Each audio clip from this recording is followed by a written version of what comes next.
I know it is too early to do a discussion, but if we don't start right now, we won't be able to finish. So are you up here?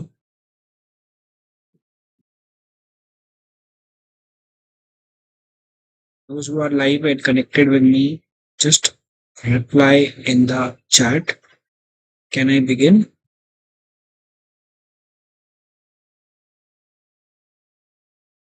Can we start?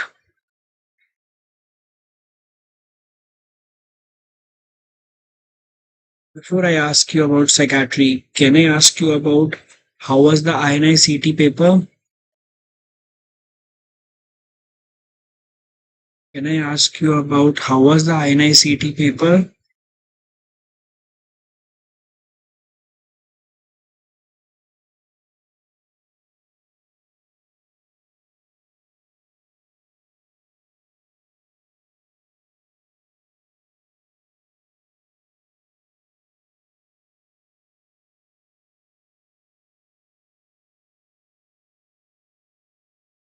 Yes. Hello. Good afternoon, everyone. My name is Dr. Sachin. I am psychiatry faculty at DAMS. And today I am going to discuss psychiatry questions. Not that no number of questions were asked in psychiatry, but with the help of my students, I was able to recall them quickly. And this is a PDF that I have shared, with which I have written recalled question by my own hands. And the same PDF is open in my iPad. So if you make any changes in this particular question, I will make the same changes live in my iPad, and I shall give you the final questions and the final answers. Thank you, Dr. Tushar Gautam. So, before we start the discussion on INICET psychiatry questions, may I just know how was the INICET paper according to you? If I just ask you, was it good, difficult, easy, average? What is your answer to that? Overall INICET paper according to you was difficult. Is my voice clear? Can all of you hear me properly? Can all of you hear me properly?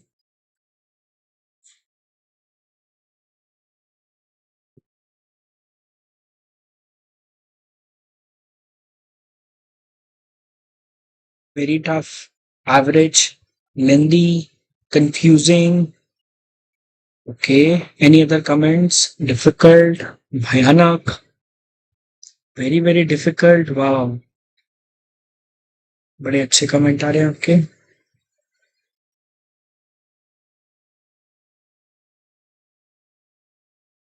Okay.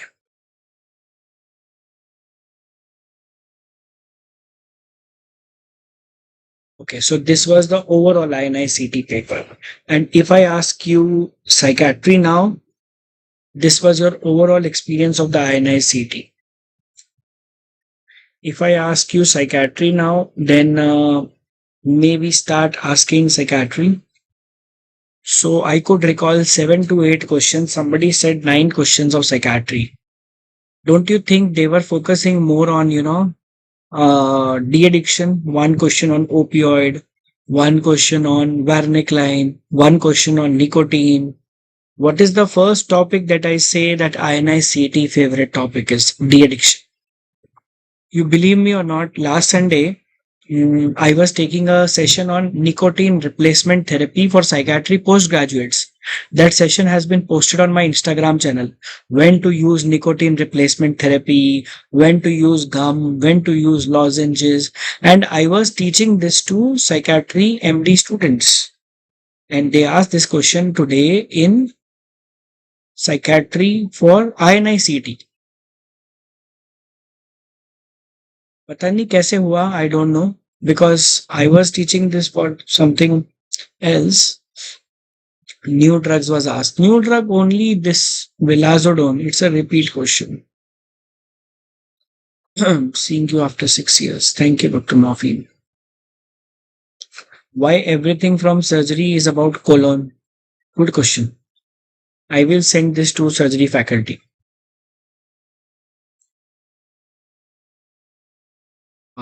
Good question.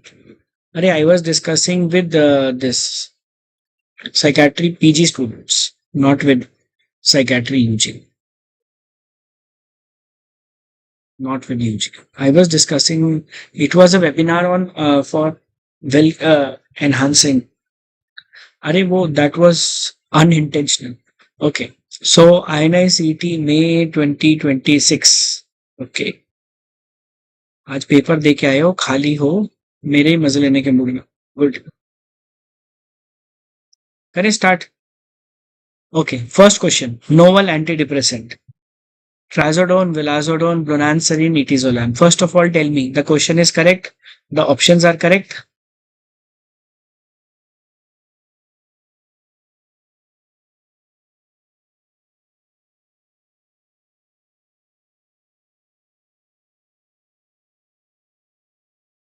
First of all, let's start psychiatric discussion. The question is correct. The answer is correct.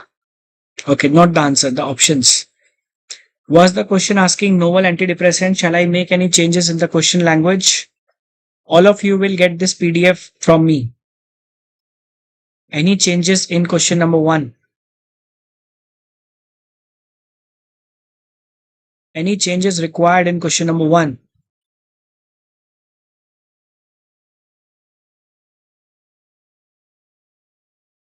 Are the options correct? Do we know vilazodone is a SPARI? Did you answer this question correct? It is a repeat question from previous INICET. Serotonin partial agonist and reuptake inhibitor. SPARI. Have you seen the PYQ PDF? Have you seen the PYQ PDF? Was this question answerable? No changes in the options required. Okay, next question. Now this is our nicotine replacement therapy. First of all, tell me, did they ask true statement or did they ask false statement? Did they ask true statement or did they ask false statement? Itizolam was an option according to students. Present. Okay, let's recall nicotine replacement therapy question. Did they ask true statement or did they ask false statement? True.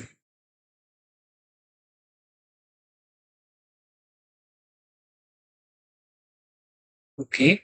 So gums are better than lozenges is a false statement. I would like to tell you, lozenges are better than gum. And it is a true statement that patient is instructed not to take any liquid tea, coffee 15 minutes before taking this.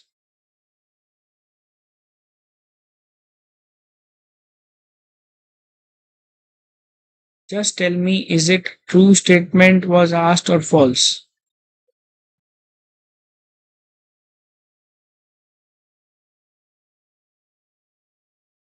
Can anybody recall the other two options? Can anyone recall the other two options?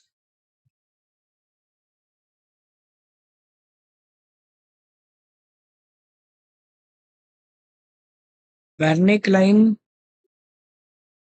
was in the same question or in a different question?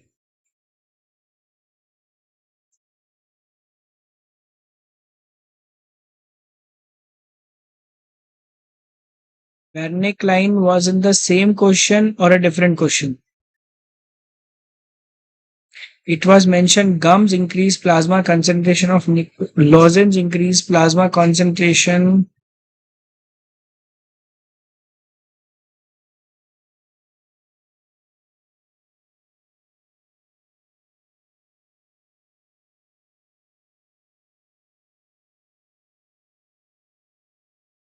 अच्छा, वेर्निक्लाइन इसी question का part था. Okay.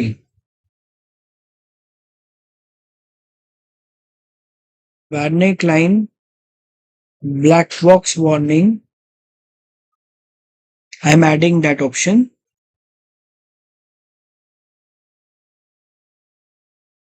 For cardiovascular side effects. Varenicline does not have a black box warning for cardiovascular side effects. That's a false statement. तो फिर एक option और रह गई, फोर्थ, उसका आंसर बताओ, फोर्थ ऑप्शन बताओ।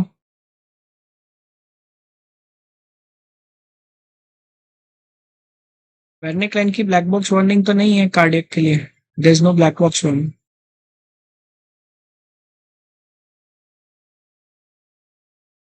Nicotine is absorbed by gastrointestinal route. Gum patient.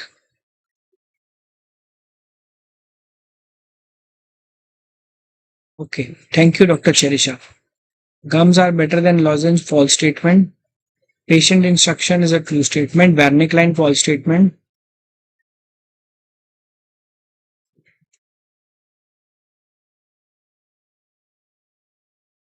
No, nicotine is not delivered by gastrointestinal route.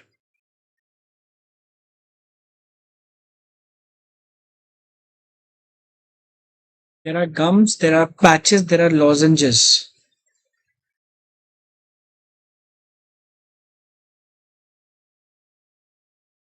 Okay. So according to me, the second option is the most correct.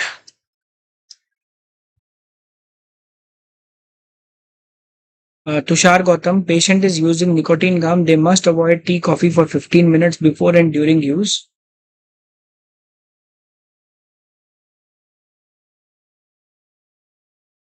GI route. According to me, second is the okay.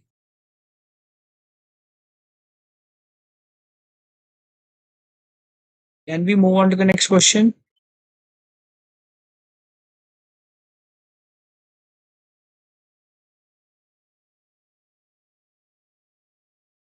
Was this question there? Drug abuser present with pinpoint pupil and respiratory depression.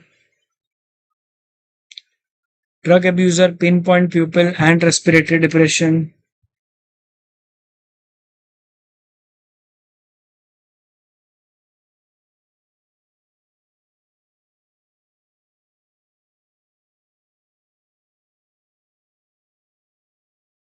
I think opioid overdose was also asked in your INICET 24 November.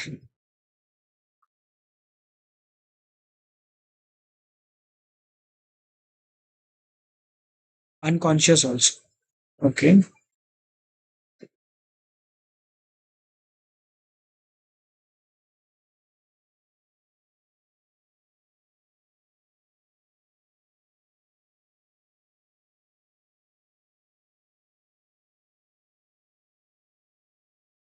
Ralidoxime. Oxime, which oxime? Lumazenil. Okay.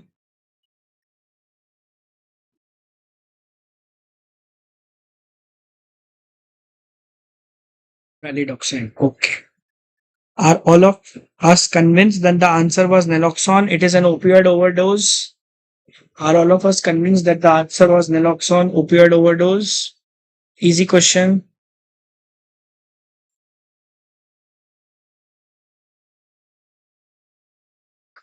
What was the other options in this question? Rett syndrome question was asked.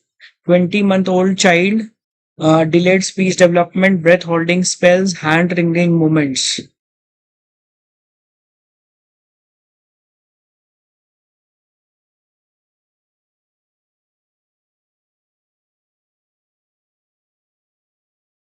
Was this question there on Rett syndrome? Have you written somewhere that Rett is a VIP topic for INICET? Did I mention somewhere Rett was a VIP topic for INICET?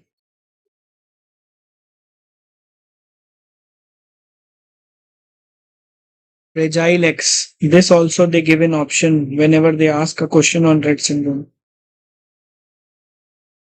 What was the fourth option? Female. Okay.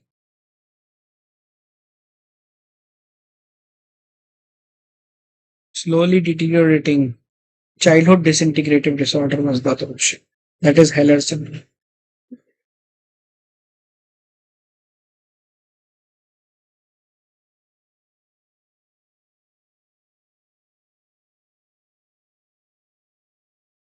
Was breath holding spells? Microcephaly was also given. Okay.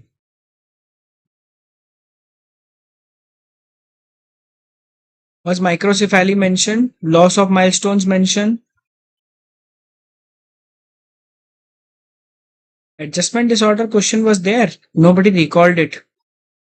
Adjustment disorder question.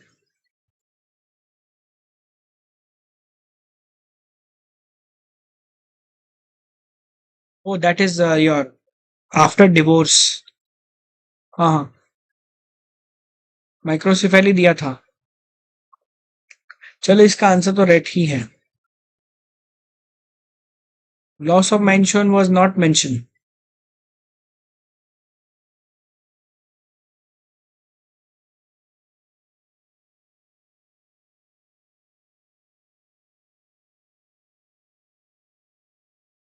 Loss of my. I'm coming to that chronic alcoholic wala question. Wait. Are we convinced with question number 4 answer of Rett syndrome? Okay, so there was nothing called as Wernicke line question, so I will delete this question.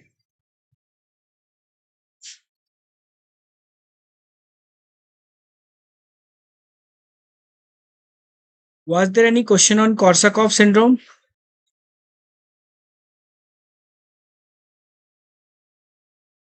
Was there any question on Korsakoff syndrome?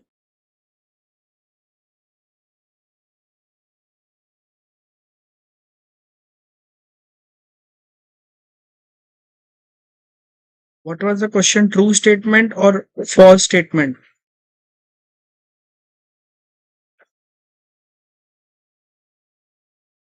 True statement or false statement?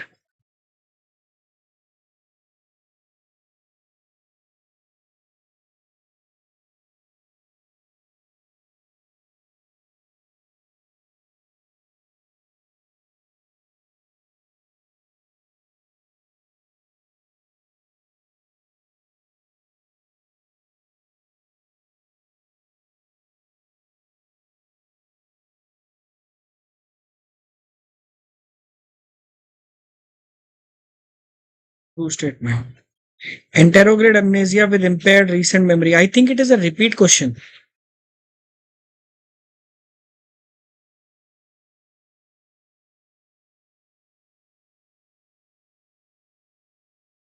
What was the other option?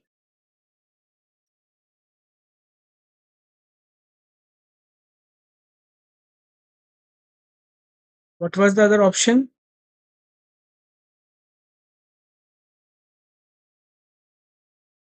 I think it is a repeat question. PYQ. Interrograde amnesia with loss of recent memory. Same question.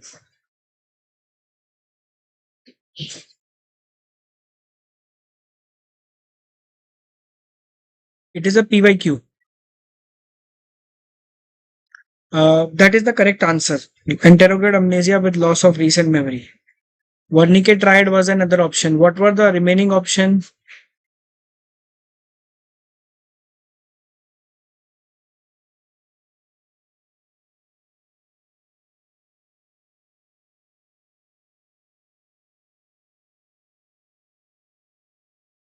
Loss of personal identity.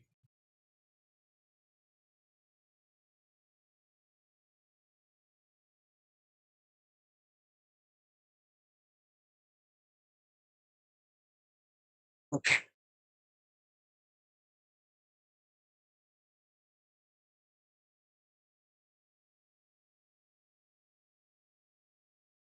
Implicit memory. So you all were able to do this question, I feel. Let's go to the next question.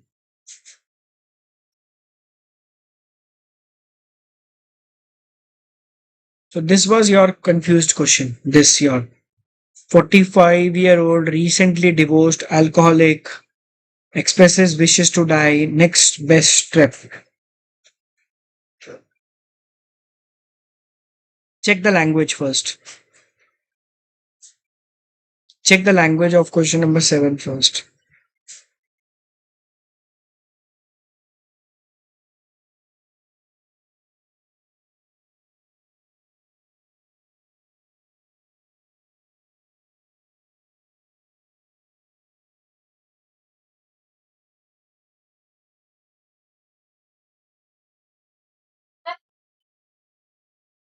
Check the language, please.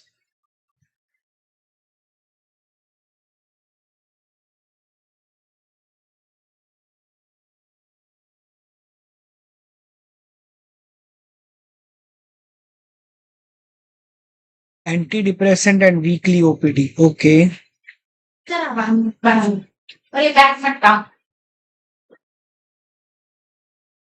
Divorce, depressive, alcohol abuse.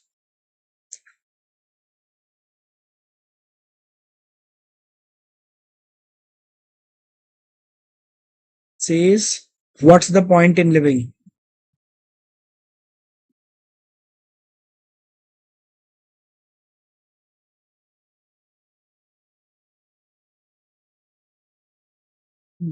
What's the point in living? No point to live.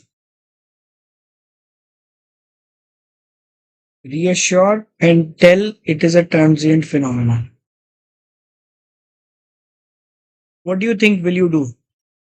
Will you leave the patient having suicidal thought or will you admit the patient? The patient is having suicidal thoughts.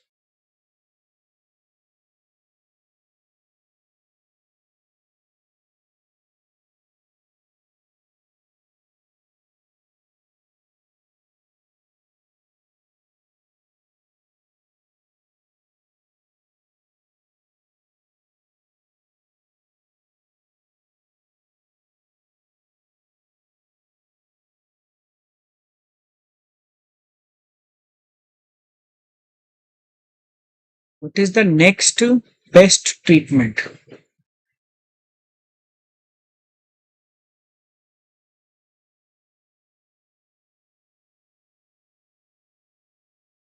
Next best treatment.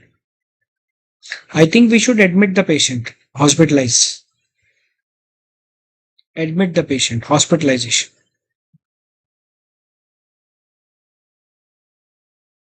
Suicidal thoughts we cannot leave for, observation.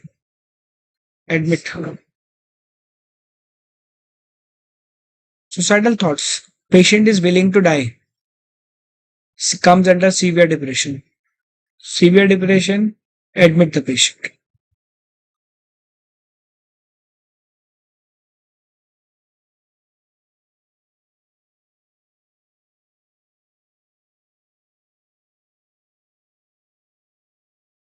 Last question, classical conditioning. Did you people understand this concept of classical conditioning? Although the options recalled were very different. Before I come to the question on classical conditioning, can you tell me, was there any question on flufenazine? Was there any question on flufenazine or shall I discard this question? Was there any question on flufenazine or shall I discard this question?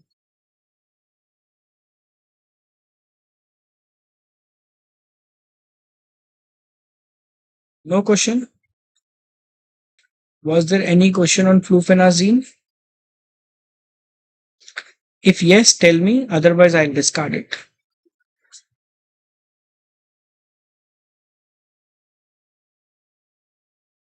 What was the question on flufenazine?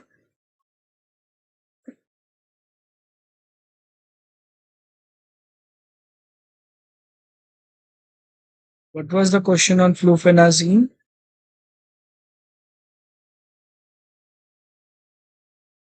Flufenazine. Fenfluramine. Okay, I will remove it. So we are back to 7 questions. So now we are into the last question. I hope all the other 6 are clear. I am into the last question. Do you know the concept of classical conditioning? The dog and bell experiment. Pavlov first rang the bell, gave the food, dog came, dog salivated. Rang the bell, gave the food, dog came. In this, bell was a unconditioned stimulus, and salivation was an unconditioned response. Food was an unconditioned stimulus. After some time, when the food and bell were coupled, the bell became a conditioned stimulus. The bell became a conditioned stimulus. So how does this classical conditioning happens? First, it is process. First, it is unconditioned stimulus, unconditioned response. Then when unconditioned stimulus is coupled, then eventually a conditioned stimulus like bell produces a conditioned response. Now I did not understand what was the uh,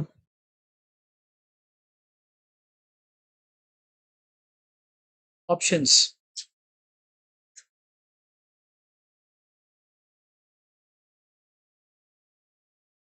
If you combine an unconditioned stimulus like bell with a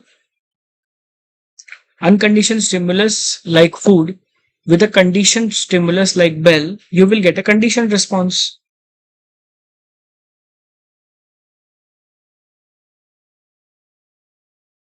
I did not get the exact options of this question.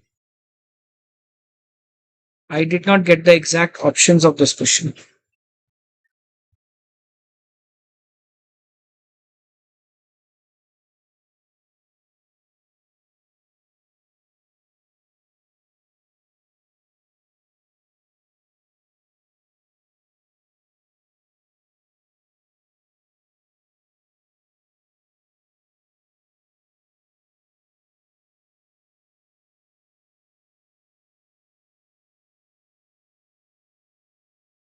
Nishant, you can type it here in the YouTube if you have any question.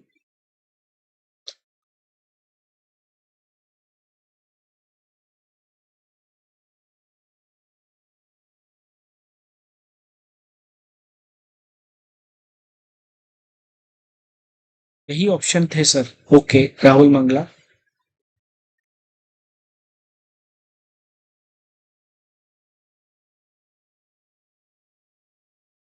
So we are finally closing at 7 questions. Any other question that you have recalled related to psychiatry?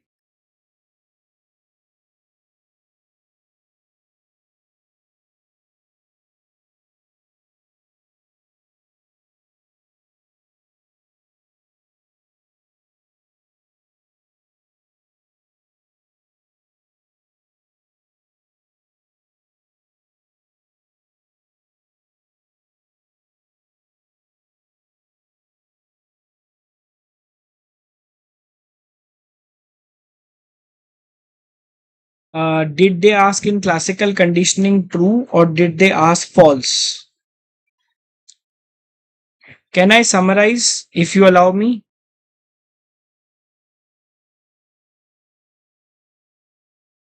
Can I summarize if you allow me?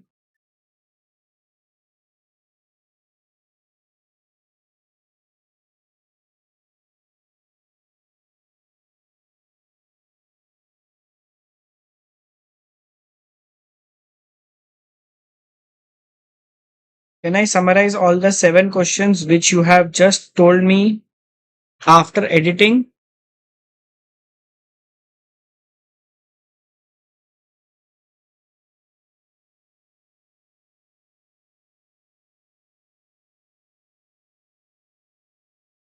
So this is after editing wala PDF.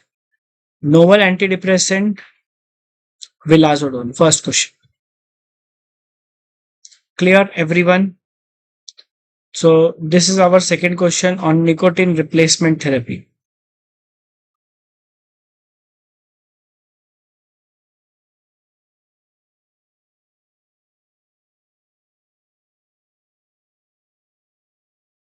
Answer should be not to take liquid wala. Then pinpoint pupil respiratory depression, naloxone. Rett syndrome, everybody mark correct. Rett syndrome, microcephaly, hand wriggling movement. Korsakoff syndrome, again a PYQ. Enterograde amnesia. Then what's the point in living? Hospitalization. Classical conditioning based on the options we will come. So how many correct out of 7?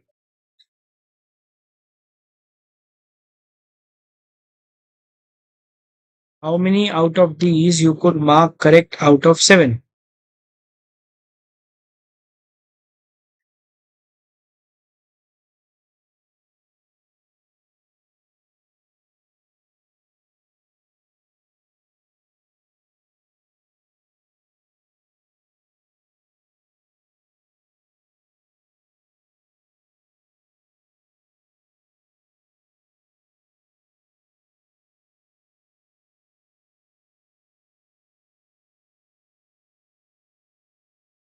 This is the final PDF after editing.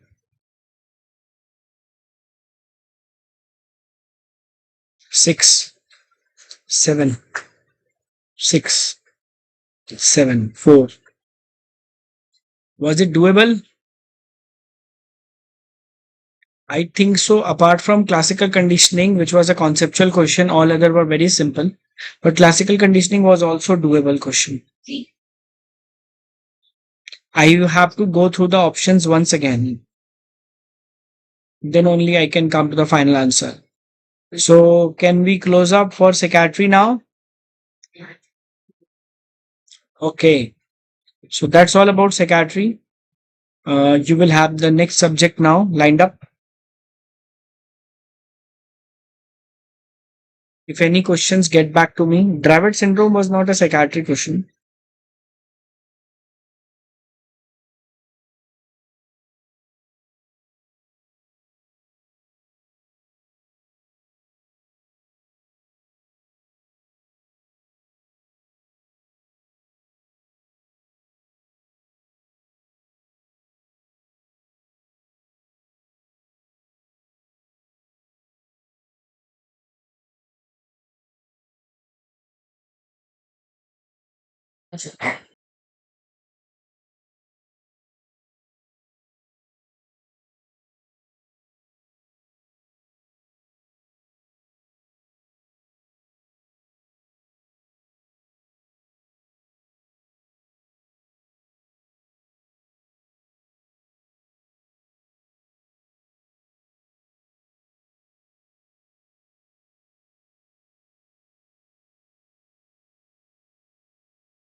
Okay, welcome everyone. Welcome. Let's discuss the radiology related questions. Let us discuss the radiology related questions. So I hope you are able to see me and hear me. Give me a thumbs up. Give me a thumbs up if you are able to hear me and see me. So I know some of the questions in this discussion that I will do will also be discussed by other subjects. So radiology INICET 2026, there was no isolated radiology question. कोई भी अकेला radiology question नहीं है. They are all integrated with other subjects, and I would rate them to be moderate to tough. Moderate to tough. कोई भी अकेला radiology नहीं है, जोड़े हुए question है. So let's see the first question. There was this question which we discussed in radiology classes, but it's actually a neurology question, but we discussed similar to this. एक बार देखते हैं. If you remember my AIMS predictor, I told you dystonia, PKAN are very important questions. So what is this category? These are neurodegenerative conditions with brain iron accumulation. So what will be the short form? We will call them as NBIA. What is common in NBIAs? They all come to you with Parkinson's, dystonia, basal ganglia involvement. So out of the choices given, PKAN is a NBIA, PL2G6 associated neurodegeneration is also a type of NBIA. Kupffer-Rekup syndrome is also a type of NBIA. But look at the choice number C, which is Wilson's.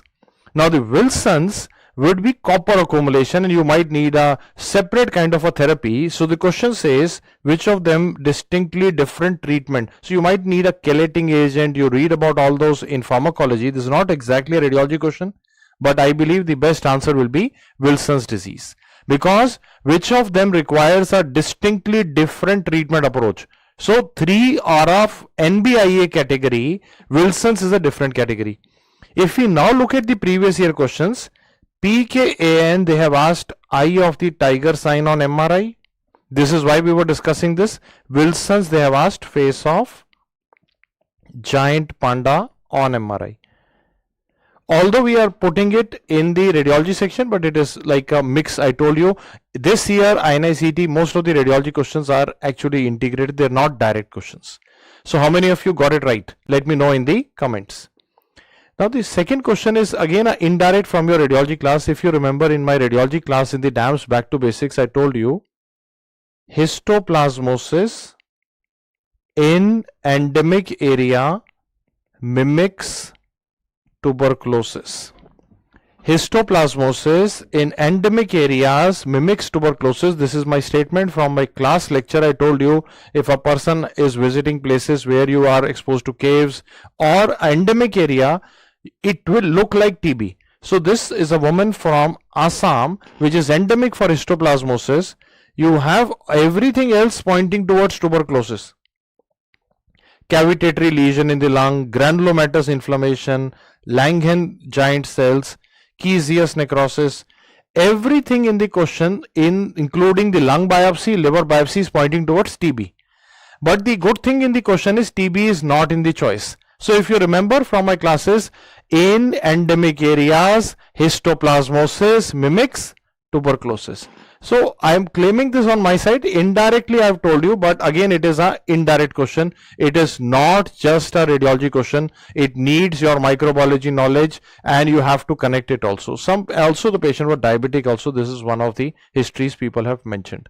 So this took me last 1 hour to recall, but I think this is the best recall of this question. Here onwards you will see everybody else using this recall. Okay, second question. Elderly patient, female patient presents with acute left flank pain. Please confirm in the comments if this was the correct answer. Question. A female patient, elderly age group, has a left flank pain. So we don't know what has happened. A left flank pain could be non-specific. They are not telling is it a ureteric colic or is it diverticulitis, is it a ovarian lesion or a tumor, a malignancy. They are not telling about it. You understand? So was this the entire information given in the question? Yes. So then the first step should always be an ultrasound abdomen, and then confirmatory will be a CT scan. This is the most logical answer here, that if you have an elderly patient, you would, and a flank pain, we do not know what is going on. You need to do ultrasound followed by CT scan. Are you able to agree to this? Okay. People are saying she was not elderly. She was 40-year-old. So I will correct it. 40 years is young. Okay. Mark my words. 40 years is young. Okay. So not elderly, it's okay. And again, if it was youngish patient, I still would go with ultrasound, because in a female patient, you don't want to directly give radiation, and you will first do a ultrasound, and they are saying no fever. Okay, beta. I agree to all of you. No fever, acute flank pain, 40-year-old female. We'll go with ultrasound followed by CT scan. Everybody able to answer this? Okay. Okay. Now let's see. Okay, some people are saying there was flank pain, abdominal distension also. We will write it down. Do you agree that there was abdominal distension? Even if there was, I would still go with ultrasound followed by CT to see what is going on ultrasound, and then go on with this. Okay. Now, next question, direct predictor discussed in each of my class. Patient is HIV positive, CD4 count is low. There are ring enhancing lesions in the basal ganglia. There were ring enhancing lesions in the basal ganglia. And if you've attended DVT, I think this is my first slide only. Ring lesion, I told you, in a patient with HIV, always think of toxoplasmosis as the first answer. Toxoplasmosis is the most likely diagnosis in this image. Okay, most likely diagnosis will be toxoplasmosis. If you got it right, give me a thumbs up. CNS lymphoma should be suspected in HIV patient if there is no response to antimicrobials, if there is no response to any antibiotics. TB is also possible, but toxoplasmosis is the most likely cause of ring lesion. PMLE is caused by JC virus and it does not show any ring lesion. PMLE, if you remember from my classes and even the DVT session, I have marked it for you. PMLE will not show ring lesions. So the best answer is CNS toxoplasmosis. Then next question, what I could gather was this patient had history of tuberculosis treated in past. An MRI was shown. People said there were multiple axial and sagittal images showing vertebral lesions. So I'm just putting a representative image. I don't know what the exact image was, but most students were saying there were 3 or 4 images showing sagittal images and transverse images of the lumbar spine. So that is what most people said. There was a spine problem on MRI and history of pulmonary TB treated in the past. What will be now the best investigation to be done? Are you able to understand this? What is the best investigation to be done now, or what is the next step to be done? Now, serum electrophoresis will be done if you are strongly suspecting multiple myeloma. Here we are not thinking of multiple myeloma. A chest CT will show TB in the chest, but automatically it cannot prove. Okay, automatically it cannot prove that there is spine TB. You understand? Not every patient with lung TB, any lesion in the spine is not necessarily spine TB. Montox will be non-specific.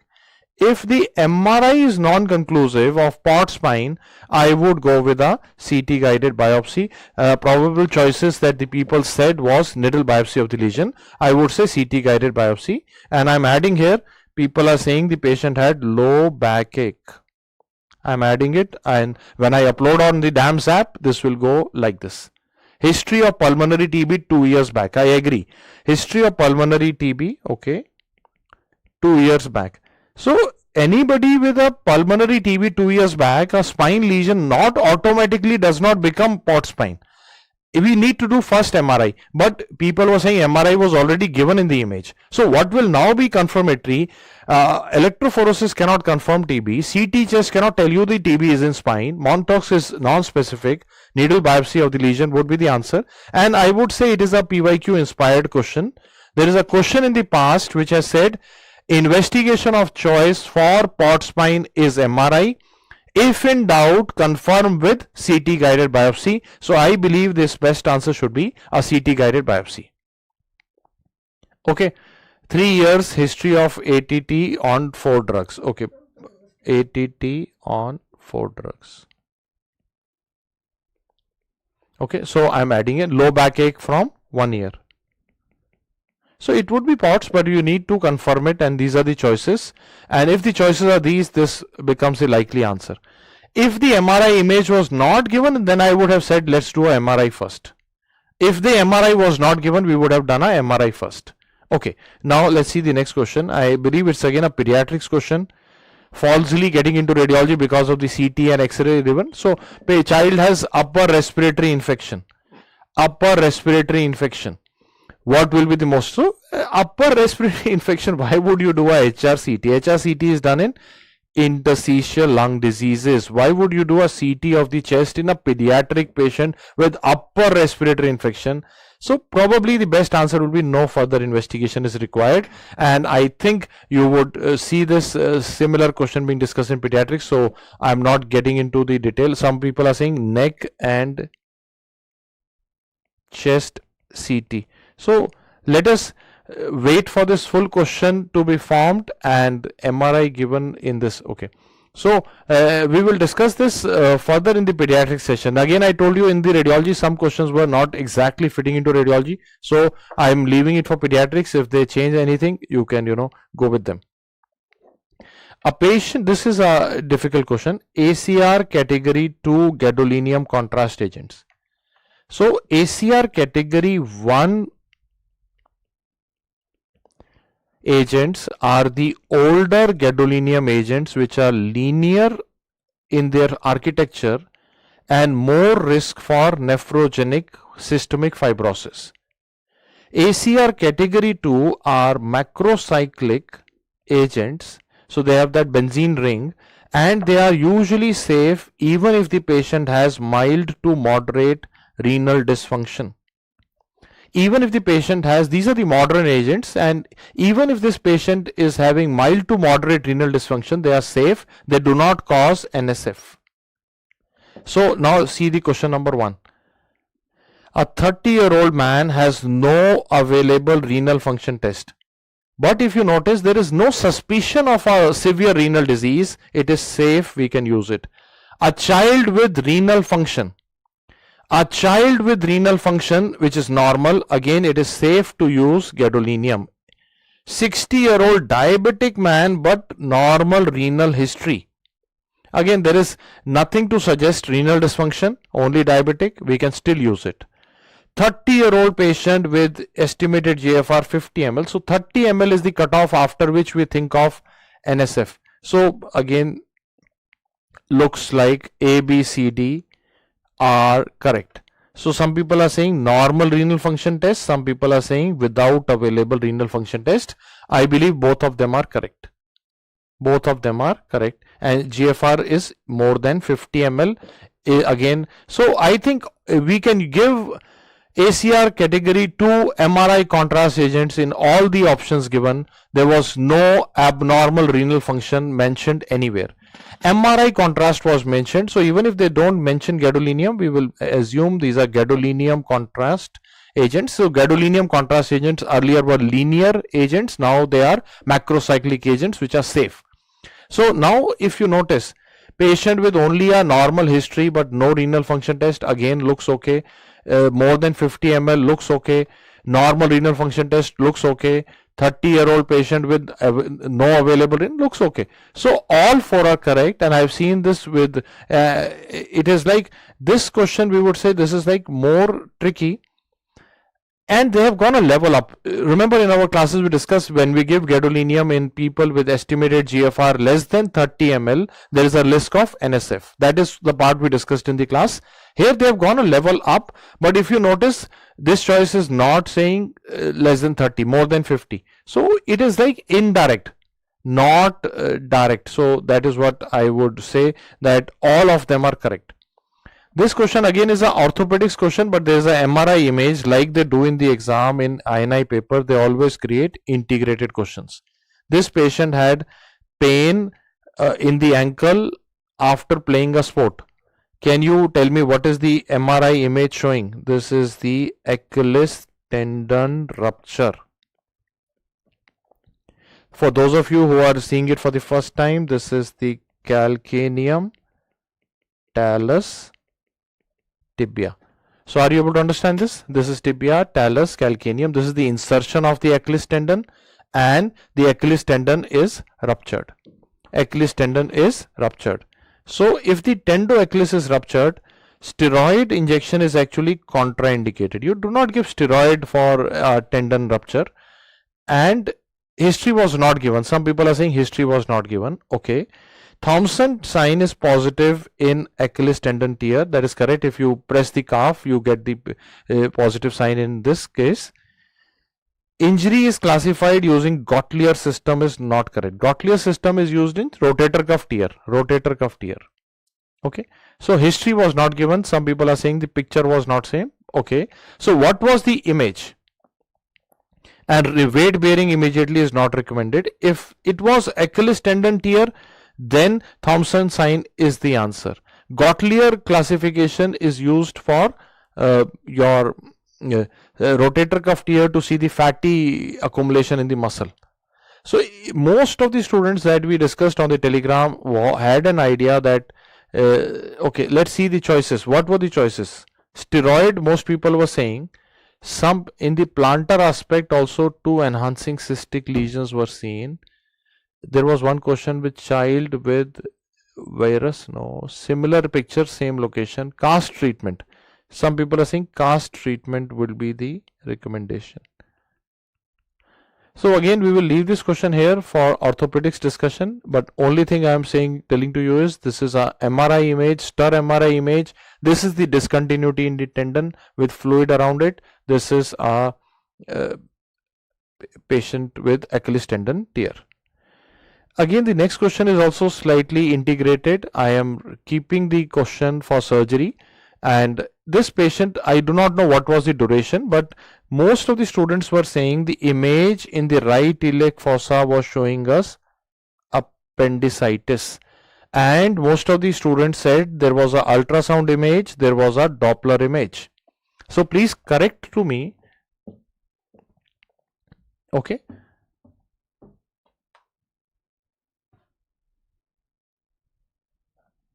Okay, so there was if the appendicitis is seen and diagnosed on ultrasound within 48 hours, so within 48 hours, then why would you further do a biopsy or a drainage or a CT scan if the ultrasound is confirmatory within 48 hours? Probably they will say surgical management, but I will leave it to the question and I will leave it to the exact duration. Some people were saying the time was not written. Some people were saying Doppler was okay. Doppler was not red, it is blue. Hardly matters. Hardly matters. Okay. Hardly matters. Doppler is only showing vascularity here. So ultrasound image, a Doppler image showing vascularity. Age was 12-year-old. Okay. Okay. Some people were saying after 48 hours also how much. Okay, so we will keep this question open. All I can tell you from radiology perspective, the ultrasound images, if these were the images, they are surely showing us appendicitis, and the management would depend on how the surgery people take the timing and the concept, but we are leaving it here for the surgery people. So I am again telling you these two questions are not radiology questions. I am just showing you the images. There were radiological images in the question. So let me revise for you, so that we are on the same page of understanding. First question is an indirect question, not radiology question, but these are neurodegenerative disorders with brain iron accumulation. Today what I'll do is I will also put an image or a classification of NBIA on my Instagram handle, so that you can also see any further disease they can use, like Kufor-Rakib syndrome is first time in the history of the planet they have asked such a question. Second is Assam lady with granulomatous lesions. So I feel probably it could be histoplasmosis because of the endemicity. No fever, 40-year-old female with flank pain. You will first do ultrasound followed by CT. In HIV patient with ring lesions in basal ganglia, toxoplasmosis. Port spine on MRI suspicion, old history of TB therapy, you will confirm with a CT guided biopsy. And ACR group 2 MRI contrasts are generally safe, even if there is mild to moderate renal function dysfunction, they are still safe. So they don't usually cause NSF. So I would say all the four choices are safe. Okay. And Achilles tendon tear Thompson sign is positive. Gottlieb sign is not, classification is not in the Achilles tendon tear, and steroid injection is not given for Achilles tendon. And appendicitis within 48 hours surgically, if ultrasound is confirmatory, you should go for surgical, but depends on what the image was showing, also depends on what the exactly the symptomatology was written. 48 hours after onset would still like within the range of surgery, but you will soon have a surgical discussion after this that should give us more insight. I wish you all the best, and I would again say these questions are all integrated. There is not a single isolated question. They are all integrated with the other subjects, but if you have done radiology, it gives you the connect the dots. It helps you to connect the dots. It is no longer a paper where you can just simply ratify and go and give the paper. You have to apply your mind and the clinical thinking that we applied in the classes. I wish you all the best, and I look forward to meeting you all on the other side. Let me know in the comments how many of, so varus deformity question some of you are saying probably will be discussed in orthopedics. Okay, probably will be discussed in the orthopedics.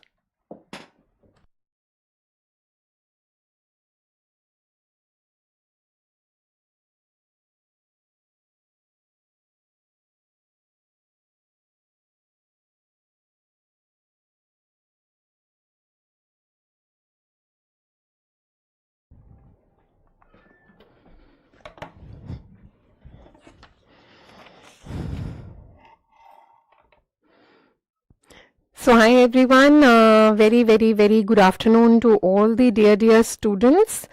Yes, so I'm here obviously, you know, for what? It is going to be the Obs and Gynae recall now, and yes, a little less questions in Obs and Gynae, but I think overall Obs and Gynae was good. How was your feedback on OG in this paper in May INICET 2026? So let me hear it out and then I will start. Yes, there are about 11 or 12 questions. But yes, so let's see what we have to do. No, OBJ is not correct. You had 11 questions. So let's see what we have. So let's look at the first question. And I'm sure that this was an easy one. So am I right if I say there was a question on shoulder dystocia? Yes, and we are talking about the turtle sign. Yes, a delay in the delivery of the shoulders and pulling back of the head. Yes, so now turtle sign, shoulder dystocia, and you were asked what is the next step. Am I right? So what did you mark? Yes, right. So what did you mark? So the answer is going to be Mac-Roberts maneuver. Yes, it is going to be the Mac-Roberts maneuver. So if you all have done it right, give me a thumbs up. Yes, turtle sign is the diagnostic thing. Yes. I so wish they give more and more from Obs and Gynae, because that is going to be scoring for you. So let's look at the next question. This is directly from the OG classes as well as your handwritten notes and your workbook. Yes, so let's look at this. So this was a question where the patient is 4 hours after forceps delivery. Am I right? So 4 hours after forceps delivery, and then she had vaginal pain. Yes, and what else? Tell me. There was a bluish mass. Yes, there was a bluish mass. So what is the diagnosis? Come on, tell me. So this is going to be a vulval hematoma. Yes, so this is going to be a vulval hematoma. There is also a, yes, even this is in your notes. Yes, so you have an image as well. I have already written there, forceps delivery as well. So have you done this one right as well? So give me a thumbs up if you have done even the second question right. Yes, it is a purpureal hematoma. Yes, no urine pass, typical presentation, pain. Okay, so these are all there exactly word by word in your handwritten notes, in your back to basic videos and the workbooks that we teach. Okay, going on to the next question. So next question was an ultrasound image of lambda sign. Am I right? Yes. So was it the lambda sign, which is also called as the twin peak sign? And once you know that this is a lambda sign, we know this is a dichorionic and diamniotic type of twin pregnancy. And then the question asked, which complication will not be seen? Am I right? Was this the question? Yes. So which complication will not be seen? Is the recall correct for everyone? Give me a thumbs up if the recall is correct. Yes. So what is the answer? What answer did you mark? So the answer is definitely going to be cord entanglement. Yes, repeatedly I have revised with you, taught you that cord entanglement is a sign of or a complication of monoamniotic twins, not of diamniotic twins. Very good, excellent, happy for all of you. So if you have done this one correct, again I want a thumbs up in the chat box, and then I will move on to the next question. So far 3 out of 3. Yes, everyone, 3 out of 3. Very well. Okay, perfect. Now let's talk about, beta, if it is lambda sign, okay, then it is DCDA. MC May, you see a T sign. Okay, so T sign. Thank you so much. It means a lot when you all say that. At least some subject has made you happy. Yes, chalo. So let's go on to the next question. So the next question is, a woman had history of preeclampsia in previous pregnancy. Currently she is 12 weeks pregnant. Okay, even if it was written MCDA, still bache, if as long as it is DA, all right, agreed. It was MCDA, they had not given the lambda sign, but still the answer remains the same. If it is a DA twin, then it cannot be, yes, cord entanglement. Okay, so now she is 12 weeks pregnant, and what else? They have given you, as of now her blood pressure is normal and they had asked you what will you give for prevention. Is that right? Yes. So is the recall right for everyone? Again, directly from your notes, even recent things that I have taught you, right? I've given you in the quizzes in the Telegram channel as well. Okay, so then what are you going to do for prevention? Yes, it is going to be low dose aspirin, right? Please, I have specially made you write in your notes. There is no role of salt restriction. So have you seen your workbooks or your notes or your B2B videos? You all know that I have specially given you what? I have given you that please do not do salt restriction. Okay, so no role of salt restriction, definitely no role of calcium restriction, and no indication to give heparin. Okay, so the answer is going to be aspirin alone. Is it clear to everyone? Yes. So have you done it right? So then give me a thumbs up. Okay, so give me a thumbs up if it is right. So no role of giving low molecular weight heparin. Okay, so at aspirin starting at 12 weeks. So 4 out of 4. So let me know. Let's go on to the next question. The next question was on probable signs of pregnancy. Yes, and it was a multiple completion type question, right? So when we say that, you all knew about Hagar's, and you all knew about, I think, Goodell sign, that was also in the option. But I have taught you in the class that even Braxton Hicks, they are again there in your class notes, in your workbooks, in B2B. What exact, do you remember? This is how I teach, that when you are doing the Palmer's sign, regular rhythmic uterine contractions, yes, those are actually the Braxton Hicks contractions that you are feeling. So yes, even Braxton Hicks contractions are going to be included in the answer. So these all three will be included in the probable signs of pregnancy. The fourth one was an option called as Seherit or something like that. That is not a part. The correct language is not there. But yes, these three will be included. Okay, it will be included in the probable signs of pregnancy. Okay, so have you done this one correct? Yes. So then we move on to the next question. Are you ready for the next question? Yes. Okay. So the next question was match the following. Again, I have repeatedly told you that this is how they give in INICET exams. Yes. On one side, they will give you the syndromes, and on the other side, they will give you the hormones, and you have to match the hormones. Yes. So now let's quickly do this. These were the 4 options. Yes. So please remember the options as far as PCOS is concerned, we all know LH is high, FSH is normal, maybe slightly low, estradiol levels are normal. Yes. What about Asherman? All hormones are normal. Yes, all hormones are normal. What about Sheehan's? In Sheehan's, all hormones are low. Okay, all hormones are low, LH, FSH and estradiol. Yes.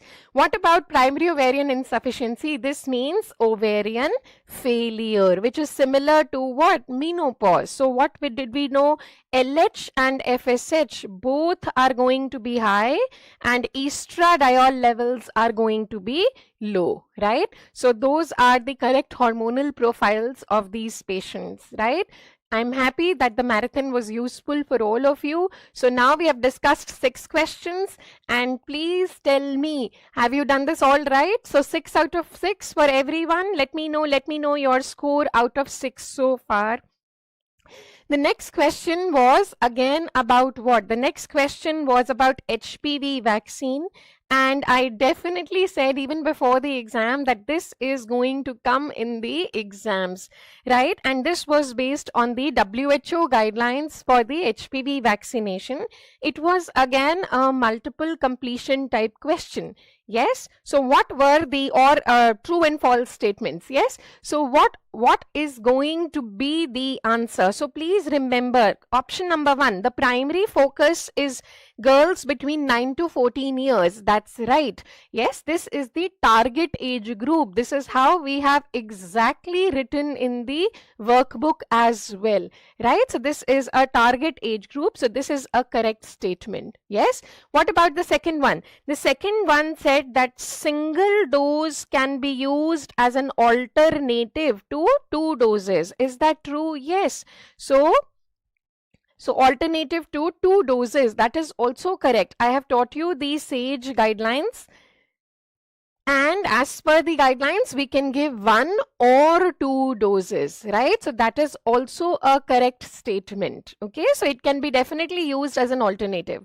What was the third statement? We want 90% coverage for the vaccine. Yes, that is also right. Right? So when you are targeting the population, you want a 90% coverage. Okay, so please remember this. Now, what about no need for screening? Okay, no need for screening. This is a incorrect statement. We have to do the screening. Okay, so you have to do the screening even after the vaccine. Yes, so now you have to tell me, are the options correct or there was some other option, because it was a multiple completion question and therefore you have to let us know. Yes, so what about, okay, even the Indian HPV vaccine, as per the Indian HPV vaccine, that was the campaign.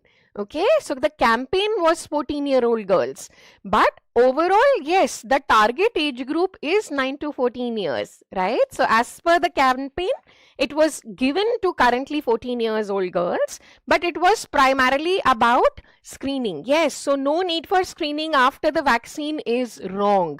Okay, that is incorrect. Yes, so that comes to the 7 questions. Okay, yes, WHO definitely says 1 dose or 2 doses. Those are the SAGE guidelines and they're directly there in your workbook. Okay, beta, as far as the current vaccine campaign was done, in that campaign they were giving the injections only to 14-year-olds. But yes, when we talk about target age group for the HPV vaccination, it is usually girls between 9 to 14 years. Okay. Okay, somebody is saying one option had yes, it is a mix and match of WHO guidelines and Indian guidelines because we follow WHO guidelines. Okay, so please remember this. So screening has to be done. Had 100%, yes, prevention. No need for screening. That is wrong. Nothing can give 100% prevention. Okay, so please understand. Screening has to continue. Okay.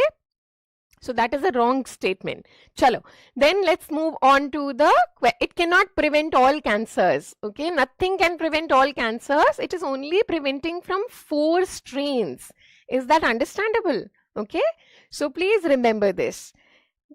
बेटा वो campaign था जो अभी campaign किया था उसमें we were giving it to 14-year-old girls. But when you are saying the primary target for the vaccine, it is ranging from 9 to 14 years. In the current campaign that was done, they haven't asked you about the campaign.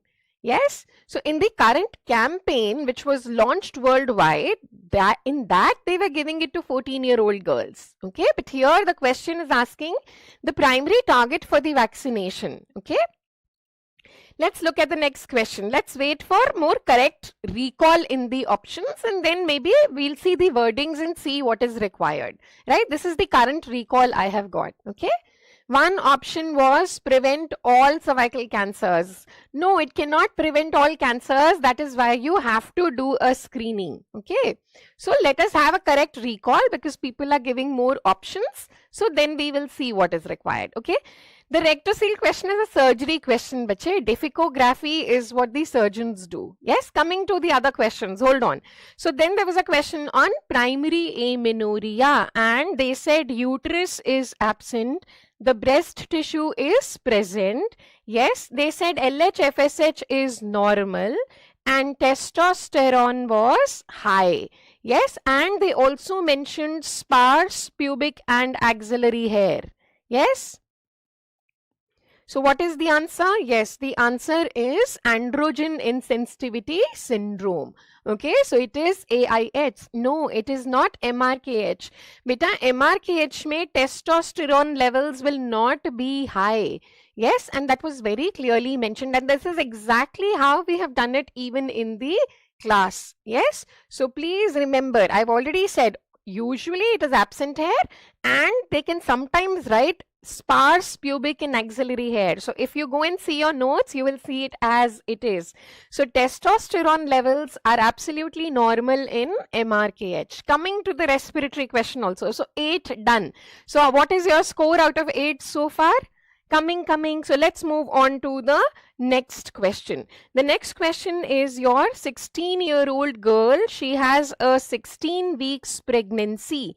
Yes, and there was sexual assault by a 22-year-old man. Is that right?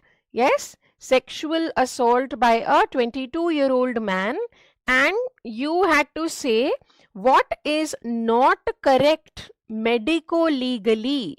Is this right? Was this the question? So it was a single best answer. So we were asking you, please remember, okay, it was asking you not correct medico-legally. Okay, so please remember, when we say not correct medico-legally, the first option was inform police for this. Yes, so is that right? Yes, this is a correct statement. We have to inform the police. The second statement was one doctor's opinion or needed for MTP. This is also correct. The third option said, get consent from parents for examination. Yes, is it right? Was that the option? Yes, get consent from parents for examination. Yes, and the fourth was preserve fetal tissue for DNA. Yes, preserve fetal tissue for DNA. So this is actually a forensic question. What is the answer? The answer will be get consent. Okay, why? Because when you talk about the legal age of consent, that is why repeatedly in my Telegram channel I was asking, was it about consent for examination or consent for MTP? Right? Here the question said consent for examination, and the consent for examination, what is the age? This is a forensic MCQ. The age for consent for examination is not 16 years, it is 12 years, right? So beyond 12 years, the girl can give the consent for examination, okay? Because yes, up to 20 weeks, we need one doctor's opinion for MTP. Yes, but when we talk about consent for examination, okay, no, consent for MTP was a separate option where it was one doctor is needed for MTP. That was a separate option. One doctor needed for MTP. That was a separate option. And the next option was get consent from parents for medico-legal examination. Yes, I've confirmed it. So if this is the correct recall, then yes, for medico-legal examination, the consent age is 12 years. Okay. For MTP, it is a different cutoff. Okay. So that is consent for MTP. Okay. Not consent for examination. MTP was okay, you're all fighting with each other. It is okay, right? As I said, there was an option on MTP, but that was one doctor needed for MTP. Okay, so please remember, yes, I think you should go and see the forensic notes or ask the forensic faculty. Yes, so the Supreme Court or the medical legal aspects, they say that it is always recommended to preserve tissue for DNA analysis. Okay, so all right, so we will see to get consent, it was mentioned only get consent from parents, but the question was about medical legal aspects. Okay, so I have asked a lot of students, they are saying that it was consent for examination. No beta, 2 doctors are not needed for MTP. Up to 20 weeks, it is 1 doctor. 20 to 24 weeks, it is 2 doctors. Okay. Chalo, I have confirmed this with the FMT faculty as well. Okay, so even the FMT faculty is saying the answer, if this is the correct recall, the answer will be consent for examination because the age for that is 12 years. Okay, is that okay? Let's move to the next question. So this was 9. Let's move on to the 10th question. Next question says cause of mild physiological dyspnea. And if you have attended my classes, I teach physiological changes going back to actually physiology. Okay, so please remember this. I have always taught that when you don't know anything, go with what? Progesterone. Okay, so please remember this. The first option was progesterone induced respiratory drive. Yes. So progesterone induced respiratory drive. B, low tidal volume. Please remember this is wrong. I have taught you. You can go and check your notes. Tidal volume increases. Minute ventilation increases. Okay. So option C was high PCO2. No. PCO2 actually decreases, all right, and PO2 increases, right? So PCO2 decrease karta hai, PO2 increase karta hai. So the answer is progesterone induced respiratory drive, right? So now anybody can recall the fourth option for this? Anyone? So, you know, if you have attended my class, I know how to help you when you don't get confused, right? So I said, when you don't know anything, go with progesterone. Yes, that's the answer. Progesterone induced respiratory drive. Okay, no, beta, in the previous question, the pregnancy was not beyond 20 weeks. Pregnancy was 16 weeks. The man's age was 22 weeks. The man who did the sexual assault. Okay. High oxygen consumption. Okay, somebody has written high oxygen consumption as the fourth option. Okay, so the precise low oxygen. Okay, somebody is saying low oxygen consumption. So low oxygen consumption makes more sense, and that is wrong. I have taught you even in the class that oxygen consumption actually increases by 20%. But the main answer will remain as progesterone induced respiratory drive. Okay, so let's go on to the next question. Was there another question? Question number 11, which was on frothy green discharge? Yes? Yes? Was there a question on a frothy green discharge? Yes? So frothy green discharge, and I think they said negative AMSL, or I think they said a negative whiff test. What did they say? So negative AMSL criteria, or they said negative whiff test. And I think that was easy. But what did the question ask? Did the question ask you the diagnosis? Yes. So this is trichomonas. And if it is trichomonas, we have taught you what? That you will see a motile flagellate organism on saline microscopy. Yes. So I have taught you even in DVT. If you remember, I have taught you frothy is a key word for trichomonas, right? Green discharge is characteristic. So yes, it is trichomonas, and you will see motile flagellate organisms in the saline microscopy. Yes. Okay. So very good. Now can you give me, yes, can you tell me what exactly were the other options if somebody can recall? And these are the 11 questions that I have so far. If you have any other recalls, please tell me. Okay. Okay. So motile organism was given to you. Yes. So what? Pruritus is present in trichomonas. Okay. So please remember this. All right. Yes, so pruritus can be present in trichomonas, but the moment you read the word frothy, you know, it is trichomonas. So, all right, so one option said clue cells, one said pseudohyphae. Okay, what else? Any other question? What was the other option?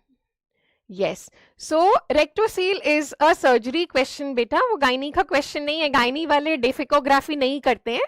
So it is a surgery question. I think the question was about rectocele size on defecography. Yes, so please remember this. I think Dr. Gaurav will discuss this with you. I do not have the question on Pearl Index. Maybe you have given it to the PSM faculty. So let me get in touch. And if you remember, then please let me know what was the exact question. Okay. All right. Somebody said the last option was gram-negative Diplococcus. So no, right? So those are the 11 questions that I have, right? Green discharge again is characteristic to trichomonas beta G. Also, you said that there is inflamed cervix or something like that you said, yes? Testosterone question. What was the testosterone question? I think that was the same question on androgen insensitivity syndrome. Yes, androgen insensitivity mein diya tha that testosterone levels are high. Are you talking about the same question or some other question? Yes. Okay, so I know. So we have motile flagellate organism. Yes, okay, that's great. Yes, DVT covers everything. And please, this is a reminder for all of you. DVT is going to have an excellent hit rate in your NEETPG. All right, so please use DVT for your revisions. We promise it will have an excellent hit rate, right? So that is what you need to know. All right. All right, let's see if we have any other recalls. There was a separate question on exogenous testosterone therapy. Okay, so let me know, bhai, what was the question on exogenous testosterone? All right. Let's see. I do not know that question. So if you have a recall. All right, a man was taking testosterone and I think FSH LH was asked. So please remember, if you are taking exogenous hormones, they are going to do a feedback suppression. Yes, so they will do a feedback suppression when you give exogenous hormones. That is what even OCPs do. Yes, so when you give exogenous hormones, there is going to be feedback suppression. So all three will be suppressed, GnRH.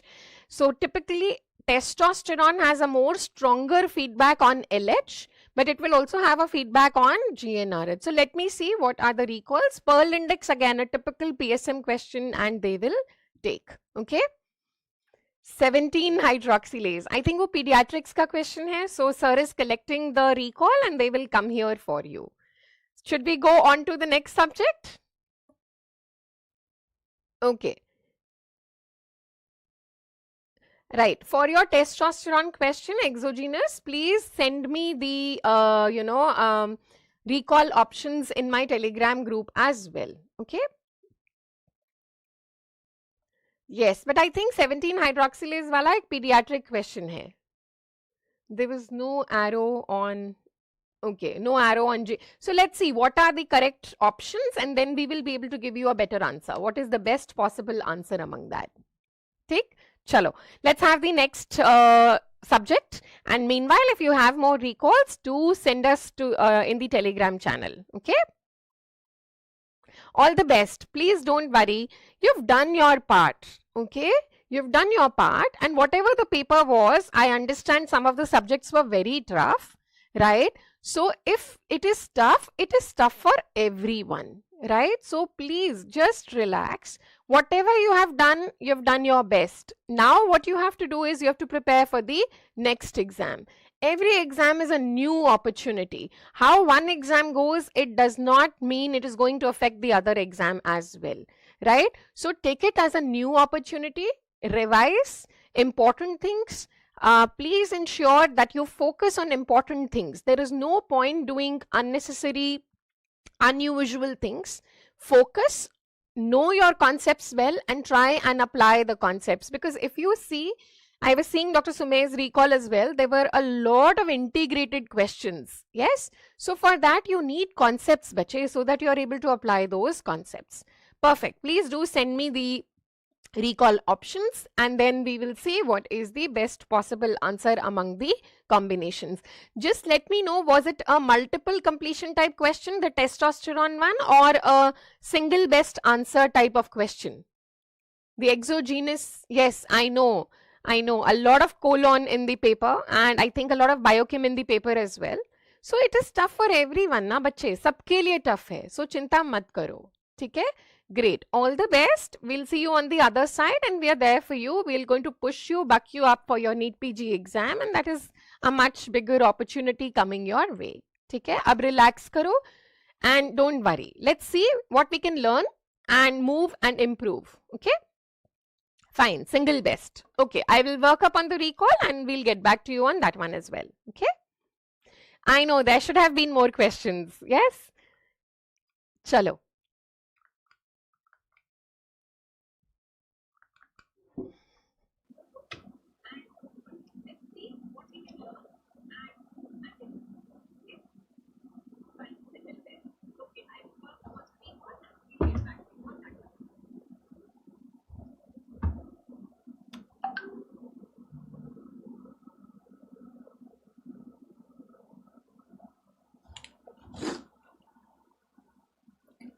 Okay, so welcome all of you. I hope I'm audible and visible. Can I get a quick thumbs up from everyone? I hope my audio and video all going smooth. Yes. So good afternoon, everyone. So how was your dermatology?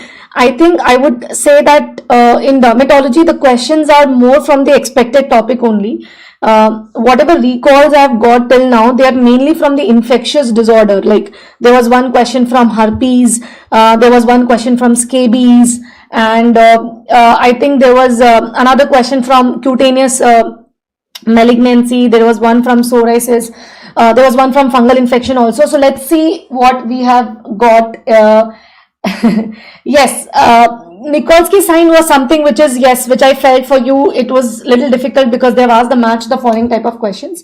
But chalo, let us start with the questions. See, bacho, they are all recall questions, so you may not find the images which I have put to be the exact image what you got in the exam. So I've just attached a image according to the description given to me by the students. So this was the first question. I would like you to tell me if there is any more corrections or any more information given in the question. So this was the first question which was there, and this was an infant with itchy lesion on hand, feet and periumbilical area.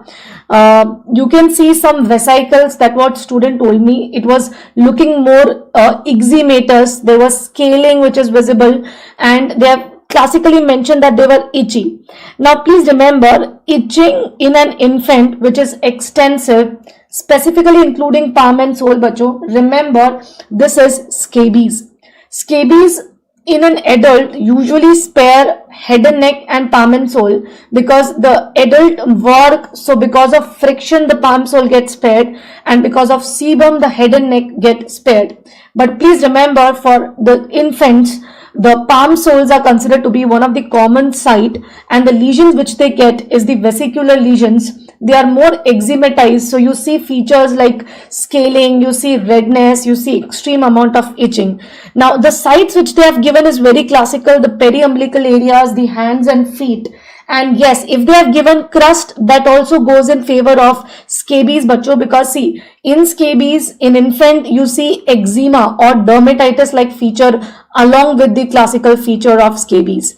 So this is a question from infantile scabies, and obviously eczema was not the option, bleeding was there.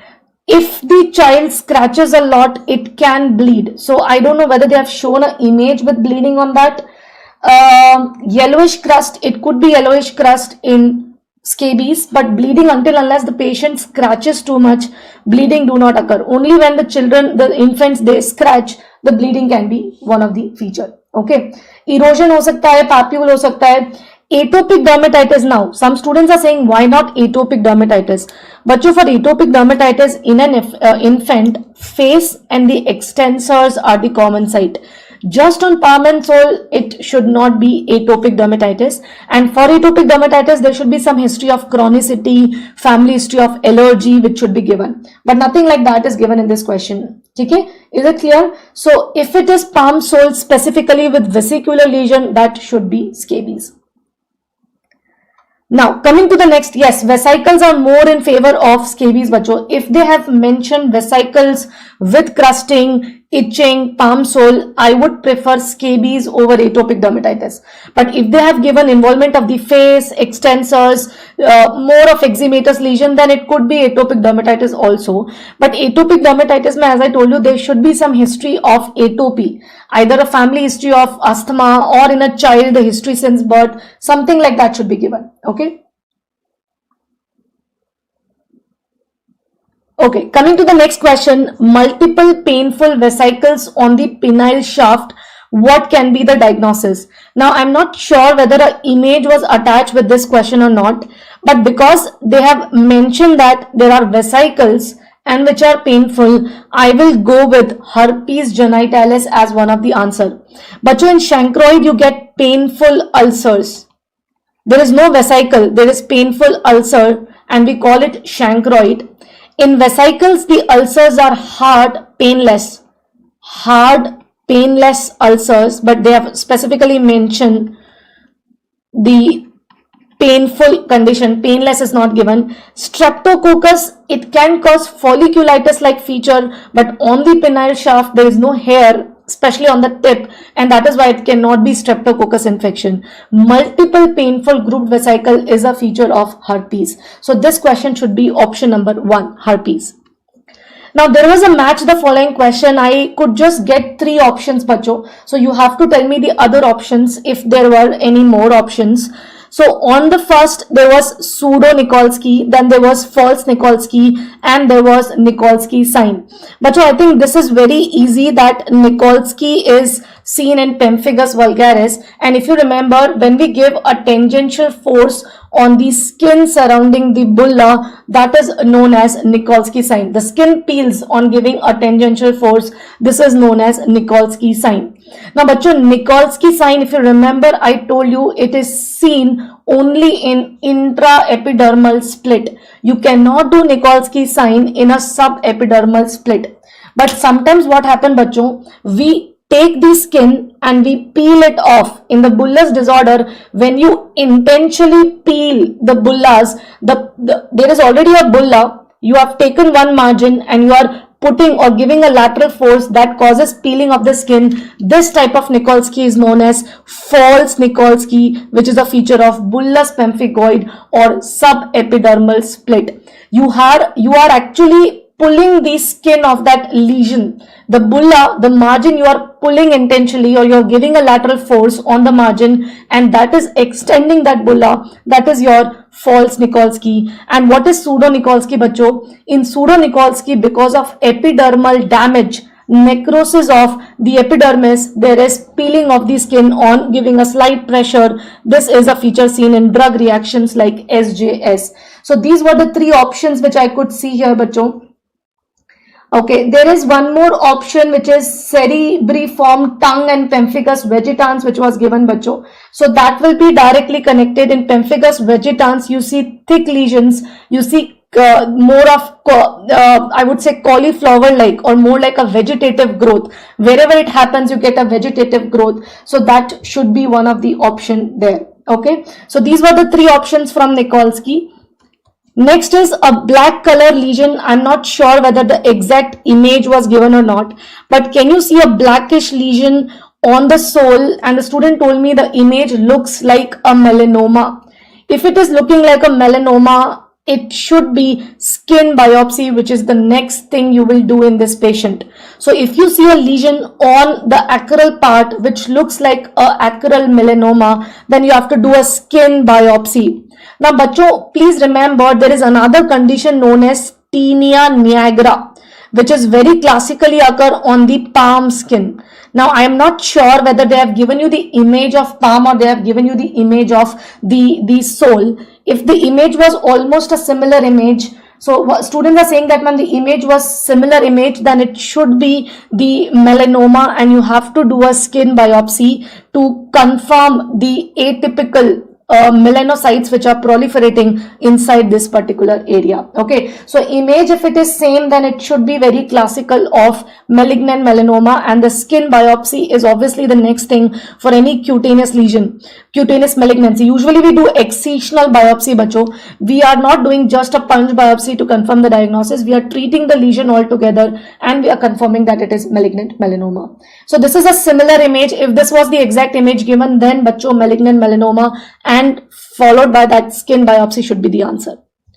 Now another question, again it was a image based question. Now in this question, bacho, you have to help me because I haven't got much of the information.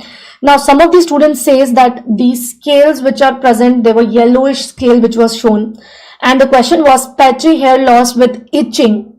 If they write it is a patchy hair loss with itching and something like this, then it could be tinea capitis, and then the answer becomes topical antifungal. But bacho, if the image has a different scale, like a more thicker white silvery scales without itching, then it can be scalp psoriasis also. So you have to help me, what else was given? Acha, another option was oral steroid. What else was given, bacho? Oral steroid is, some of the students saying, was option number 3. Do you remember option number 4? Oral antifungal was given. Was it oral antifungal or topical antifungal? Both are given. See, if they are saying that itching is not given, if they are saying itching is not given, what about the image, bacho? Was it more like this which is shown here? Do you see? Please remember, hair loss is not a feature of psoriasis. You will not see hair loss in psoriasis, not a feature of psoriasis. So if they are writing that there was a patchy hair loss with scales, I would say that antifungals will be the option.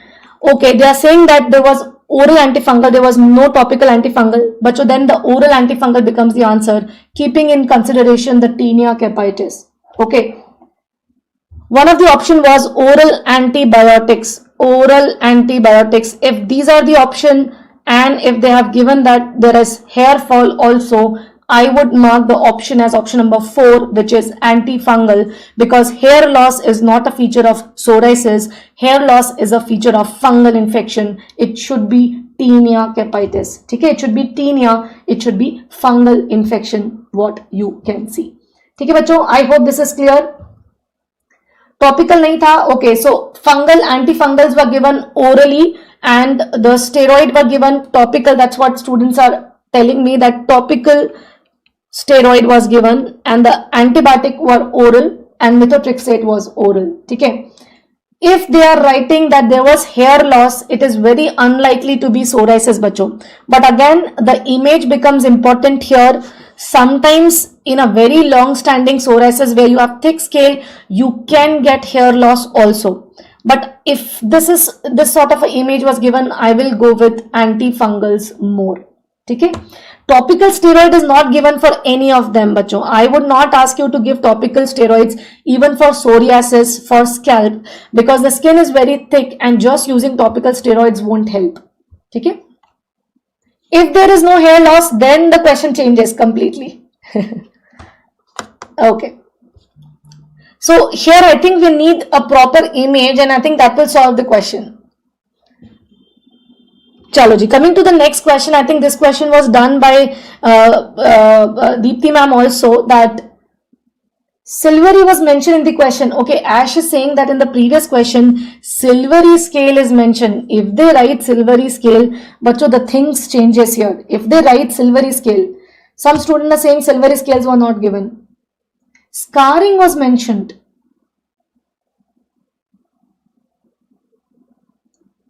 Because scarring or silvery, you have to be sure, because even a single word will make a lot of difference. Scarring goes in favor of fungal infection more and silvery goes in favor of psoriasis more.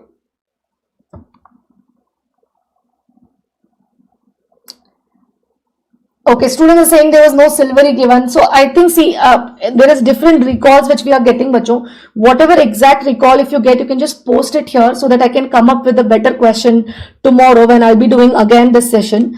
Coming to the next one, a female presented with greenish frothy discharge.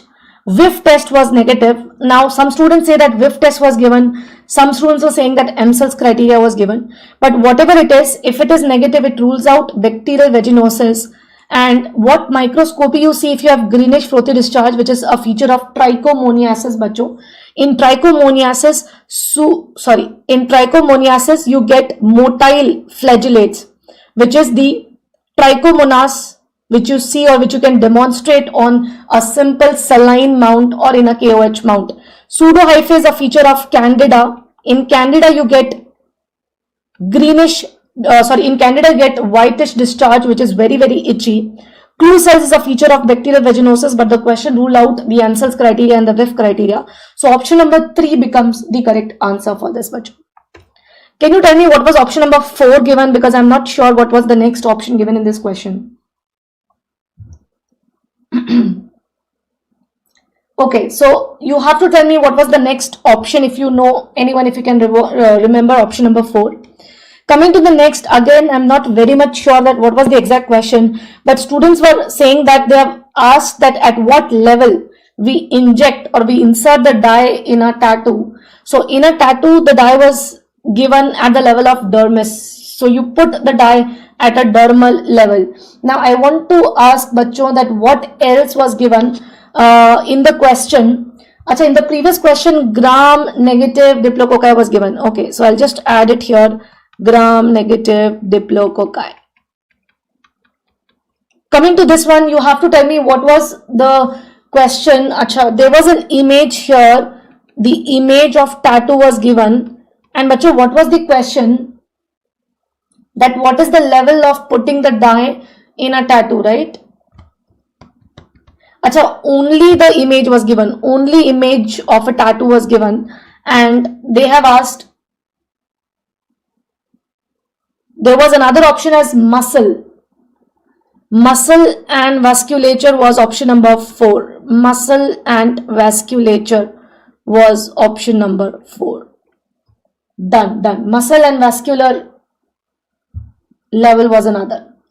Chalo. Where does the ink lie? That was the question. Where does the ink lie? Good. So I think this was the easy one. Ink lies in a dermal compartment. Next. Now I have no idea what was this question, Bachcho, but somebody told me that something related to Ruffini's and Pacinian. Did they ask you the question on the location? Did they ask you question on, I don't know what was the question, but just I have put this image. So you have to tell me what was the question given. Okay, so now they're saying, Bachcho ki tattoo mein they're asking you where you will not put the dye. So if they're saying that where you will not put the dye, obviously you will never put the dye in the muscle and the blood vessel. The exact site where we prefer to put is dermis. Because if you put it in epidermis, the dye get, like it is very superficial and there's a good chance that the ink fades away. Putting lower down also has a greater chance, like if you put it in subcutaneous tissue, the chances of dye moving out is also high. So if they are asking you where you can never put a ink in a tattoo or a dye in a tattoo, then obviously muscle and vasculature becomes the option. But if the question is pick one site, then I would ask you to pick dermis as the best option. Okay. Okay, they have asked the histopath question. So I think histopath this will be then become a patho question or a physiology question, because histopath they will be teaching you more. I thought they have asked you about the location of function, which is something to do with dermatology. Okay ji, chalo. So these were some of the questions, bachcho. Anything which we have missed here, you can just write it down so that I can add when I will be taking a option tomorrow. Anything else? Nikolsky sign we have already discussed, Dharmesh. Nikolsky, pseudo-Nikolsky, and I think false Nikolsky I have already discussed. Anything other than these we had? Okay, so that physiology, that Pacinian carpuscle will be discussed in physiology, don't worry, physio and patho. Anything else? Okay, so I think these were the only questions we had around We have around 8 questions in dermatology, 7 to 8 questions in dermatology, which I got. So if you have any more questions, just post it here. And I think there are other teachers who are waiting for the next session. So please do keep posting. You can also post it on my or on the DAMS Telegram channel so that I can just take it and I can make a better session tomorrow. Okay. Okay.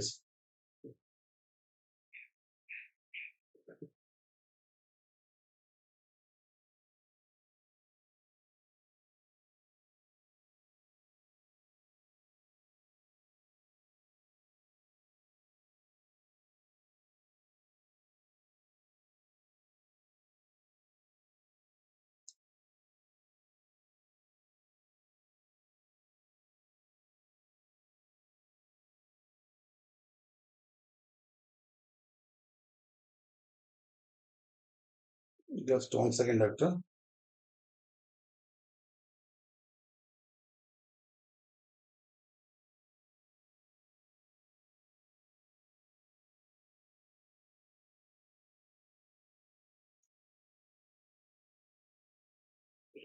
Okay.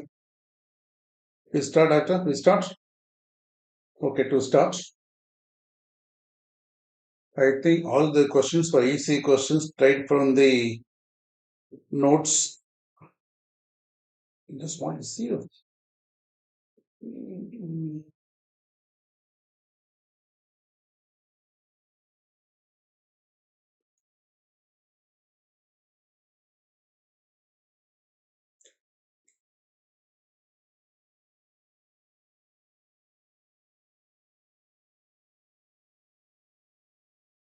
Just 1 second, doctor.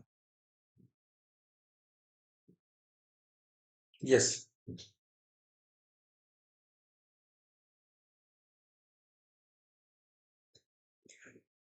What is the answer for the question, doctor? You what? I want to see feedback. Where to see?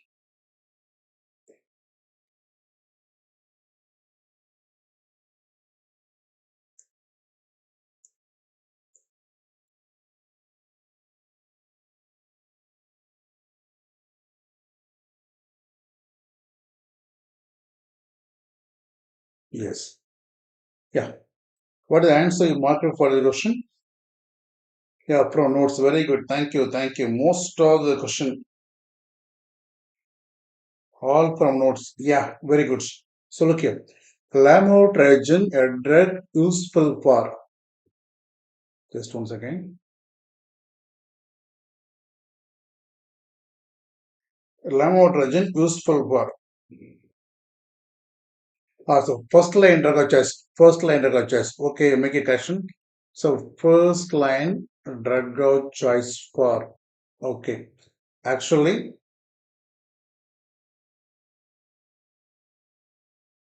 yeah. Actually, for absence seizure, drug of choice is etosuximide. Etosuximide. Okay. And for a myoclonic seizure, we can go for valproate. Atonic valproate. And among the option, best answer go for tonic-clonic seizure, we can go for valproate. I mean, lamotrigine can be useful for tonic-clonic seizure. Okay. Myoclonic seizure, best answer go for valproate. Here go for tonic-clonic seizure. Right? Next. All or ligand gated receptor. Exot. What answer? All or ligand gated exot. Everything we discussed just once again, I'll show. Just once again, I'll show. Actually, look at this. In our regular class, we discussed all our class notes. Look here. The ligand gated receptors. We discussed no the nicotine receptor, GABA A receptor, NM receptor, 5 all are ligand gated except histamine. Histamine. So histamine is the cyclic AMP receptor. So answer for this question, you can go for option number A, H2 receptor. Yeah.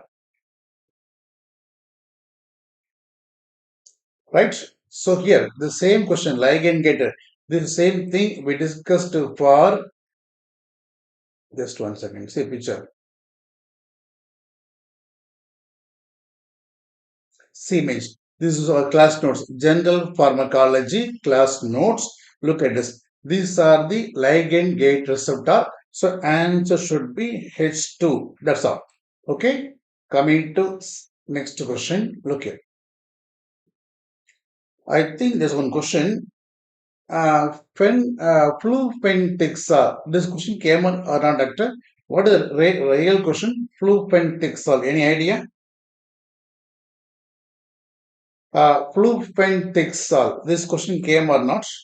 I think somebody told you think flupentixol regarding adverse reaction. Something you told. Any idea? This question I have to check, doctor. Flupentixol question I have to check. What is the real question? I have to check. Okay. Do you have any idea? Flupentixol? No idea? Okay. Now, this question. LD50, ED50 question. I think straight question, very simple question. What answer? They given LD50 value, ED50 value. So answer fenfluramine. Okay, fenfluramine. Fenfluramine causing cardiac valve fibrosis, so needs regular cardiac checkup. So fenfluramine appetite suppression causes cardiotoxicity like valve fibrosis. So fenfluramine. Okay, so answer 4. So same thing. See what we discussed. Actually, all are very easy question from our class notes. For example, look at this. The same image we discussed. Right. Yeah. See.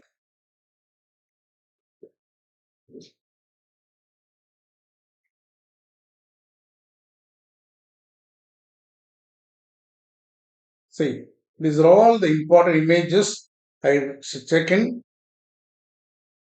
It is the one picture. Second picture from class notes LD50, AD50. And there's one more question. Vilazodone, antidepressant from our regular class notes. And look at this.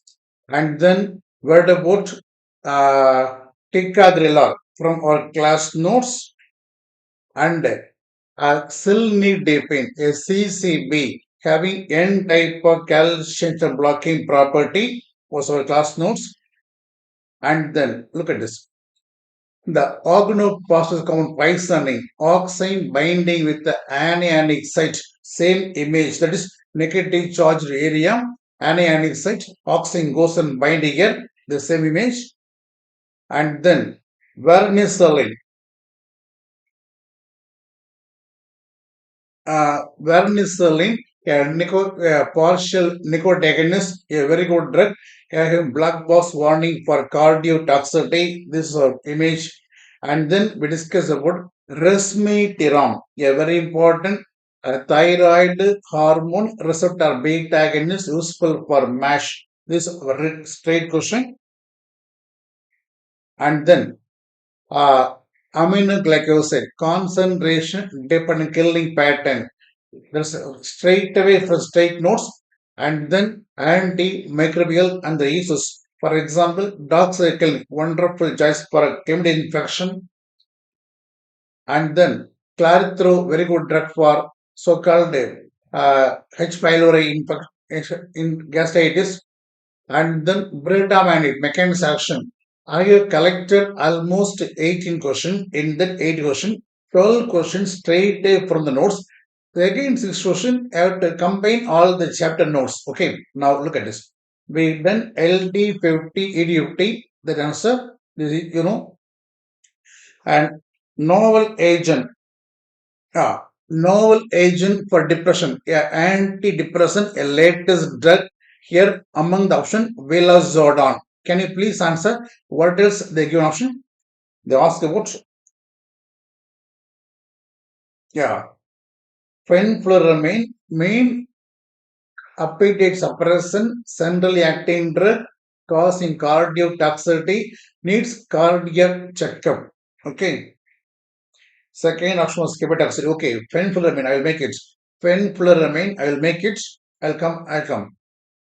Can you look at this question? What is any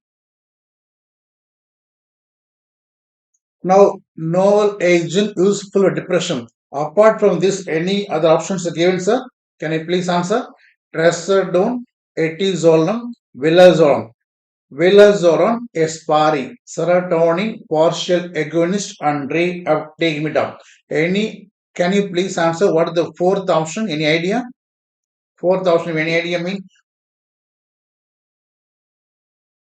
Novel mean what is the novelty? What is the latest? The latest, we call latest also called novelty. That is comparing to existing drug, old drug. What is the novelty? Novelty is the partial agonist and reuptake blocker. It's called novelty. Okay. Balanosarin. Okay, balanosarin.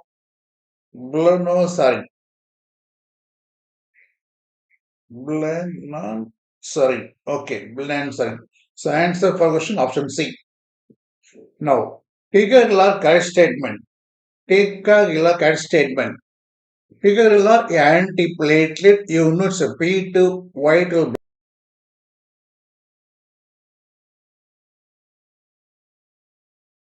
blood and metabolism and excretion through undergo metabolism by liver, undergo excretion by bile. This is also what the one more statement after any idea? Ticagrelor, antiplatelet, a P2 vital inhibitor, and it is undergo metabolism in liver, undergo excretion through bile. Any idea what the one more asked? It asked incorrect, huh? Okay. They asked for incorrect. One option was that needs one option needs activation. One option needs activation. No. It's not need for activation. Okay.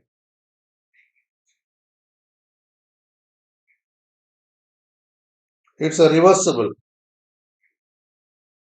Only ticlopidine, clopidogrel, prostacyclins are irreversible. It is reversible.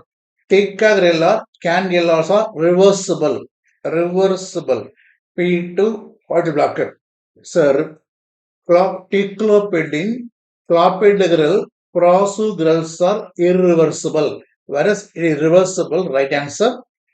It is causing more bleeding than clopidogrel and undergo metabolism in liver. Okay, needs activation. No, wrong answer. That means which is incorrect. Which is incorrect.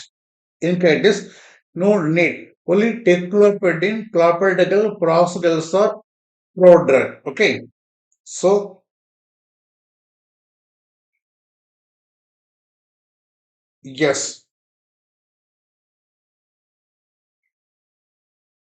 Next one. Okay. So reversible needs activation. Okay, right. Okay. Thank you. I will make it.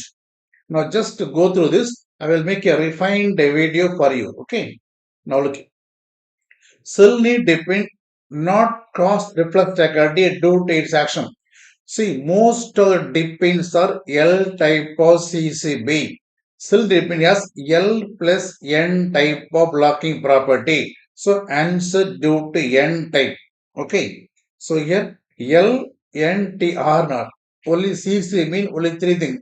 Either L type, N type, T type. Here it's L plus N. The N type blocking responsible for no risk of reflex tachycardia or this answer.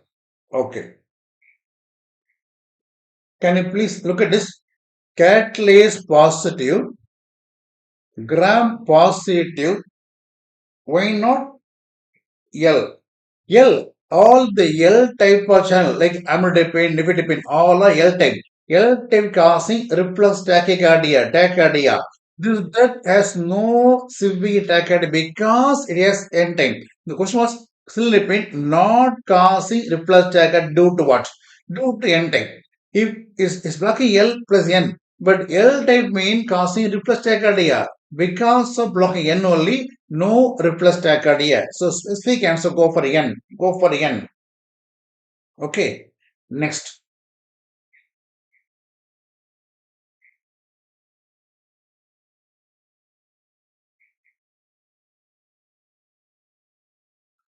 Catalase positive, gram positive cluster sensitive to sulfoxetine and oxolin. What is the drug of choice? Anybody? This needs microbiology knowledge. Then only can answer for the question. Come on. Yeah, I'll make it. One more option. Take a reverse. I'll make it. I'll make it. Okay, good. Now look here. Catalase positive, gram positive clusters. Vancomycin is also there an option. Oh, vancomycin is also there an option. Okay, okay. Actually, catalase positive, gram positive mean we are talking about staphylococcal and sensitive to sulfoxetine oxal mean mostly is case of MRSA. Mostly is case MRSA. For MRSA, the drug of choice always go for vancomycin. If vancomycin is there, mean answer vancomycin.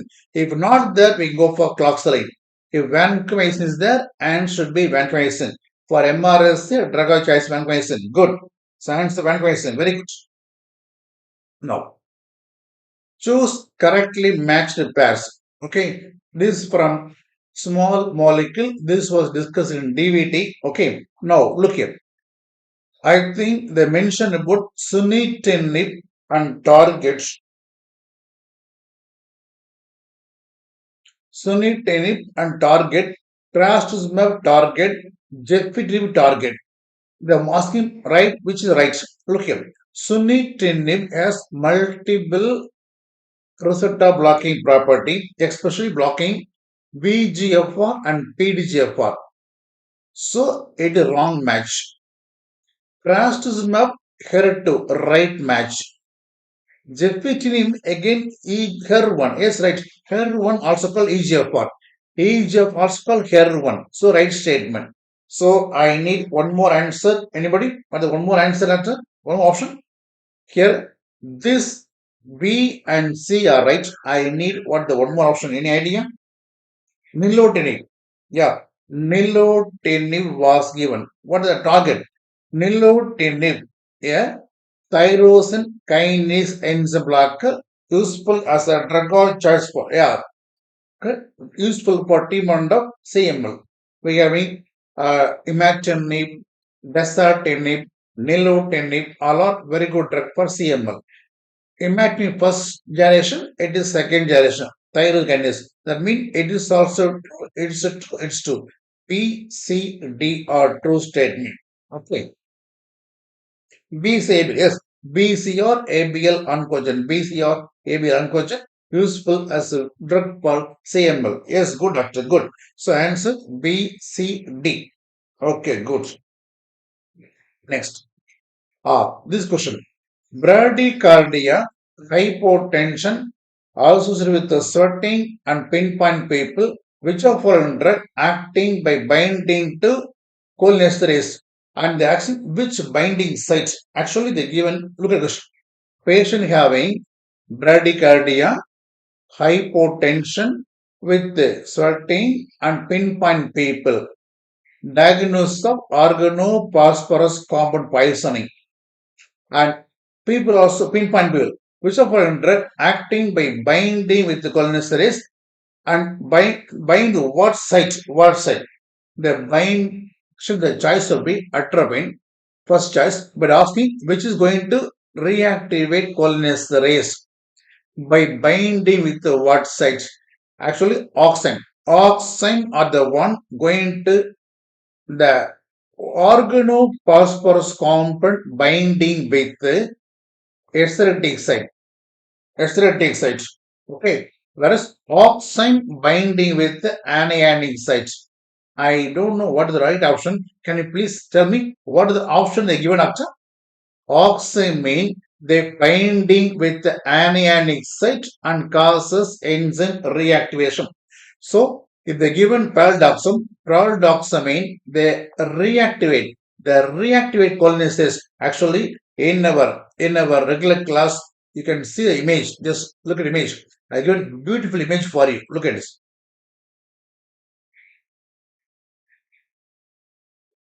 Look at this image. Look at this. See, organophosphorus compound binding with the acidic site, oxide bind with the anionic site. It is the right answer. Okay, so proldoxin binding with the anionic site of the cholinesterase and causes enzyme reactivation. The same thing we discussed in the class notes. Okay.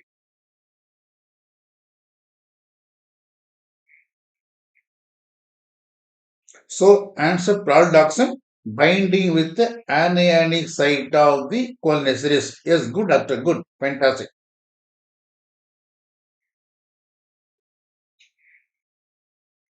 Next one. This question little bit tricky. Okay, look here.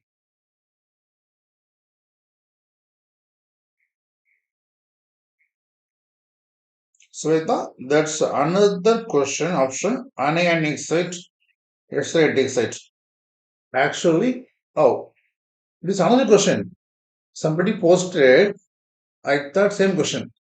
See, in general, in organophosphorus compound poisoning, OPC binding with acidic sites, whereas oxide binding with anionic sites and causes enzyme reactivation. Image was given. Okay, I'll try to collect the image. If you have the image, kindly post me. I will make it correct. But the concept is, in general, oxide binding with the anionic site of the enzyme. Okay, I don't know what the exact image given. If you have the image, kindly post me. I will modify the question with the option. Okay, yeah, look at this. This is another very tough question, I think. Anti-aging drugs mechanism and matching question. That is autophagy. That is still repairing. Oxime action doesn't depends on OPC. One option. Okay, I'll go through. Okay. Another question, sir. Atropine was answered. Okay, that means there's a two questions on OPC. Can you please answer? Whether there's a two questions on OPC compounds. Atropine, a direct muscarinic antagonist, useful as a first-line therapy to control the muscarinic symptom. But a definite treatment, reactivation of cholinesterase, that is by using oximes. Okay, I will check it. I will check it. Another question. I'll check it. Now look at it. Yeah, anti-aging drug. Here, you know.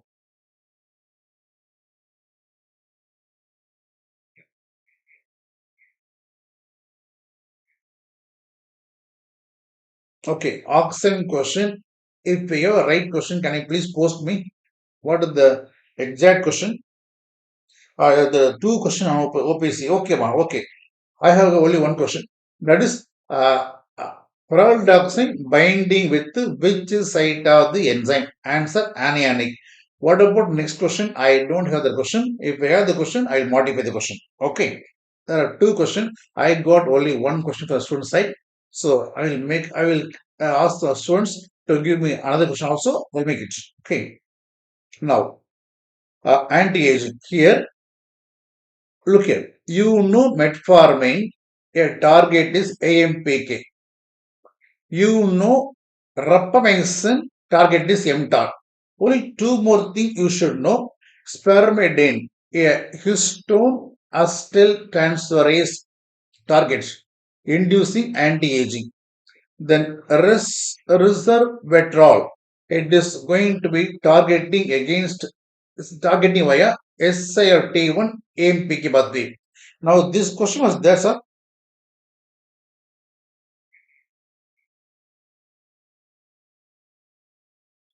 Whether this question is there or not, one question is there, I think. It is matching question or straight question or multi-response question, actor. Both questions were there. Okay. There are two questions came. Yeah. This question there, no? So here, target. Metformin targeting against AMPK. So AMPK activator, same question. Yeah. And spermidine, suppose single response question mean I go for this. Multiple mean all are right answer. What the answer given? What the option is asking? anti-aging mechanism. All are right match, right mechanism. Single answer mean best is go for spermidine. Others also trying for anti-aging, but it's already proven to have anti-aging property. So single response answer mean I go for option A, but multiple response mean all are under trial for anti-aging. Matching question. Matching question. That means they ask about what is the target. Spermidine target and metformin target, like the matching question. Yeah, I will make it matching. Matching question. Yes, okay. Next. Nicotine replace therapy. Ready? Nicotine. This under we very well discuss in the classroom. We put good animation for smoking and all this we discuss. No. Now question was look here. Now look here. One scenario on child with exposed to pesticide. Okay. This is one more question on OPSC. A child exposed to pesticide. Okay. Right. Okay, I do understand. Now, can you answer for this question? Nicotine replay therapy. Nicotine gum better than lozenge? No. Caffeine avoided 15 minutes before nicotine? Yes. For nicotine absorption, we need acidity.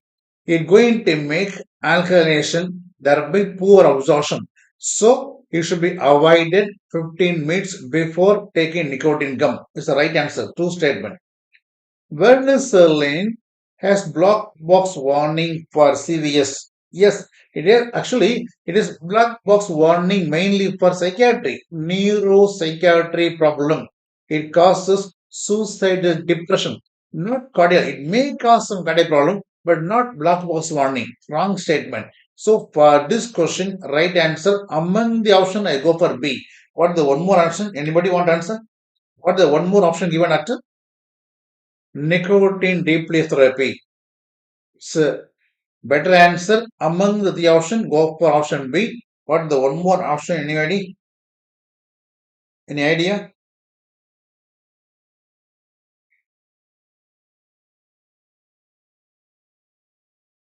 I need one more option. If we have the option, please post to me. I'll make it right.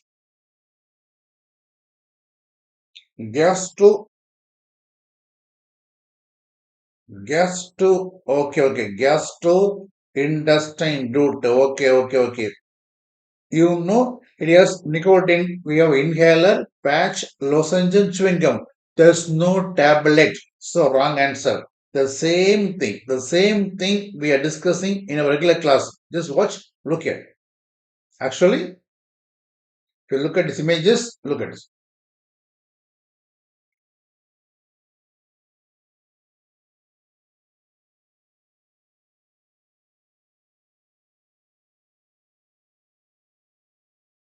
Look at this. Just one second. Nicotine. We have a nicotine slide.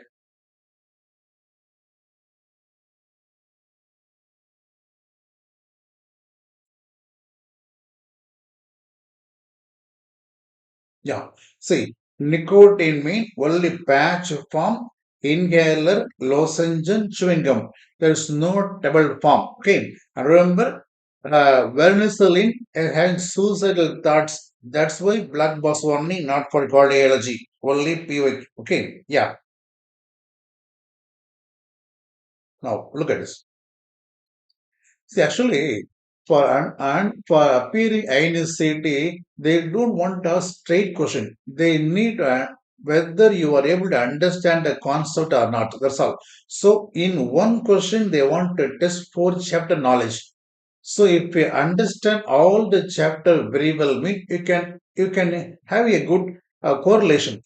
They need your correlating capacity, cognitive thinking capacity, not the memory power. So INICET, all faculty will give super notes for you. But you have to correlate everything, doctor. Then only you can get a very good rank. Okay. So most of the question out of 18 questions, 12 questions straight notes. Remaining 5 to 6 questions. If you read every chapter, you can think and can rule out other options also. Easy only. Okay.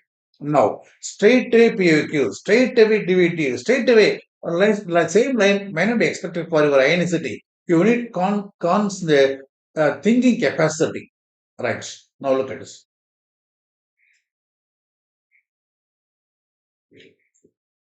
Yeah. This question, I think, straight away from notes, I think. Come on, answer.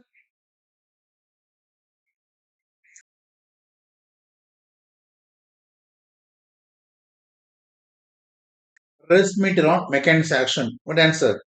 It's a very latest drug useful for MASH. One graph is asking, oh, order kinetic, first order, second. Okay. Nobody given this question at the kinetic graph question. Okay. Regarding order kinetic. Okay, I'll go through. And resmetirom, a thyroid hormone receptor agonist useful for metabolic dysfunction associated steatohepatitis. Okay. Yeah, good. This I think everybody will answer. Good. Now, there's one more question, matching type of question regarding antibiotic and the uses. Look here. Clarithromycin useful for H. pylori. Among and the streptomycin, nowadays second line drug, not a first line drug for TB. And doxycycline, wonderful drug for chlamydia infection. Of course, acetro also wonderful drug for chlamydia infection. So I think this was matching question, easy question only. Amoxicillin useful for sensitive gonorrhea. Normally, gonorrhea today drug choice will be ceftriaxone. For sensitive organism, we can try amoxicillin. Okay, this question is there or not, doctor? This question is came or not? Okay, a curve on first order kinetic versus zero. This question I have not received, doctor. Frankly speaking, if I receive the question, I will make it. I will again. I refine all the question with the proper answer. I will make complete video. Okay, as soon as possible, I will make complete video. And this question came or not, doctor? Can you please answer? Clarithromycin. Yeah, macrolide useful for H. pylori, triple drug therapy. Amoxicillin, yes. So everything I matched it perfectly. Right, it's a matching question. Yeah. Mechanism action of beta-manate. Anybody? What are the options they ask doctor? This is a question regarding mechanism action of beta-manate. What are the options I asked? Any idea? This one is discussed. The dilamanate, beta-manate, all are discussed in regular class notes only. Just look at this. Look here.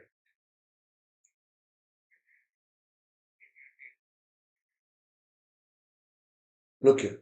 Beta-manate, dilamanate are new drug for MDR TB, where beta-manate inhibit mycolic acid as well as protein synthesis. Yeah, is okay. Is there. So I need what are the other options given for this question? Any idea? Can you able to get what are the other option? One is inhibiting AT synthesis. Next option inhibiting mycolic acid. Any other option you came to know, doctor? Or yeah, RNA polymerase inhibition. Okay. One more option. Inhibiting arabinogalactan. Arabinogalactan. Yeah, very simple only, straight only. RNA polymerase rifampicin, arabinogalactan, your ethambutol, and synthetic blocker, your bedaquiline. So answer should be option number B. Straight question. Okay. Next.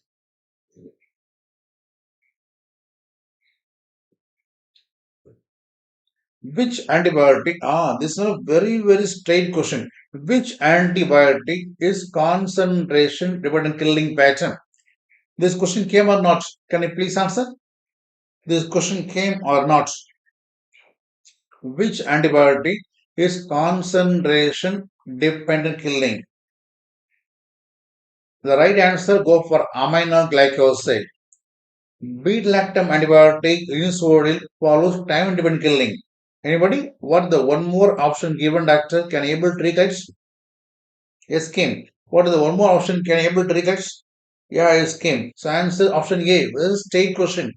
Okay. Then Sweta.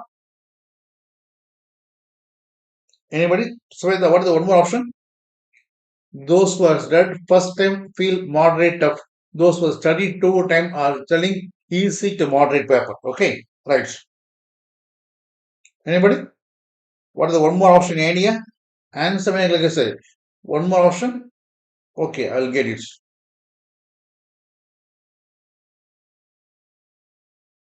Ventilation. Yeah, one more option. Ventilation.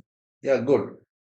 Ventilation follows time-driven killing. Okay, good. Thank you. Now, this was fenfluramine. Yeah, appetite suppressing appetite. It causes cardiotoxicity, so need cardiac checkup. This, I think, one option is given hepatotoxicity also. What is the one more option? I had to check until. Okay. Fenfluramine, a centrally acting sympathetic agent, appetite suppressant, and causes cardiotoxicity. What the one more option? I want. Okay. So I have to have one question. The order of kinetic. Order of kinetic. First order versus zero order kinetic. That question I had to receive. Okay, that question I had received. I think remaining question I had collected. So here, most question now tell me. I shows evidence from our class notes, including my face itself. So what does the meaning mean?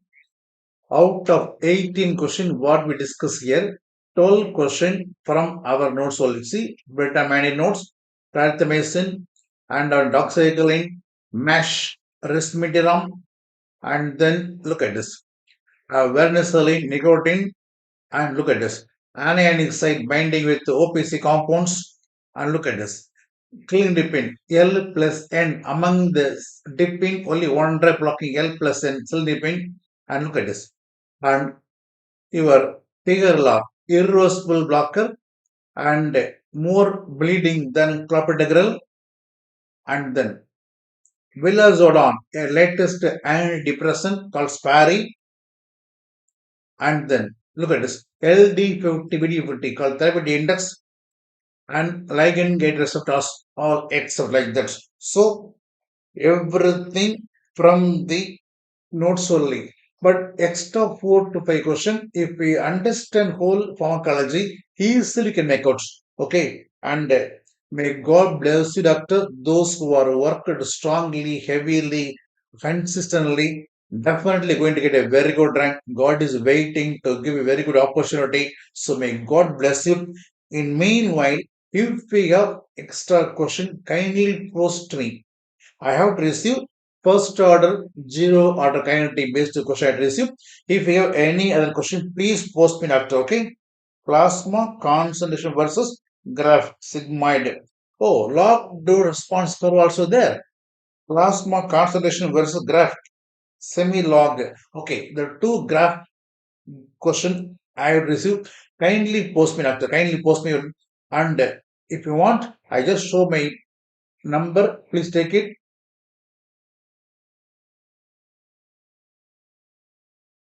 Kindly post your queries, post your extra question to my WhatsApp number. I will make full refined question with the explanation and post you as soon as possible. Okay. So thank you very much. All the very best. Okay. All the very best. Thank you. Thank you.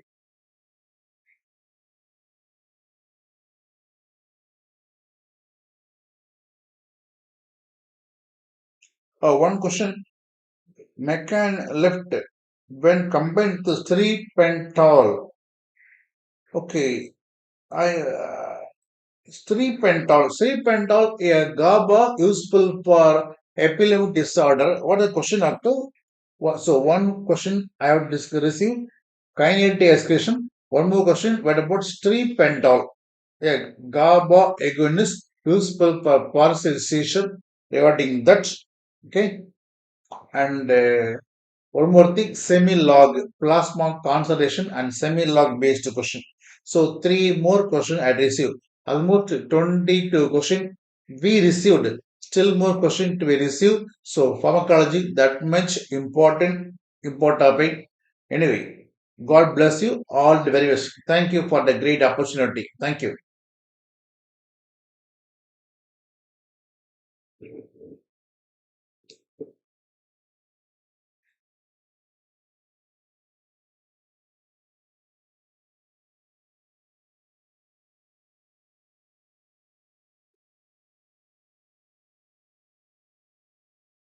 One option, aid cytosis, therapeutic calculation based question.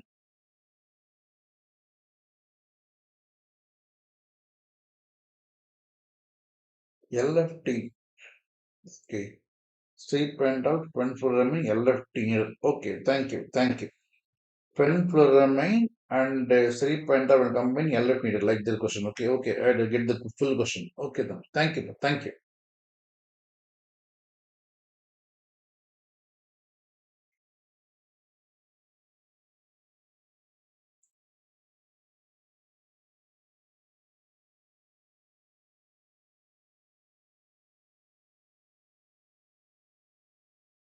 The exact details.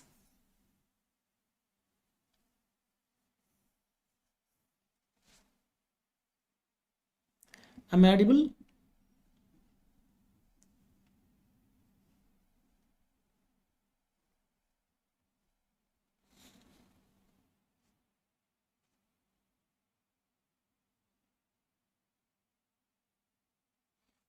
Great. So, neonatal meningitis caused by. Here also I get two versions. Some people said neonatal meningitis not caused by. Okay. If we say neonatal meningitis caused by, if that is the question, answer will be Listeria monocytogenes. If it is not caused by Staphylococcus aureus, if they mentioned not caused by, then we can think of Staph aureus, Streptococcus pneumoniae, Haemophilus influenzae. This usually they won't cause neonatal meningitis. Neonatal meningitis caused by what is the mnemonic? Belk. Group B Streptococcus, E. coli, Listeria. It's a multiple type. Very good. But what my question is, sorry.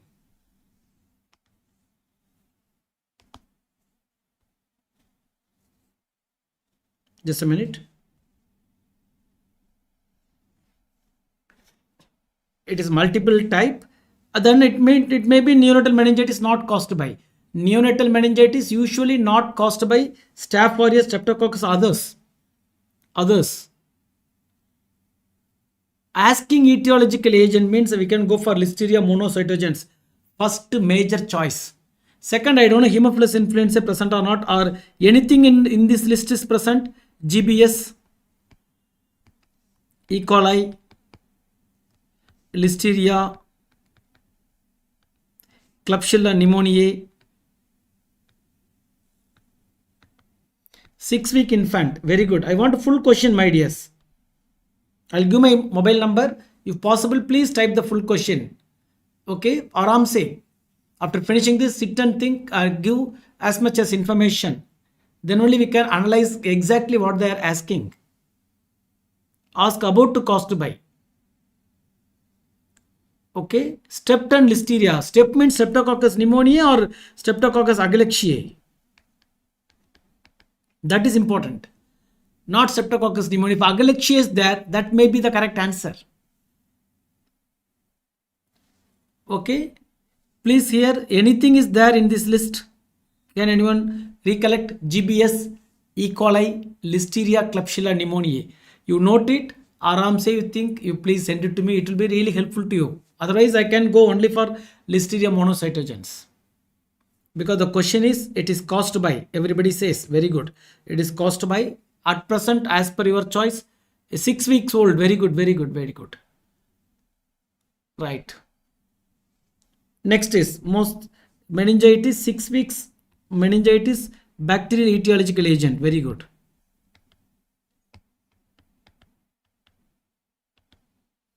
I will correct it.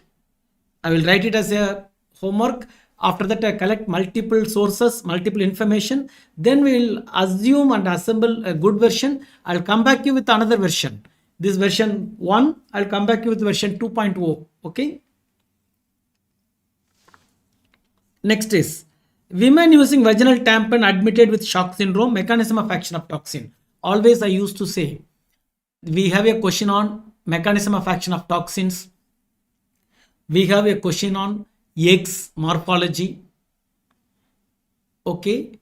Egg morphology, exotoxins, and vectors. These three I used to tell always. Any question about vectors? Can you think? Women using vaginal tampon admitted with shock syndrome. What is the mechanism of? Basically, it's a super antigen. Super antigen.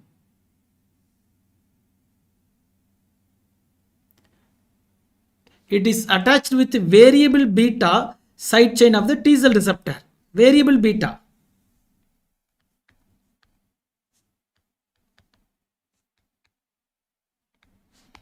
Super antigen. We discussed in our what is called DVT. I gave big examples of all super antigens. And in my notes also, it attached to the variable beta side chain of the T cell receptor. Then only we call it a super antigen. It caused cytokine storm. It caused cytokine storm. Variable beta side chain. Very good, very good, very good. Option was ABCD, CBCD, ABC, multiple type. Okay.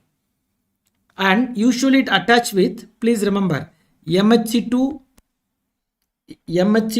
and variable beta side chain of the T cell receptor. It attached with MHC2 outside. MHC2 and variable side chain of the variable beta side chain of the T cell receptor. Both are correct options. Very good, very good. Yes. Then the option is, these two are the correct option. I don't know what order they gave. I can't give A, B, A, C and all. But these two are the correct answers, my dears. Can you think any question? Not B cell, not MHC1. Not MHC1. Child with cranial nerve palsy, hydrocephalus, low CSF glucose and high protein, lymphocytes predominant.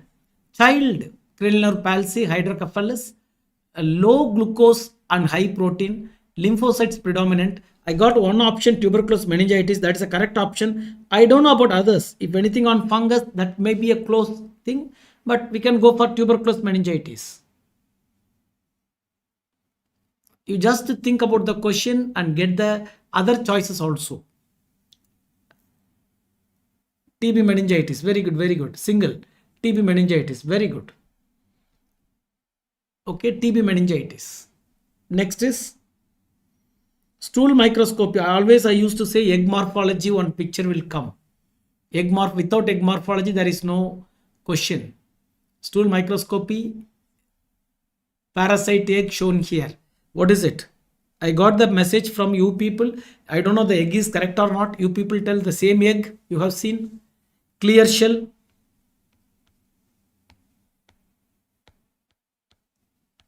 With the blastomeres. Hookworm egg. It is hookworm egg. Okay, viral, fungal, pyogenic. I'll write it previous question. I'll write it pyogenic.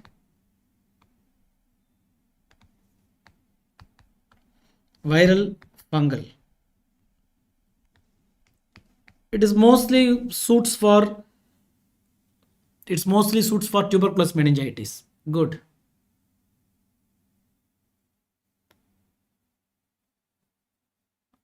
What is the mode of entry means? Entropius was an option here. Ascaris ankylostoma, entropius. Ascaris serrated edges. Easily we can rule out. Entropius kidney or planoconvex. It is kidney or planoconvex. Kidney or planoconvex. Mode of entry. Okay. Not identify. Mode of entry. Very good. This only expected from you. Is skin penetration by filariform larva. Mode of entry. Then totally wrong. Mode of entry. Skin penetration.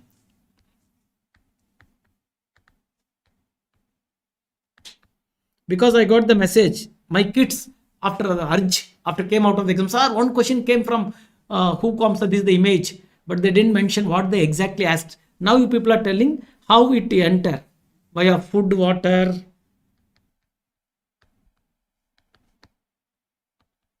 Skin penetration via falciform larva.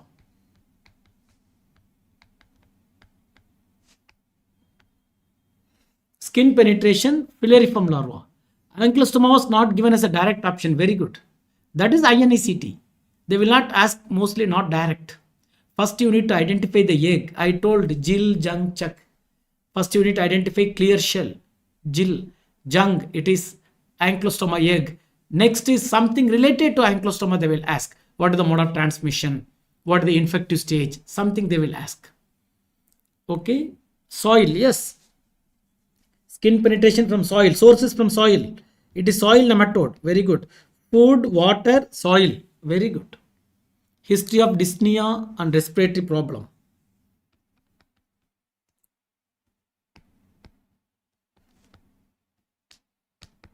So I'm collecting all the information from multiple sources. We'll get a beautiful version, complete version soon. One option is ingestion. Very good. Food, water, soil, ingestion.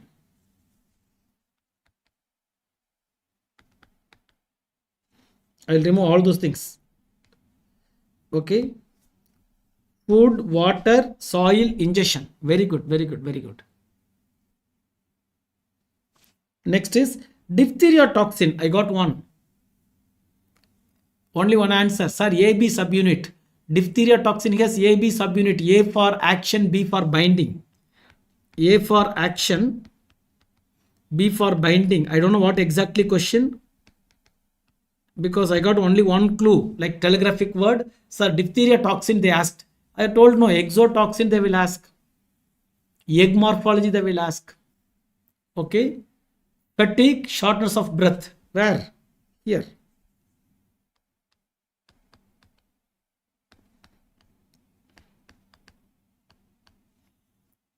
Right. EF2 was an option. Very good. It acts on elongation factor to inhibit protein synthesis.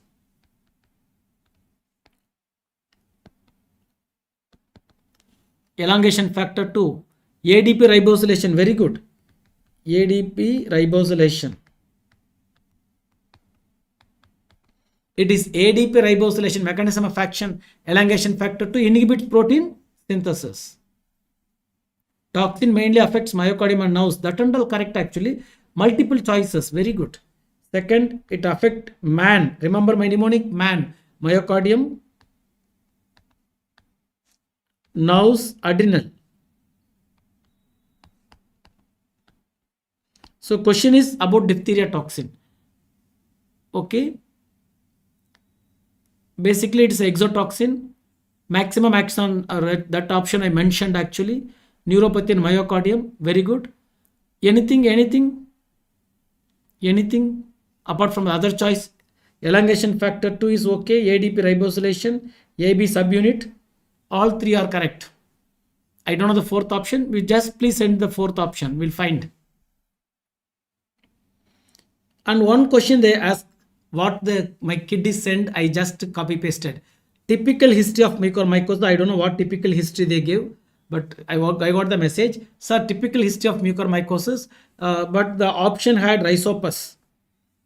They don't know the other option. So that is the good thing. People remember only the answer. Mucormycosis history, it is mucormycosis, rhizopus. They don't know about the other option. What about the other option? It is not plasmid mediated. That is wrong option, because it is what mediated? POG mediated. So if AB subunit, ADP ribosylation of elongation factor 2 now means ABC is the answer. D is not the correct answer because it is not plasmid mediated. It is not plasmid mediated. Diabetic and steroid, that is the typical. Diabetic with steroid. It is diabetic with steroid is the predominant what is called predisposing factor for mucormycosis. Nose had block at sharp. Very good.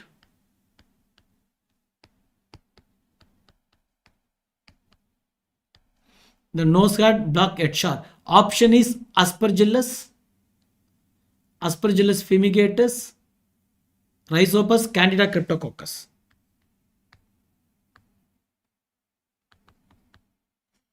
Aspergillus, Candida cryptococcus.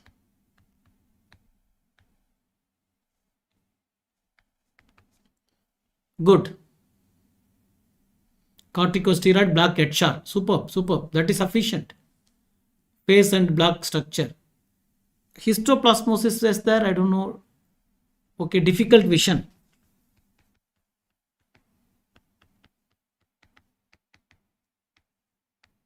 Somebody says histoplasma. I will write that also. And after confirming with other sources, I'll get back to you. Candida tropicalis. Aspergillus fumigatus. Good, good, good. Good. Next is painful vesicular lesion on penis 2 to 3 day history. This they give the choices. Okay, wherever painful, herpes and hemophilus, remove this. Usually it won't cause genital infection, and syphilis is painless. And vesicular lesion, we can go for herpes. Vesicular lesion, I can go for herpes. There is no doubt on it. Here no histoplasmosis. I will remove. Thank you, my dear. Thank you. Thank you. There is no histoplasma. Okay, photo was there. Kindly send the photos. Search in Google. Herpes. If you find the photo, please send the photo. We can add. Okay, yes. Some questions are overlapping. It may be dermat question and it may be a micro question. Don't worry. Some question may be pharmacology, microbiology. Microbiology we can easily integrate with all other subjects. Unstained halo, that one word in CSF, cryptococcus. I got the key point in the question, key answer. That's all. I don't know exactly what it is. Any case of meningitis, HIV, meningitis, India ink, unstained halo, CSF. Any points are there? Low CD4 count.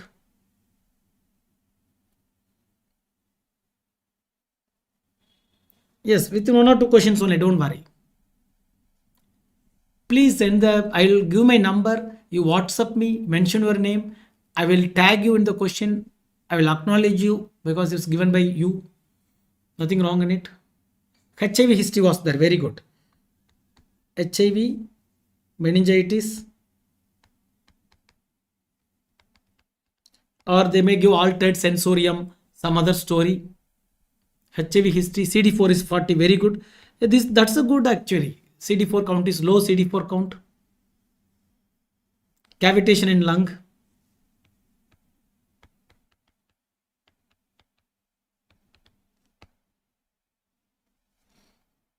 Cavitation in lung cavity, very good.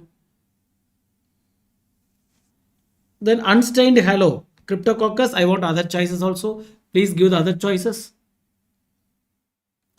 Hyphae formation means it is not cryptococcus. Hyphae formation may be there. Aspergillus, they produce some hyphae. Pseudo hyphae by what is called Candida will be there. I want the exact question, please. Usually halo, unstained halo in CSF go for cryptococcus, no doubt on it. Next is splenectomy organism. I don't know the exactly. Okay, which organism I don't know. It is previous question choices. Splenectomy means capsulated pathogen. Maybe NHS organism. Neisseria meningitidis. Haemophilus influenzae. Streptococcus pneumoniae.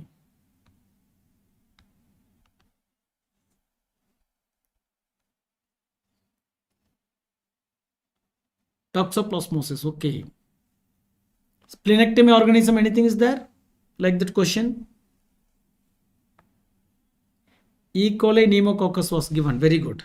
Then Streptococcus pneumo is the answer. E. coli pneumococcus, is these two are there? Step pneumoniae, yes, options for step pneumoniae is the option. That is the correct answer. If step pneumonias, that is the correct answer. What about the other two choices?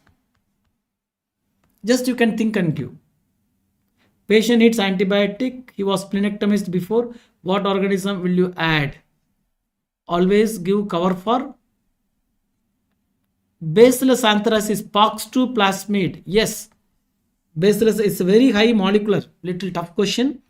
Pox2 gene for glutamate capsule. Polypeptide capsule.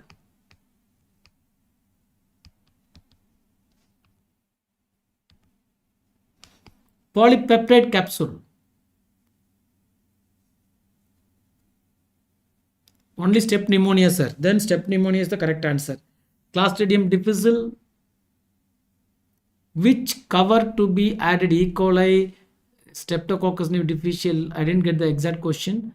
Candida also there. Okay, lot of organisms are coming there. Yes, these are all the first hand information. If you think after analyzing any question from immunology,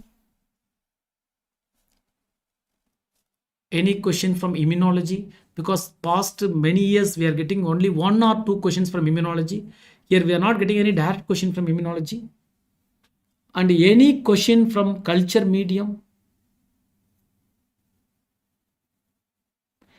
Diphtheria toxin was not asked. No, somebody already mentioned. Clostridium difficile asked.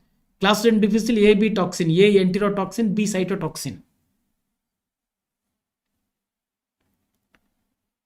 3-year history after splenectomy.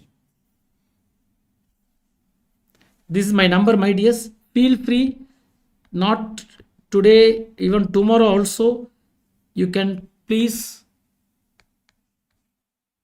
This is my number. I can write it here. Many of you already have my number. Doesn't matter. Just mention your name, write the question. Whatever you can recollect, you will please write the question. We will make it. Question on autoclave. Nobody told. Just I have pepin and pepsin or division of cleavage of immunoglobulin.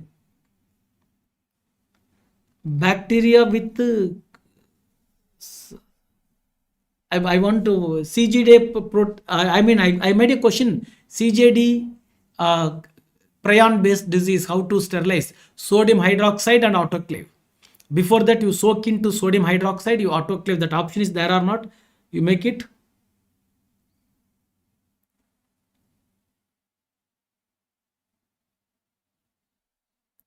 Okay. So you please make the question. Think aram se. Make the question perfectly. Send it to me. We'll make another. Because I have only 10 questions with me now. But usually microbiology is 17 to 18 question. Something overlapping with other subject also doesn't matter. I will make it at least 17 questions. You please sit and think and send it to me. Okay. One big machine picture. Temperature for prion was given. No, not 121. Prion temperature is high. 134. Like that. You need to soak into sodium hydroxide. That is important. Soak into sodium hydroxide. Yes. 134. Yes, you are right. Okay. Hey, don't be panic. Don't worry. You already done. Okay. Now you can see. Just analyze what is the paper, how they asked this time. Okay. INICT means definitely it should be a little bit tough paper, not routine.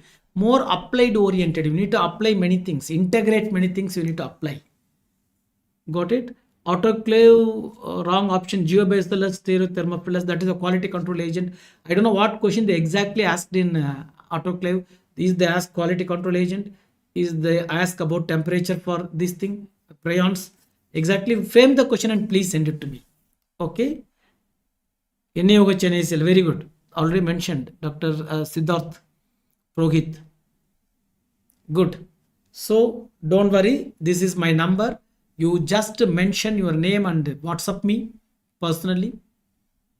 I will correct it. If I get 2 to 3 version of the questions, I will discuss with you people. We will make a perfect question paper.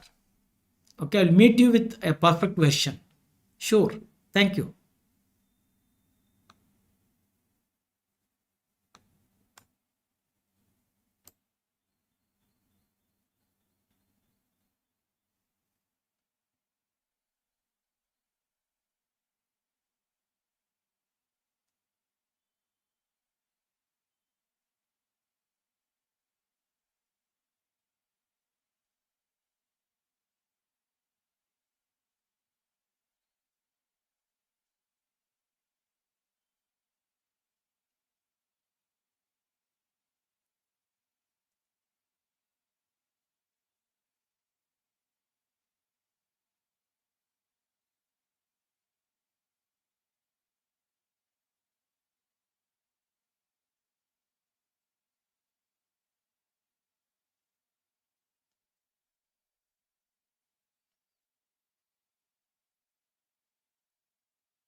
Yeah.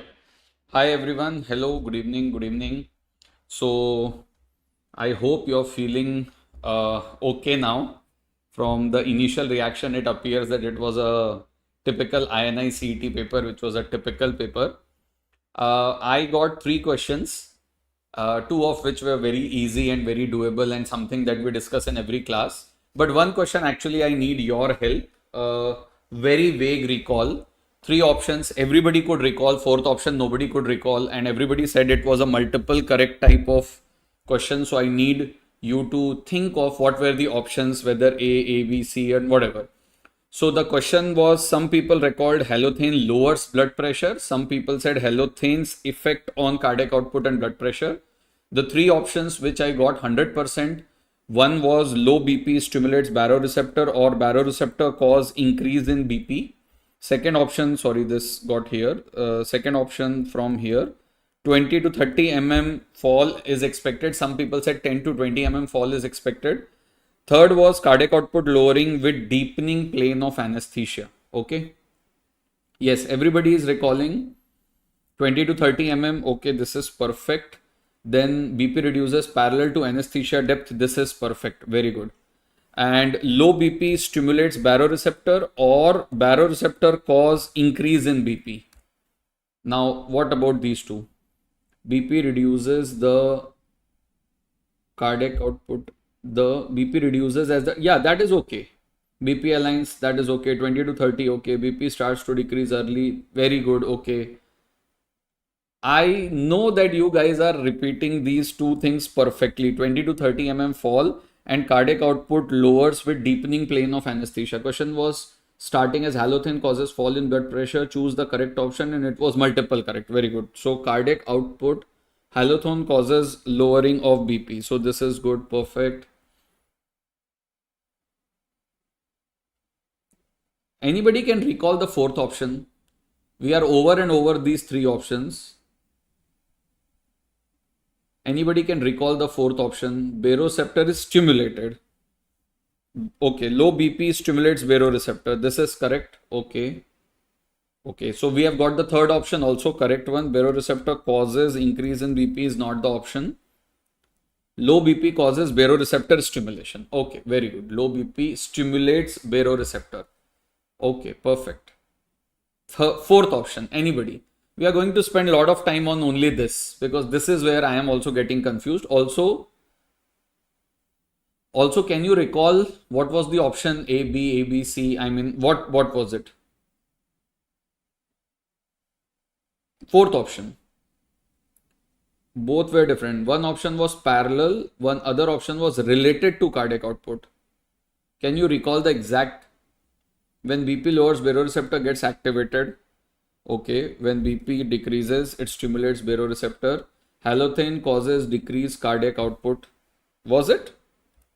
Halo decreases cardiac output. Was this the fourth option?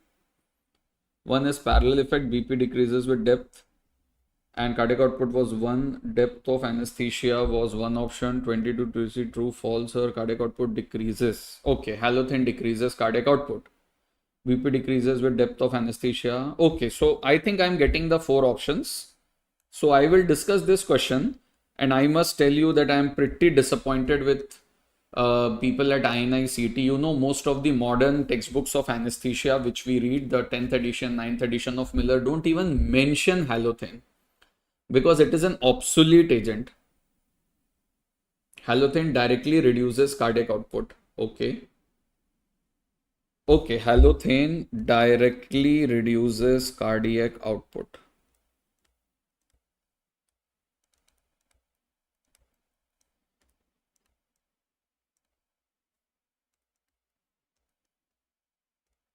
Okay. I don't know what to do when exact number is asked because frankly, after I got this question and I got this option of 20 to 30 mm fall is expected, I searched the entire text related to anesthesia, including online, and nowhere it is mentioned. So I am presuming that this is the wrong option. Okay. Now let me tell you what the text says. Every inhaled anesthetic agent, we have read about this, decreases cardiac output. So all decrease cardiac output.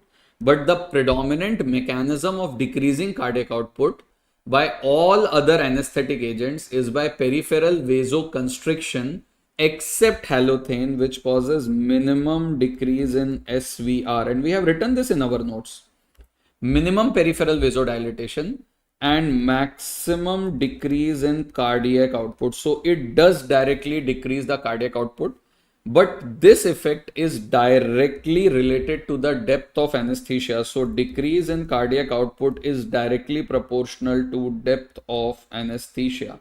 So more is the depth of anesthesia, more is the decrease in cardiac output, but low BP doesn't stimulate the baroreceptors. And that is why halothane causes decrease in cardiac output, decrease in blood pressure, but also decreases heart rate. And this is something that we have written as an exception. Only inhaled anesthetic agent to cause decrease in heart rate. Why? Because it doesn't affect the baroreceptor. It doesn't activate, because with fall in blood pressure, increase in heart rate is a baroreceptor reflex, and both propofol as well as halothane doesn't stimulate the baroreceptor. That is why these are the only two agents which decrease the blood pressure but also cause bradycardia. So according to me, right now I will consider option number B as false, option number A as false, but both option number C and D are true. Cardiac output lowering with deepening plane of anesthesia, and directly reduces cardiac output. Okay? Yeah, this is ridiculously difficult question. I must tell you, most of the postgraduates in anesthesia won't be knowing these specifics of one drug that we use in anesthesia. So don't beat yourself down. I am telling you from last 15-20 minutes, I have been searching this 20 to 30 mmHg because even I don't know from where this figure came, and then I have to presume that this is the false option, right? So two options that were correct is cardiac output lowering effect is proportional to the depth of anesthesia, and yes, halothane does directly decrease cardiac output by affecting the myocardial contractility, but no, low BP doesn't stimulate baroreceptor, and that is why you don't get tachycardia, and 20 to 30 mm fall is expected is something I could not find, so I'm presuming it to be false, right? Rest two questions were very easy. What are the order of structures pierced during lumbar puncture? And they wrote the order, so we know that the first thing is skin, followed by subcutaneous tissue, followed by supraspinous ligament, followed by interspinous ligament, followed by ligamentum flavum, then dura, then subdura, then arachnoid, and then you reach the subarachnoid space. Subarachnoid space. ठीक है? So skin नहीं दिया हुआ है, सबसे पहले आना चाहिए supraspinous ligament, then interspinous ligament, then ligamentum flavum, then dura, then subdural, and then arachnoid. I really don't know what options. Yeah, subdural, epidural, बात तो वही है ना? Subdural, epidural. If it is epidural, it will come above. Okay, subdural नहीं था, epidural था. Okay, so epidural will then come before the dura. So A, B, C, D would be epidural, E would be dural, and F would be arachnoid. Okay. This question was very easy. Anesthesia is supposed to give you easy questions. This question was very easy. ठीक है? Both were there. Okay. Subdural B and epidural B. Wow. And epidural. We will have a proper recall session where I will compile all these things. ठीक है? Okay. Perfect. Then a standard question, we discuss it every single time. We discussed it in INICET predictor, we discussed it in marathon, we discussed it all the time. Intraoperatively, sudden and abrupt rise of ETC2. Your diagnosis was made here MH, but yet they gave a 104 degree Fahrenheit temperature, increase in heart rate to 150 and raised blood pressure. Okay? So no problems here. Do you remember the options here? Do you remember the options here? Can you recall me the options here? I'm so happy to hear only anesthesia was good. Out of 3, you managed to do 2. Yeah, MH was there. Other options, do you remember? Heat stroke, very good. What else? MH, what else? Just give me the options. For tomorrow it would become easy. Heat, other was heat syncope, okay, and heat exhaustion. Oh, so even if you don't know MH, you will know that intraoperatively you would not have all these things. All right. So heat syncope, heat exhaustion. Okay, perfect. Right. So 3 questions. Any other questions that you recall? Any other questions in anesthesia? After thoroughly asking you, and one of my known persons who gave the exam, they told me 3. But is there anything else that we are missing? Even I love anesthesia, so we are common in that. Anything else?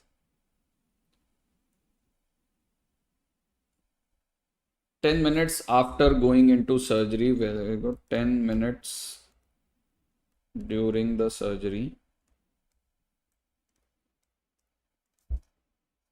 Okay, perfect. All these things I will put in the proper recall. Chalo, perfect. So surgery is waiting for you. So I hope this was good. I will recall it. There will be a proper recall session. If at all you feel that there is anything that you want to tell me, just put it up on the Telegram group and I will know. You can tag me, Anshul Devakar is my name, or you can send me the questions on Telegram at anesthesia shorts at Anshul. Okay? Chalo, bye.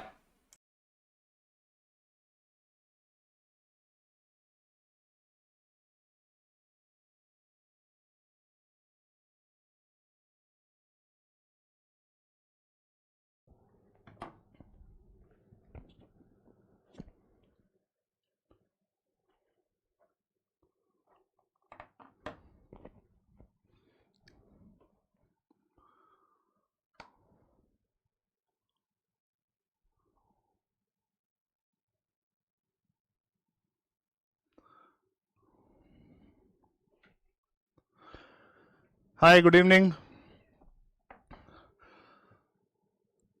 How was the paper? I know that this time INICET, especially the surgery part, was not as easy as it was in the previous few INICET exam. I guess the whole paper was moderate to tough. So, let's discuss some of the questions which I have got based on the recall, although it is a very early recall.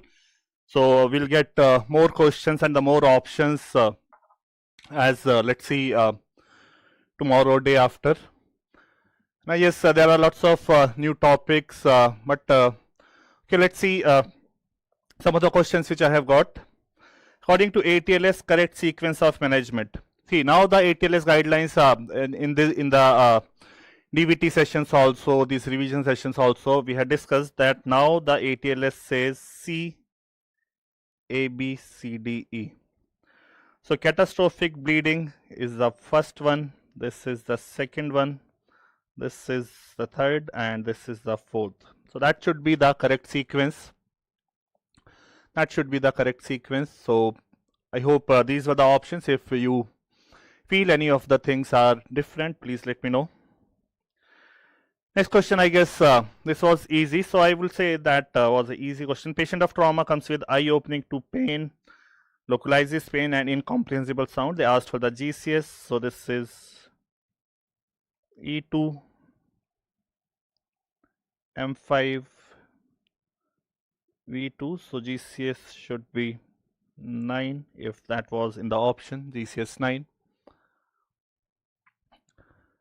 Yes, see the questions I'll discuss, and then let's 2 minutes after the discussion, whatever you feel that I had not discussed and it was there in the surgery, so please you can give your suggestion or your comments. In a patient of primary blast injury, the burn comes under, this also multiple times we had discussed, so burn comes under quaternary blast injury.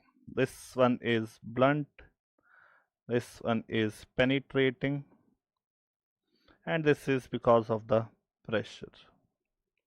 Okay, so this also I will put in the easy question. A patient of colon injury with more than 50% circumference laceration. Now this is something new. Generally the AST grading, the important ones are the spleen, liver, kidney, but this time they had asked, see, AST had given grading for everything, for duodenum, for bowel, for everything. They had given pancreas and all, but generally the important ones are spleen and liver and kidney. This time they had asked about bowel.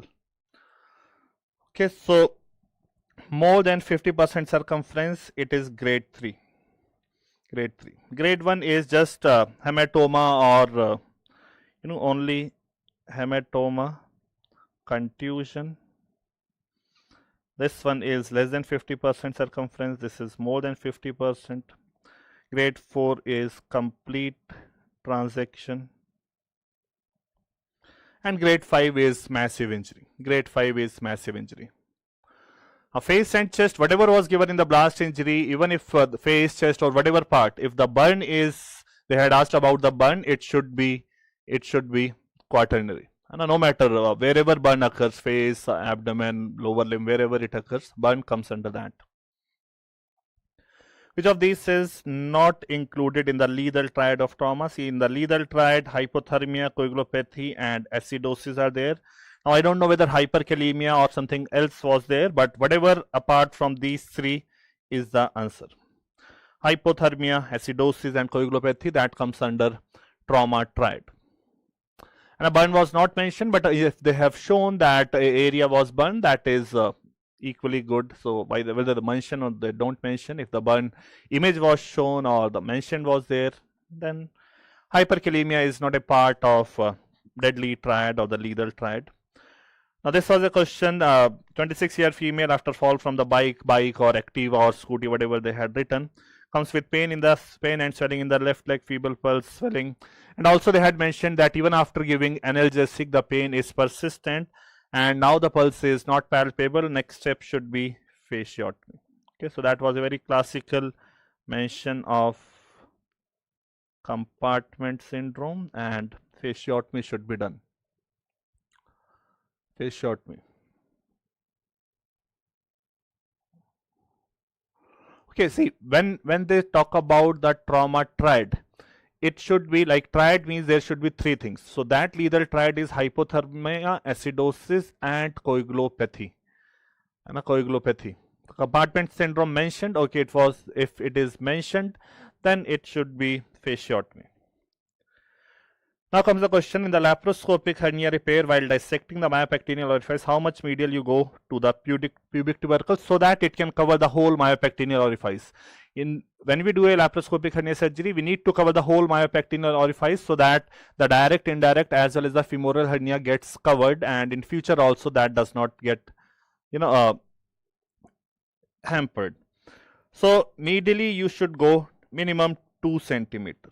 See, they say 2 centimeter medial to the pubic tubercle, 4 centimeter superior to the inguinal canal, and 6 centimeter lateral to the deep inguinal ring. That should be the coverage when you put a mesh there. Compartment pressure is more than 30 mm. Okay, if they had given 90 or whatever. Compartment syndrome is when the pressure is more than 30.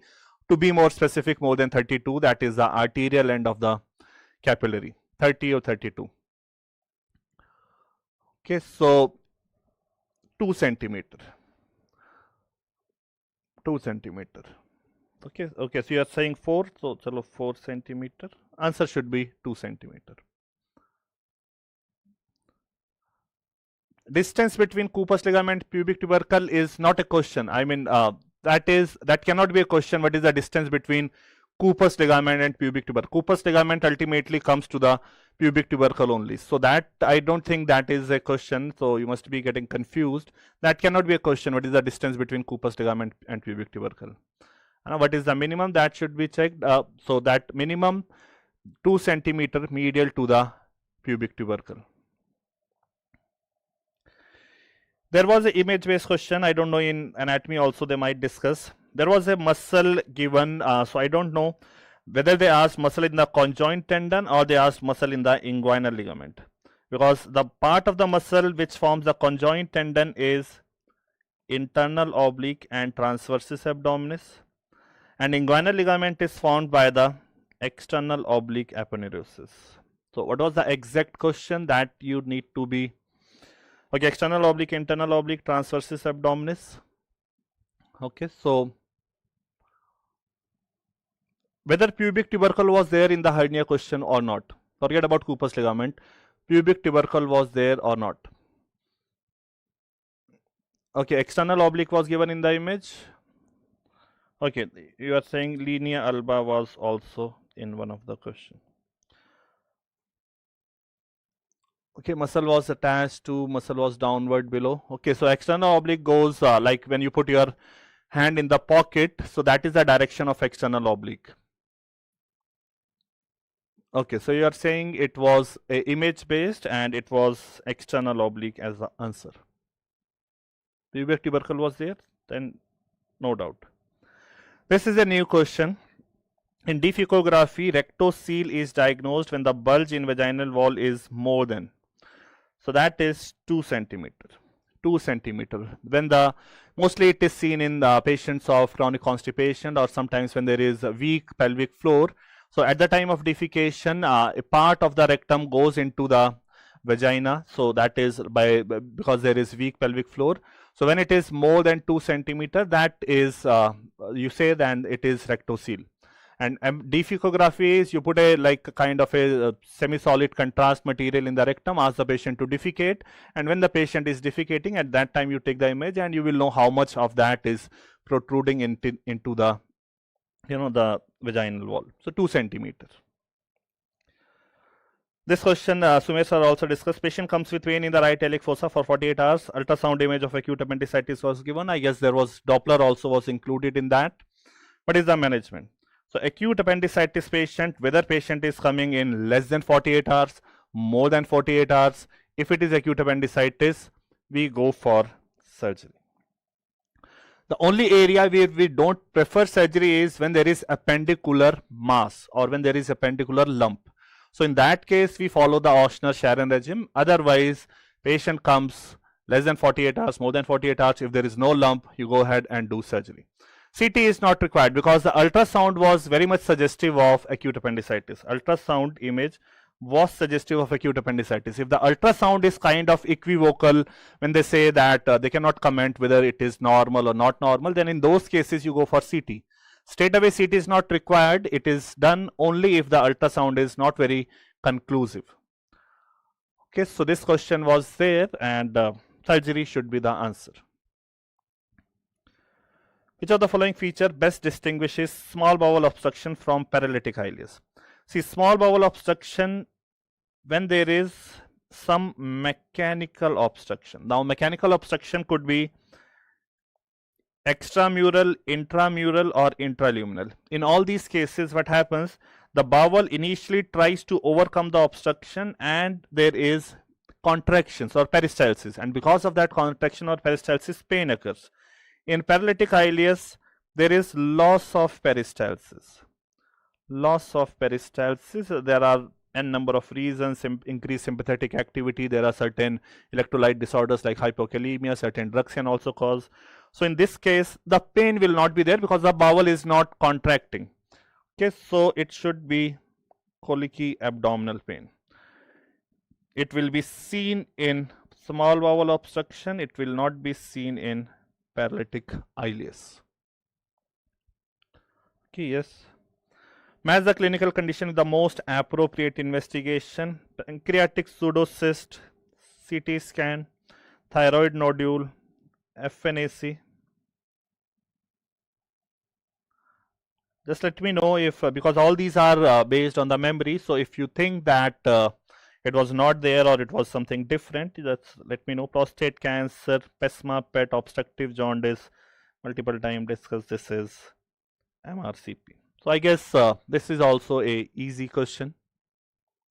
PESMA, PET, yes, okay, PET, PESMA. PESMA, I mean if they give PESMA, if you know the full form of PESMA, then it is prostate specific membrane antigen, it is much easier. Okay, PESMA is nothing but PET. PESMA or PET is the same thing. Yes, good. So see, not that difficult till now. I mean, it is difficult, but not out of the word kind of things. Principle of TME in the management of rectal cancer. TME is total mesorectal excision. So total mesorectal excision is the principle which is followed in the middle and lower 1/3 of the rectal cancer. Middle 1/3 or the lower 1/3. So whether we are doing LAR or whether we are doing APR, in both surgeries this principle is followed. See, because the lymphatic drainage, the blood supply comes to the rectum via mesorectum. So you have to remove the whole mesorectum in order to get a negative margin and to prevent the future risk of recurrence.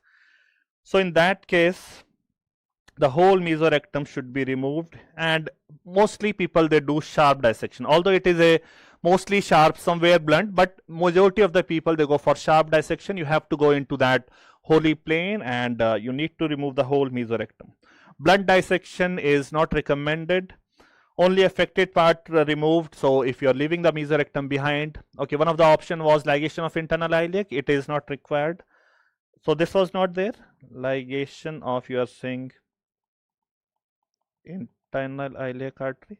No, the blood vessel which needs to be taken care of, blood vessel, we ligate inferior mesenteric artery. Inferior mesenteric artery is the artery which is supplying to that part, not the internal iliac. Okay, B was complete blood dissection. Okay, so that is complete blunt dissection. Okay, that is again going in the favor that I said, that majority of the dissection should be done sharp. Okay, so yes, in toto means you are removing the same thing. So that is clear cut. Very nice. I can see I have taken so many recalls this time. I mean, you are helping me a lot by telling me the options. I really appreciate. I know the day when you give exam, you are exhausted, but all of you are sitting here discussing this thing. I really appreciate, and I thank all of you to be part of this, discussion. A patient of obstructive jaundice comes with palpable gallbladder, which is non-tender weight loss. This is very classical Courvoisier's law or the rule, and it is periampullary cancer or carcinoma head of pancreas, whatever there was in the option. Okay, what was carcinoma head of pancreas or periampullary, anything. So I guess this was in the option. I don't know what was the fourth option. If it is HCC, it is okay. You are saying 60 years male patient. Okay, now you remember the age and sex of the patient also in the question. I really appreciate the memory, the recall memory. Choledocholithiasis. Okay, thank you very much. CBD stone was the fourth option. So very classical Courvoisier's law.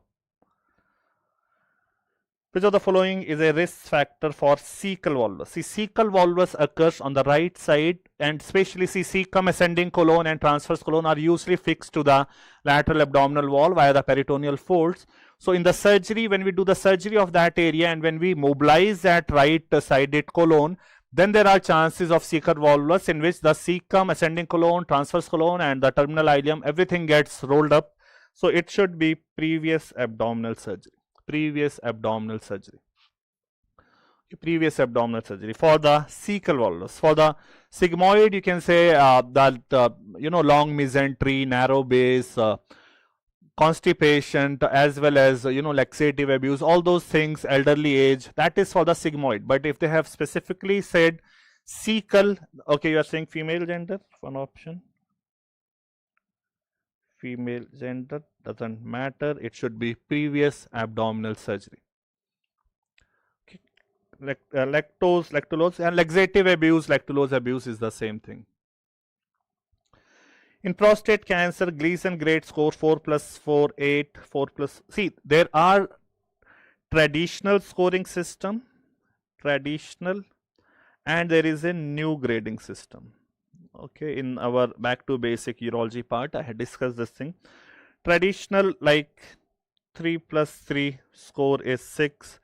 Then there is one 3+4, 7, or 4+3, 7, then there is 4 plus 4, 8, and there is 9 or 10. So as per the new grading system, this is 1, this is 2, this is 3, this is 4, and this one is 5. So this should be grade 5. I guess pathology people will also discuss. That is depending on what they see, because the carcinoma prostate is kind of a heterogeneity. So they see 2 areas, and in each areas they will see how many cells they resemble, like the normal cells, which are the cells which are not resembling cribriform cells and poorly differentiated. So based on that, this is given. So 4 plus 4, 8 should go to, 4 plus 4, 8 should go to grade 4. See, grade 4, grade 4. Okay, grade 4. Okay, this is this. Grade 4. Yes, 4, sorry.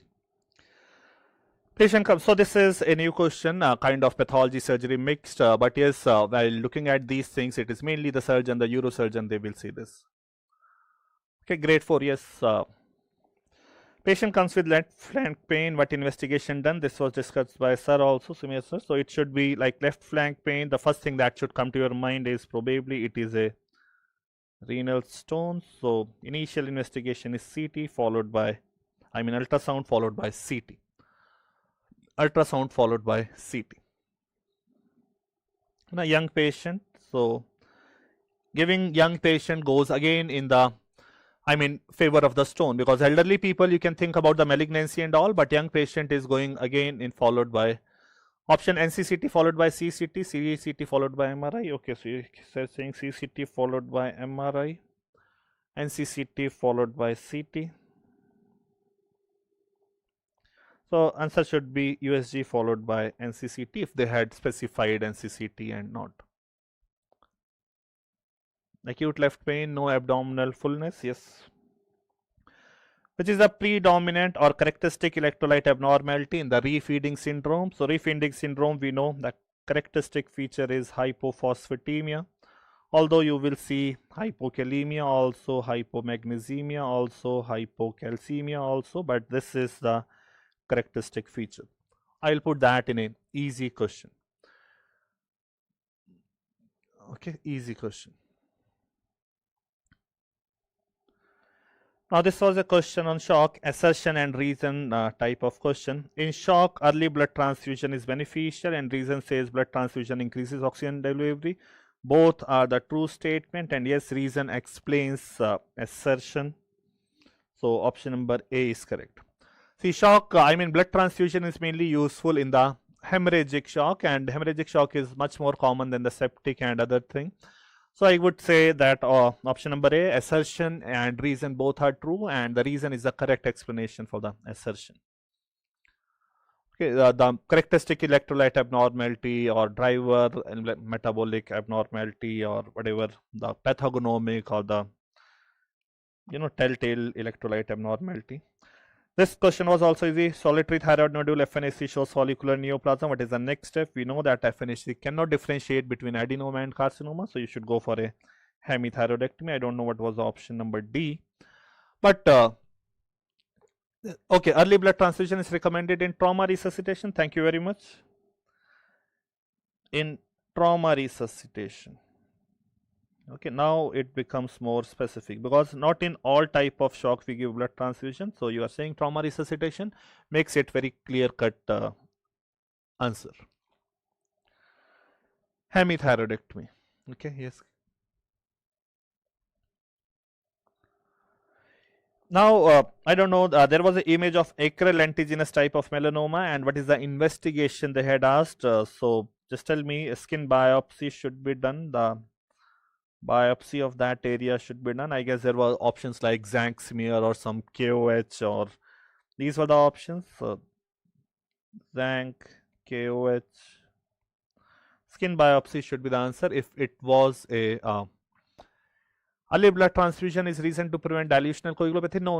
Early blood transfusion is not to prevent dilutional coagulopathy. It is you say that the over judicious use of crystalloid should be avoided, and as early as possible blood transfusion should be started. Okay, so that is not the main reason that you want to prevent the dilutional coagulopathy. Skin biopsy, KOH, Zank smear. Okay, so that is biopsy is not given, then I don't think the question will be valid, or it will not be a melanoma then. Melanoma on heel, black color, yes. Acral lentiginous, heel, black. So biopsy should be the answer. Without biopsy, though, I don't think that question is valid. Okay, fourth option you are saying radio. Okay, in that radio iodine. Okay, thank you very much. Radio iodine. Now there was an image-based question on the cleft disorder, and I guess there were questions like cleft lip, images of cleft palate, bilateral cleft lip, and oblique facial cleft. Oblique facial cleft, when it goes from from the lip, it is going up to the eye. So tell me, what was there? I mean, if anybody remembers, what were the images? Cleft lip was there, cleft palate was there, and bilateral cleft lip and oblique facial cleft. Well, these were the four images there. Cleft palate, cleft image given, and match the following. Yes, it was a match the following question. Match the following type of question.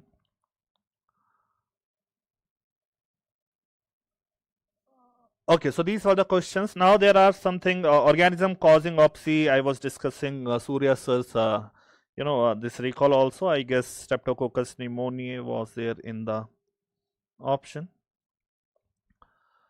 Streptococcus pneumoniae. Acute history of 2 days. It cannot be, apart from trauma, it cannot be anything else. 2 days में black color, वो भी उस पे non painful. I don't think 2 days में anybody can develop melanoma and anybody can have anything non painful in 2 days. I mean, that is just maybe the patient has stepped on a black paint. So in 2 days, so that much black lesion is some paint or some other thing, some color. So melanoma में acute history, depending on acute history is not seen in melanoma. I don't think acute history is correlating with that. Capsulated single organism. Yes, Streptococcus pneumonia, that is the capsulated organism. Okay, colon cancer staging. Just tell me whether any question was there on the colon cancer staging or any other staging. 2 days, see, acute history, sometimes the melanomas which are aggressive, they can spread or they can grow at a rapid rate.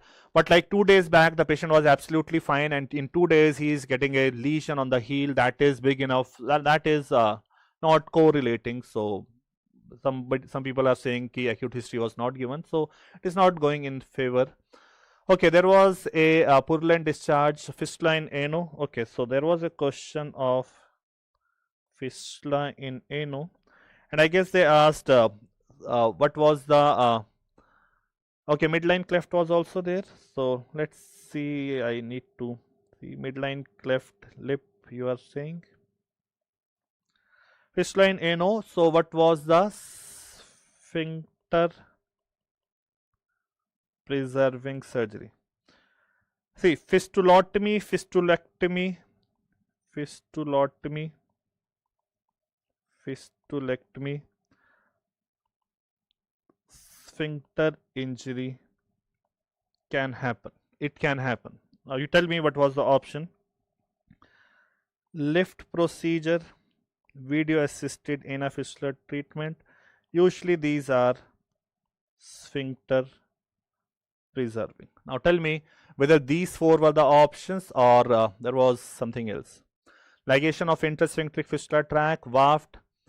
Okay, so waft was there, so it is very much clear cut. This is the answer. Lift is a surgery in which you go between the intersphincteric plane and you find the fistula and ligate it. So among waft and lift may still there is some chance of sphincter injury if you don't enter into the plane. Okay, so although lift is considered to be sphincter preserving provided you enter in the correct plane. But suppose you go here and there in the plane, it can cause injury to the sphincter. So if waft was there in the option, that is clear cut because you are not cutting anything, you are just going in the fistula tract, you are just curating and it will heal on its own. So which is, okay, you are saying which was not sphincter preserving. Okay, so then this is sphincter preserving, this is sphincter preserving. Now, out of fistulotomy and fistulectomy, this is having maximum risk of sphincter injury if these were the options. Okay, so sphincter preserving was whether they had asked yes or no, that we need to confirm. Not preserving, most of the people say which one causes. So if fistulectomy was there in the option, this is the one which causes maximum chances of sphincter injury.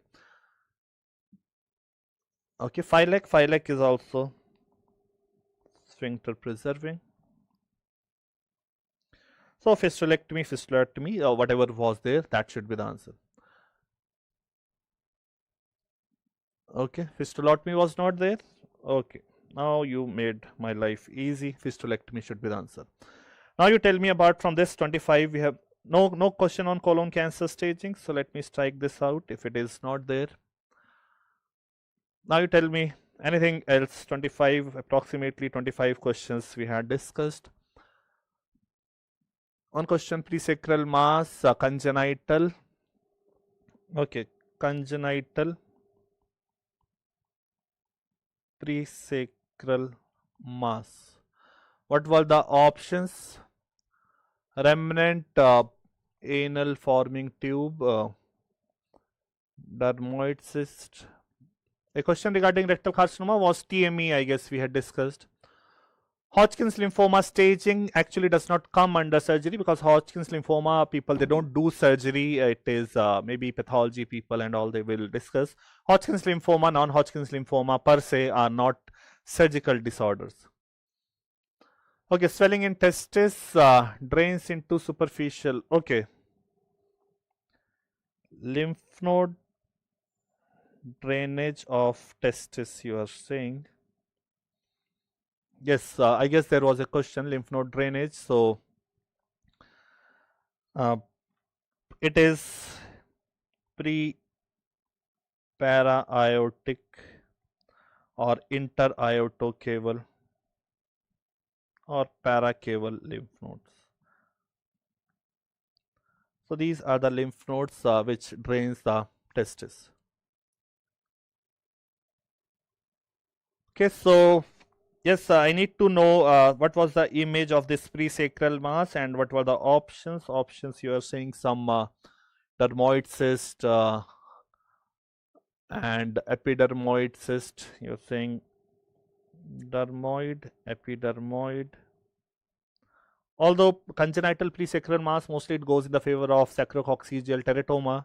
But yes, we need to know more. Meningocele could also be seen in that area, but we need to know what was the question. We check superficial inguinal lymph nodes in the scrotal swelling. No. Okay, so you're saying it was an assertion and reason question. Assertion was testicular cancer. Assertion was testicular cancer, superficial inguinal lymph node examination done. What was the reason? Testis drain. Reason, testis drain into superficial inguinal lymph nodes. Okay, so this you are saying. The scrotal swelling, testis drain. See, this statement is absolutely wrong. In testicular cancer, superficial inguinal lymph node examination done if testicular cancer involves scrotum, then this is done.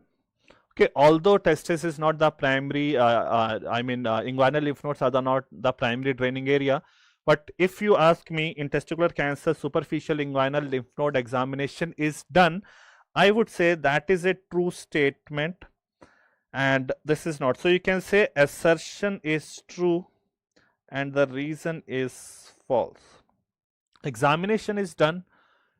Tail gut cyst, dermoid chordoma. Okay, you're saying some tail gut cyst, chordoma. Scrotal swelling involves examination. Okay, So it was not testicular cancer. You are saying scrotal swelling involves examination. So if that is the option, then it is very much A is a correct statement. Scrotal swelling involves examination of superficial inguinal lymph node. That is true statement. That is true. Scrotal swelling, absolutely true statement. Testis drains into superficial inguinal lymph node. That is wrong. That is wrong. Okay, anything else? Anything else which you remember? So now you can say that I would still put the exam into a difficult category, because INICET we expect the surgery questions to be easy, but this time it was not as easy as it was before. But after looking at the questions and discussing with you people, I will say that it was a doable paper. It is not something out of the blue, except 1 or 2 questions. It was very much from the syllabus, and I mean this syllabus is nothing like syllabus, but most of the things you must have done. And thank you very much, and it was a lovely discussion, and I could gain so many the proper questions and the options. And okay, in the triad question acidosis was not there, so let me check that what was there. Acidosis, if you are saying it was not there in the triad, we need to see what was there. Okay, thank you very much, and I wish you all the very best for the result, and also I wish you the very best for the upcoming NEET exam also. Okay, so you have done the question, done the paper, relax today, and from tomorrow you start preparing for NEET. Thank you very much, and best wishes. Good night.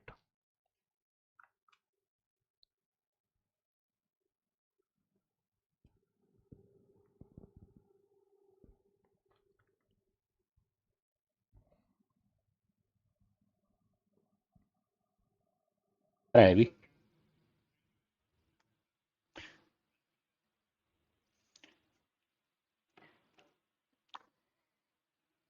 Uh,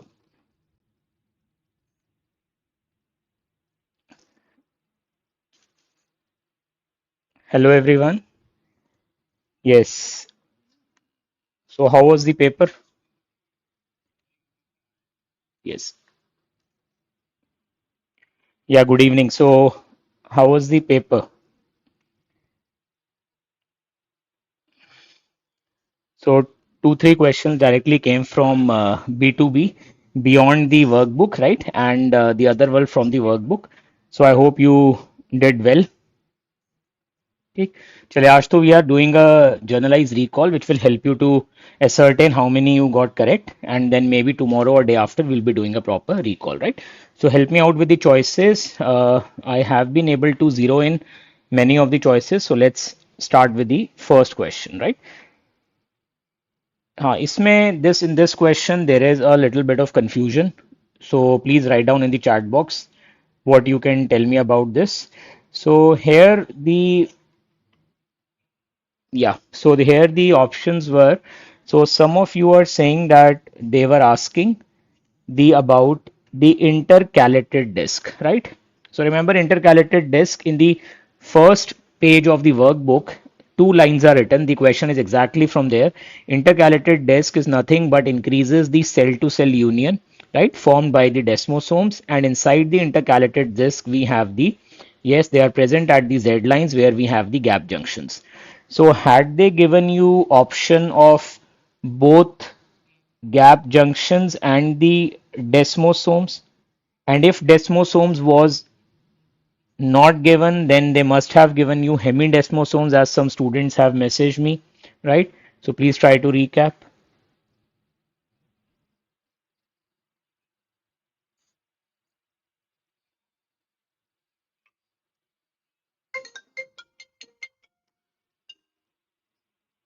tight junctions option वो also there, okay ठीक है, tight junctions आ गया ना, zone occludens लिखा हुआ है यार, देखो आप जोन ऑक्लूडेंस लिखा है, please see zona occludens I have written for you, okay okay, thank you Muralidharan, thank you so much.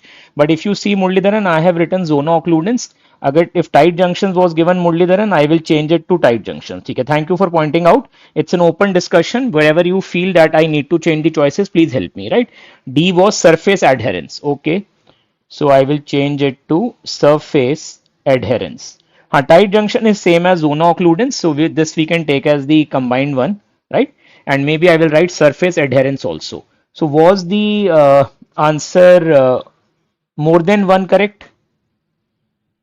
अच्छा okay thank you Devnar intercalated disc में कौन सा जंक्शन होता है ये पूछा था so Devnar 48 JD is asking me rather telling me that intercalated disc में एग्जैक्टली जंक्शन देखिए इंटरकैलेटेड डिस्क में junction was asked I think everyone should have got it correct answer is nothing but gap junction but then Chetna is telling one more person in the chat I can read up the chats of all of you more than one correct type देखिए more than one correct type में the better answer is gap junctions plus desmosome or gap junction and desmosome right. So moving on to question number 2, GS receptor is present in. Remember this was also done in the INICET recall as well. So where we discuss the which ones are having beta 1, beta 2, right?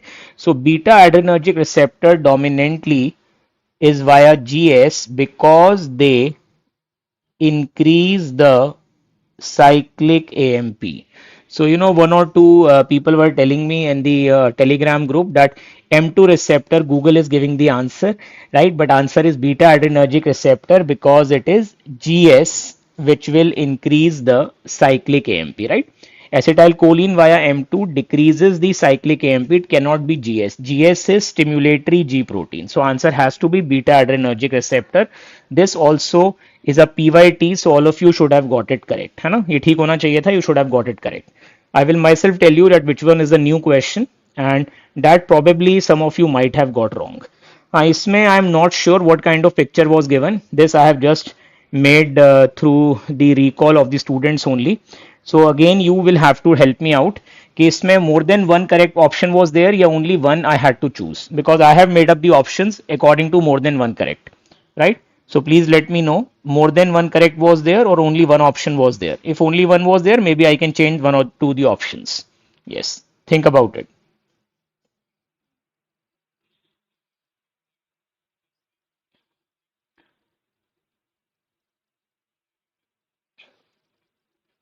Ein heart to okay thank you Devan thank you Devner 48 GD yes this question is given in the अच्छा more than one correct हो गया Muraleedharan I have taken your point more than one correct I have taken your point okay so if इसमें if there is more than one correct then remember this is exactly question of the TND it is also a PYQ only changed into a new question this is also given in my workbook which if you take the post class test all of I make you all do those questions in the class also in the online batch also so exact same figure here the only thing is yes okay thank you the only figure is that we have to follow this should be the cationic particles it will have maximum filtrability this should be neutral it will be intermediate and this should be anionic that means in any case x will be y and more than y will be more than z.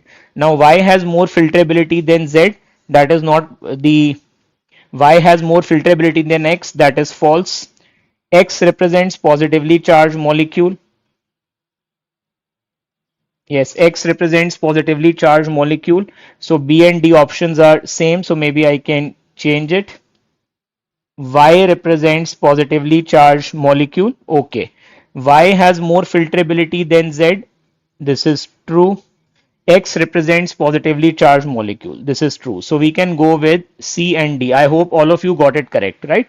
Yes. Okay, Devan. Thank you, Devner. Thank you. So it is the exact question and all of you have got it correct. I can see that. Yes.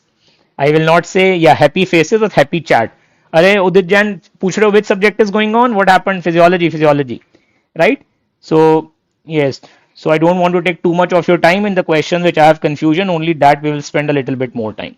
Which of the following transporters activities increase during oral rehydration therapy in diarrhea? Yes, this again is an easy one. No further discussion is required. ORS is the basic. NHE कैसे Devner? ORS, oral rehydration solution in diarrhea. In diarrhea, you are giving SDLT 1, not 2. 2 is in PCT. What happened, Muralidharan? 2 is in PCT.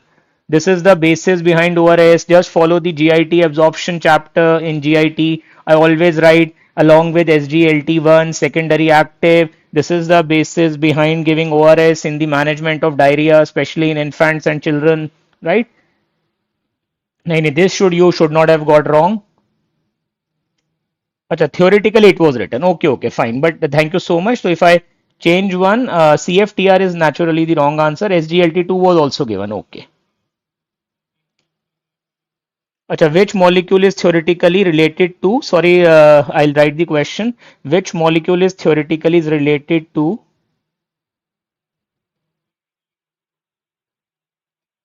ORS नहीं था तो please बताइए फिर क्या था please tell me ORS नहीं था okay I cut the ORS tell me what was given I'll eliminate the ORS yes okay please then tell me what was there instead of ORS fine Vibrio okay anything else Vibrio please try to recap exact question yes no SGLT2 okay thank you but what was about Vibrio if ORS was not there which molecule is theoretically related to decrease in stool secretion that is not making sense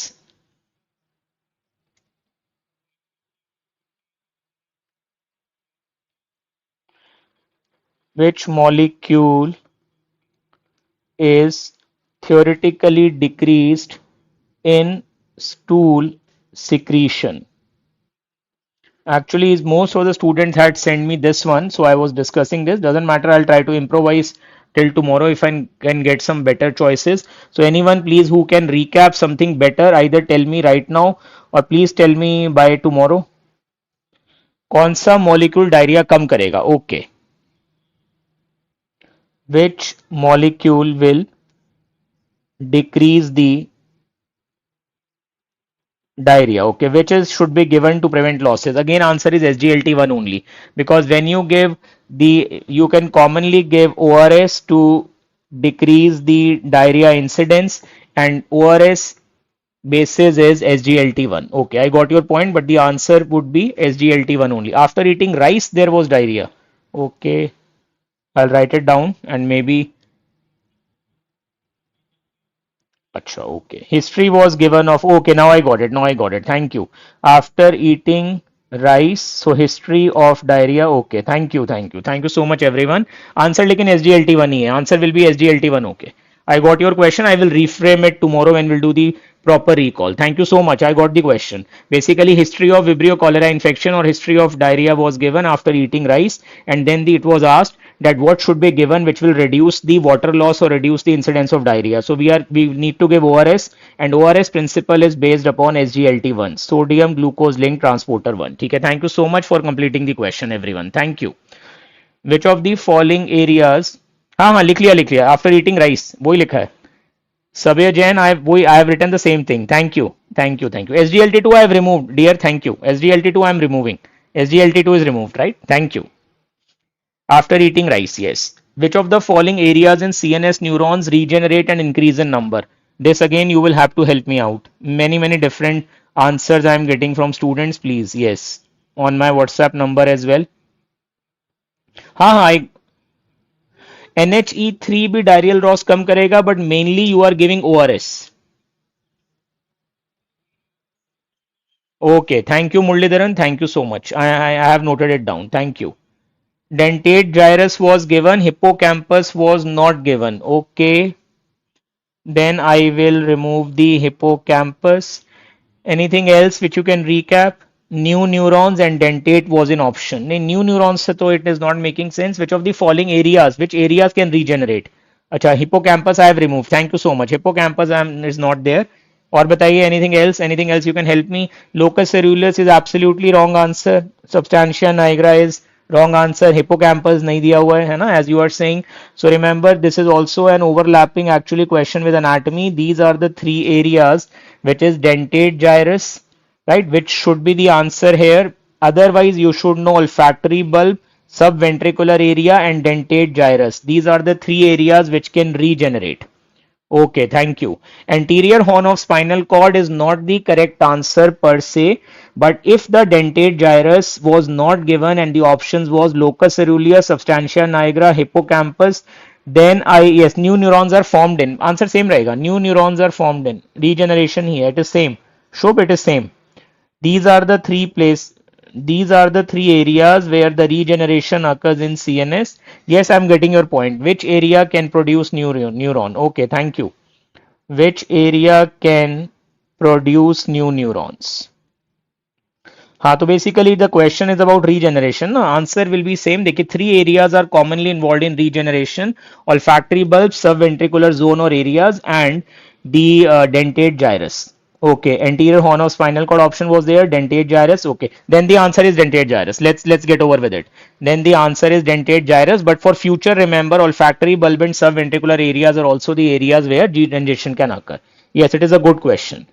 Loss of hand-eye coordination is, this is a new question.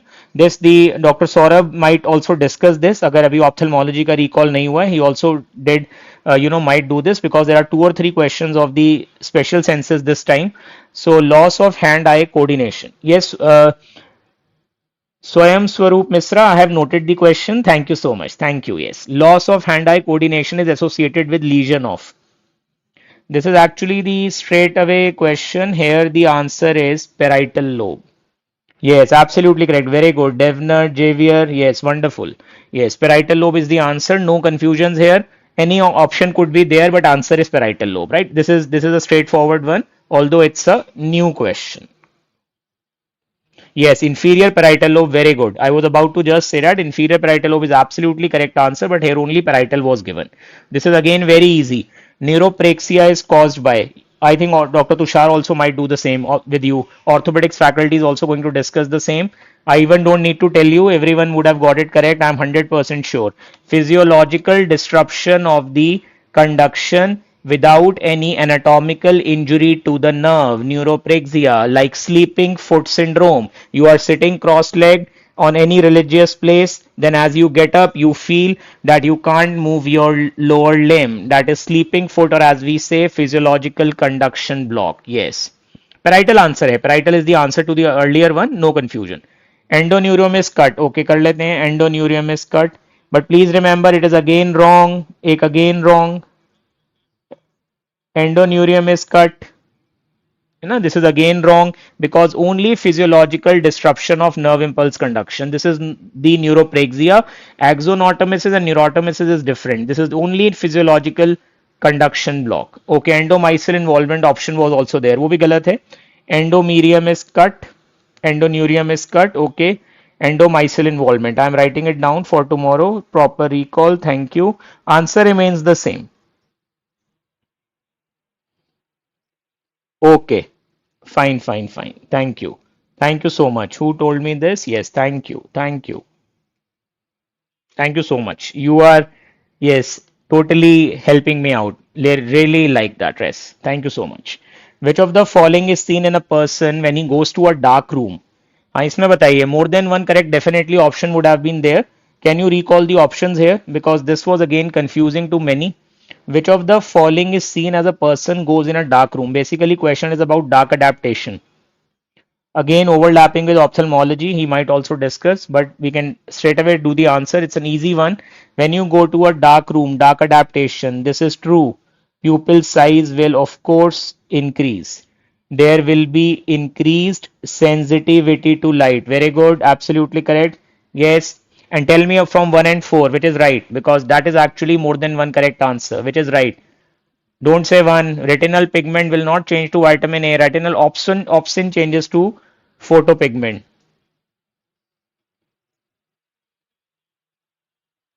अच्छा चलिए, so much. So thank you so much. This is spot on option. Thank you. Then thank you. Yes, this is also true. नहीं, I have not gathered anything. You are the people who have helped me out, right?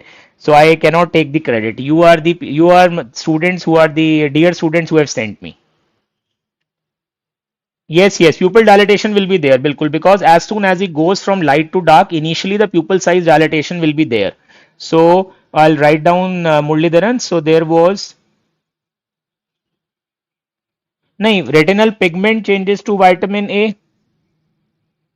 Yes, retinal opsin changes to photosensitive pigments. Absolutely correct, Swayam Swaroop. This is actually true. So the answer should be 2, 3, and 4. First will be false. Yes, first will be false. Pupil size will increase, of course. This is now again an overlapping with the medicine question, but you can tell me right away. It's an easy one. Match the following disorders with acid-base conditions with acid-base disorders. Yes, let's do that straight away. Respiratory acidosis. Respiratory acidosis. Instead of first option, sir, visual acuity decreased. Okay, but that is wrong. That is wrong. If this is given, let me write for further proper questions. Thank you so much.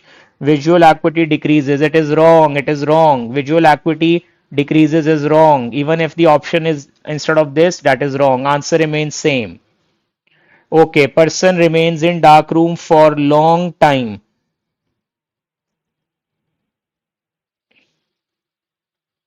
For long time. Okay. This I will then again readdress. Yes, CHPS option. Fine, let's see that. So respiratory acidosis, bronchopneumonia, respiratory alkalosis, hyperventilation, metabolic acidosis, ethylene glycol poisoning, and metabolic alkalosis, persistent vomiting. ये तो everyone would have got correct है ना? I know ये सबका सही हुआ है. I will not say I can see your happy faces, but I can say I can see your happy chats, right? So this all of you have got correct. Really good, very good. Yes, nice. ये हाँ इसमें बताइए please. This please tell me what was the right option. This is an interesting question. This is I have taught you this in B2B beyond the workbook. अच्छा okay Javier, instead of persistent vomiting, pyloric stenosis was there. Okay, ठीक है, thank you. CHPS. Okay, pyloric stenosis was given. Okay, thank you Abhishek. Yes, please help me out in question number 10. Biphasic flow in the right coronary artery is due to. Can you tell me the options here? This is a question where some of you have got it wrong, although should not have. This is also taught in B2B beyond the workbook because it is more of an INICET oriented question. Acha, pyloric stenosis was option. Okay. ठीक है, I'm noting it down. I will be readdressing these queries tomorrow and I will take the proper recall. ठीक है, yes, I have changed. Thank you, Abhishek. Pyloric stenosis I have done instead of persistent vomiting. I have written it. Don't worry. We'll do it tomorrow. But tell me, please recall. Today I don't want to stress you too much, right? So biphasic flow in right coronary artery is due to. Difference in left and right coronary artery was the question. Thickness तो आ गया ना? Increase right ventricular. Okay, thickness. Fine. ठीक. So one option was high pressure in right ventricle during systole. नहीं ये तो मैंने लिखा हुआ है ना. This I have written. This is wrong. Right ventricular thickness. Okay. Right ventricular thickness. Any other option which you can recap? Yes, very good, very good. इसमें बस इतना ही याद है, नहीं सही याद है आपको Xavier, बिल्कुल you have hit the reduction in pressure in systole. Basically देखिए what the logic here is. So if I make a very crude kind of picture right away, although we'll doing it properly tomorrow, but if you just see, answer actually amongst the given options and the logic is, if suppose this is left atrium, left ventricle, right atrium. Okay, question was reduced right ventricular flow. Low pressure in right ventricular in systole. If this option was there, this is correct. RCA नहीं था, right coronary artery नहीं था ना. I have not written also.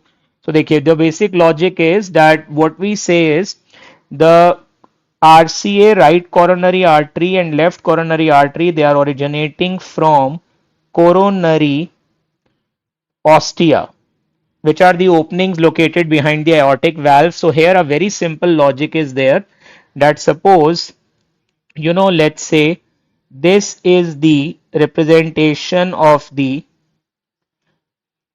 aortic valve, right?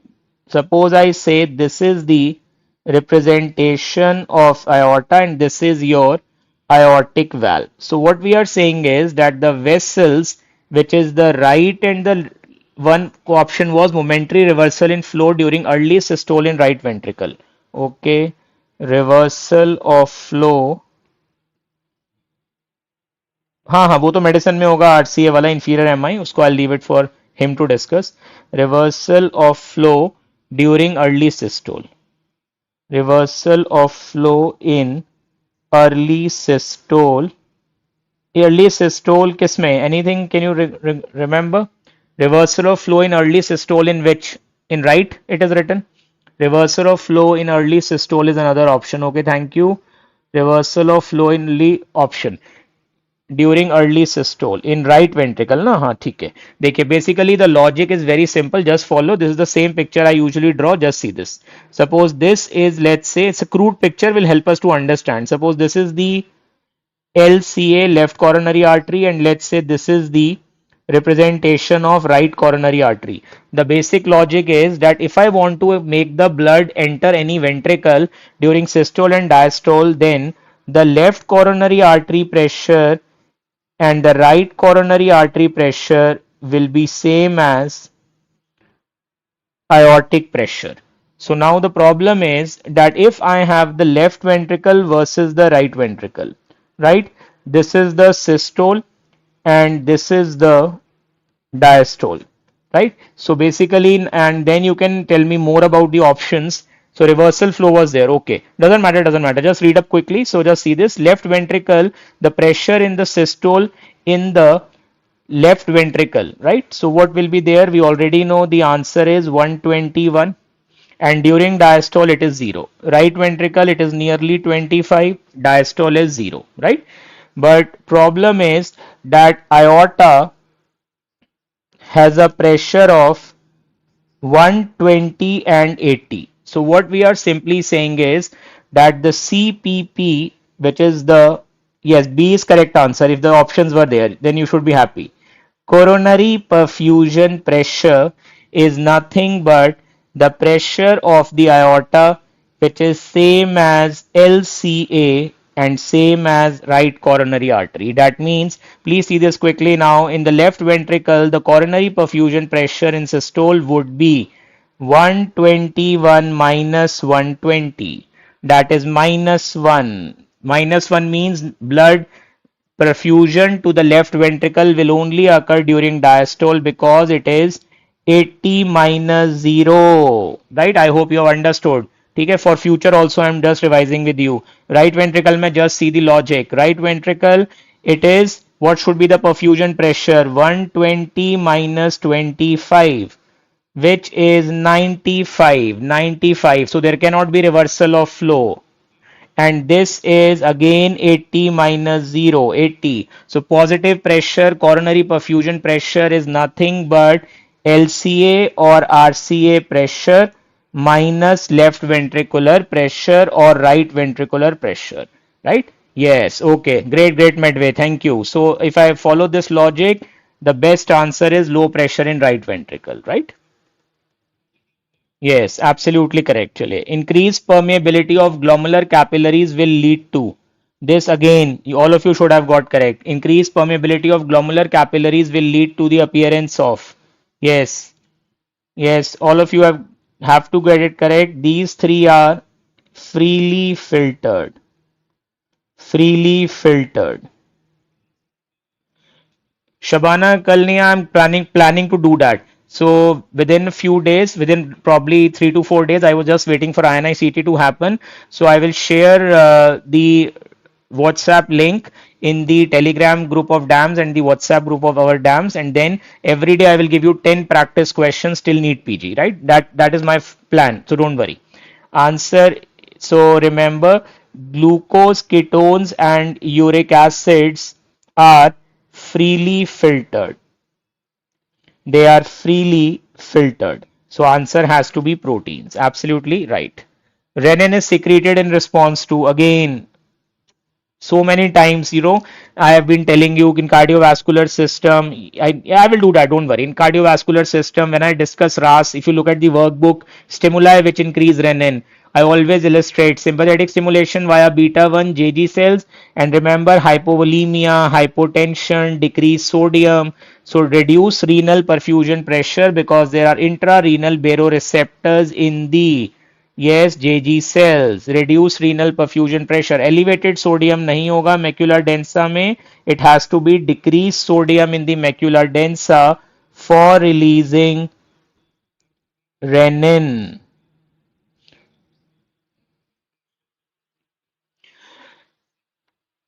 Basically, Ritika, what we are saying is glucose, ketones, and uric acid are freely filtered, but they will be reabsorbed. Proteins can come out during increased permeability. Ritika, if you remember, glomerulonephritis, dissipation of negative charge, increase in permeability.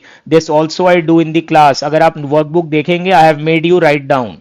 I have made you write down this. Right? चलिए, let's move to 13.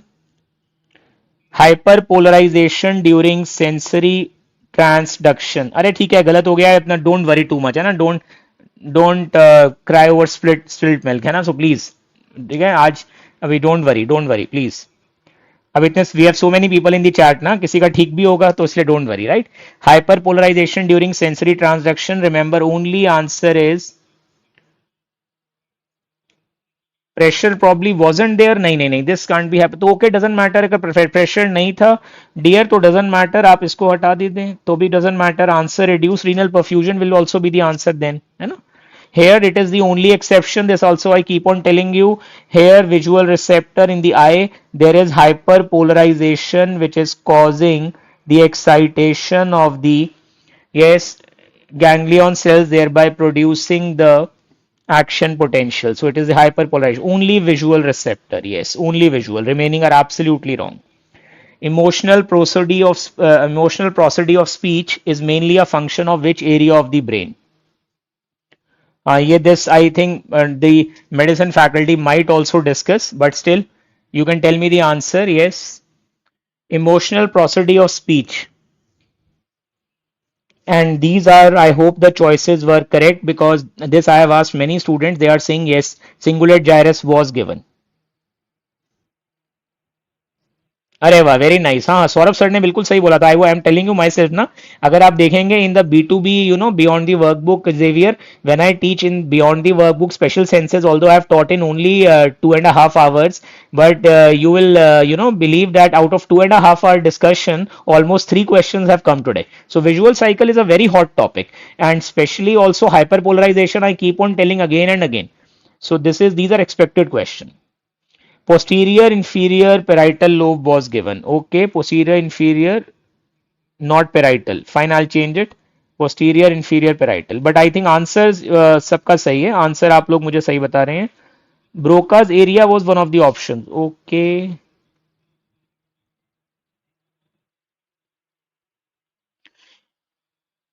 Broca's area was option instead of. Can you please recall instead of? Broca's area was the option instead of. What was missing? Cingulate gyrus was given. Frontal lobe also was one of the options. Okay.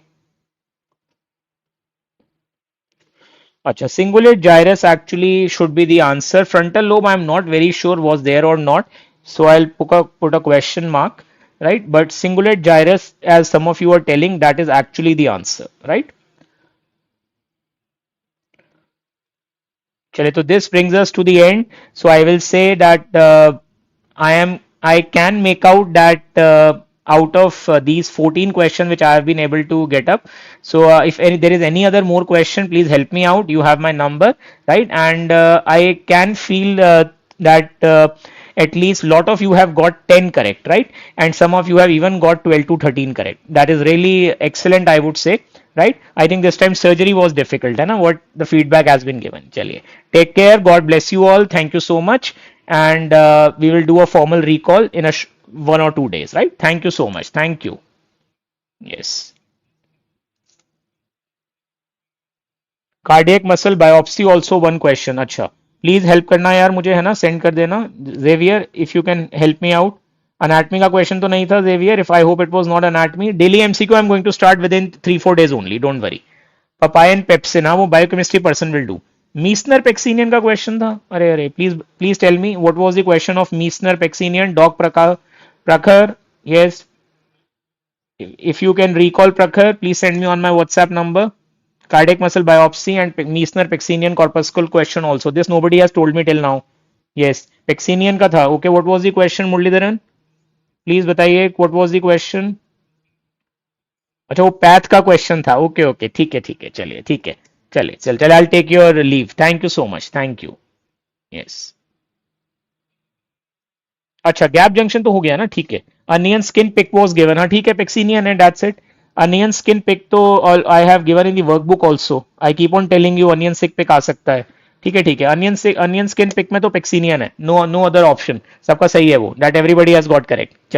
चलिए good ठीक, चलिए take care, see the recall, then chill today, and even tomorrow also you can take a little break, right? Chaliye, thank you so much, thank you. Hello everyone, how are you guys? So we are going to discuss now the anatomy recall questions of today's paper. So these questions, as we all know, these are all recall based. So I am basically collecting the language and the mode of the question which was asked, and there can be some differences from the real question. So you guys can always tell me that if there is any change in the language of the question or any option which was not there or some picture is. So accordingly we will make the final program. Okay. So this is what I could get. This question was there.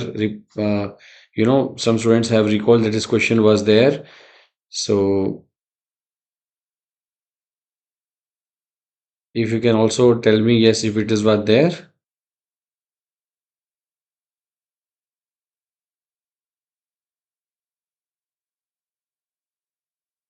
This question was there, right? Which is the only abductor of the larynx? So we all know posterior cricoarytenoid is the answer here, right? Posterior cricoarytenoid. This is the diagram where we can see that this is the posterior cricoarytenoid muscle over here.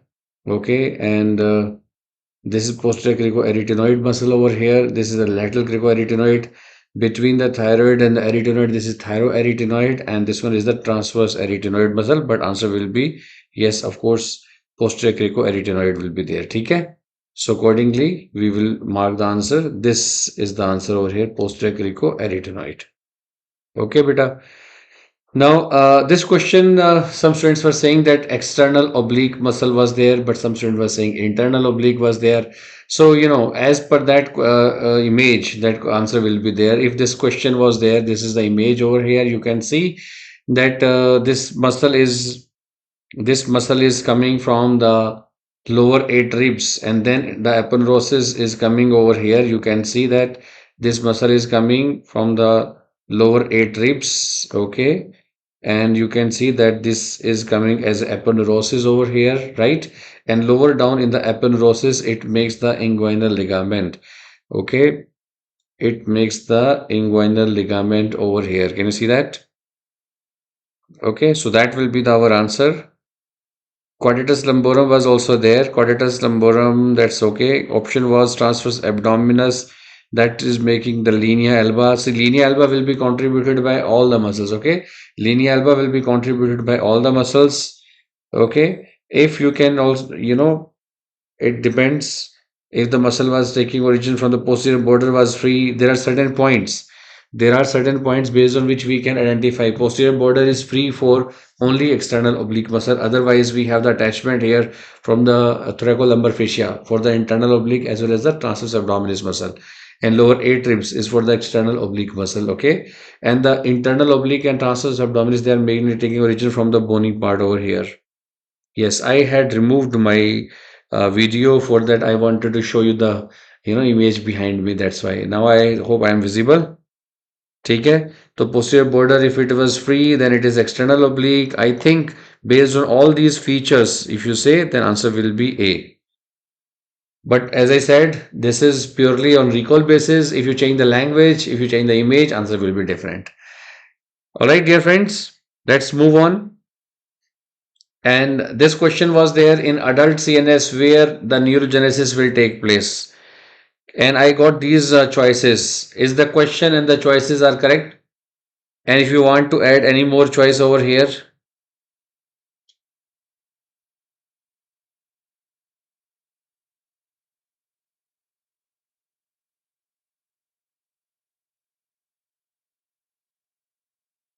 Okay, so dentate gyrus among these options. Why?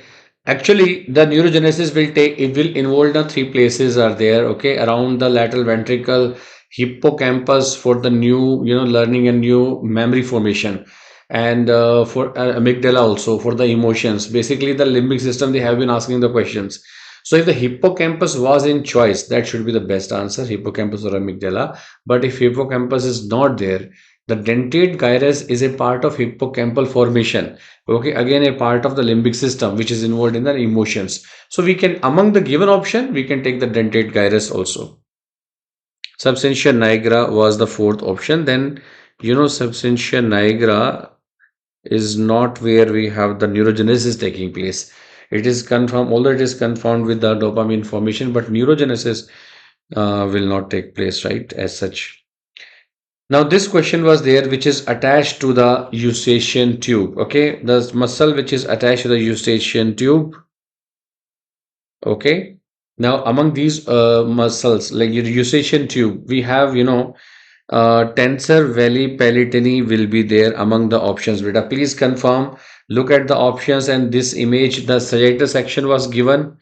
And let me also tell you that among these options, this muscle was there, tensor valley palatini, that you have marked. Mostly students have recalled that it was the tensor valley palatini muscle which was there in the option, and it was the correct answer. What do you think? Superior constrictor was one of the option, not the inferior constrictor. Okay, superior constrictor was there. All right. Superior constrictor. Levator valley palatini was also there.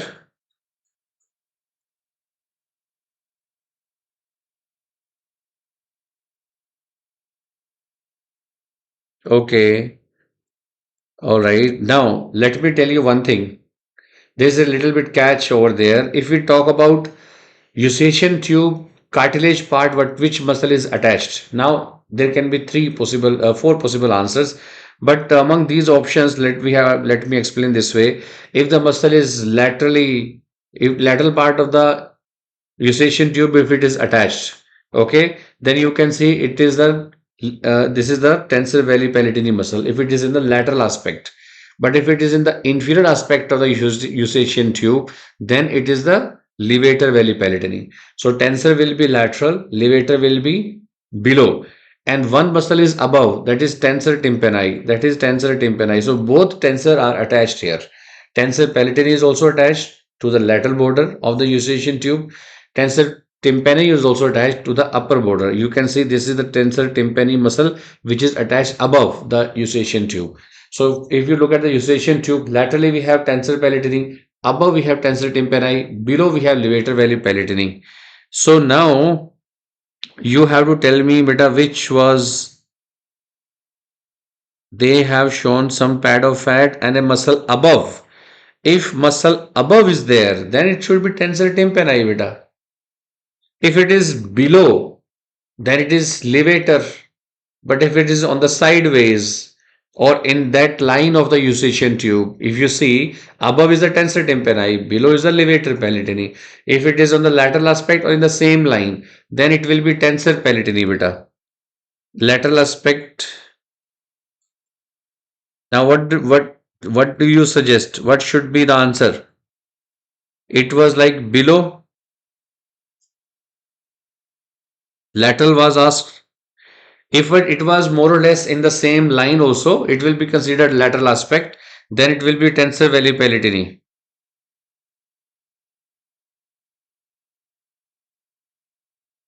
The direction of the muscle was given. Which was the direction, beta? Tensor tympani was not an option, so that's ruled out. Above is not an option, hai na?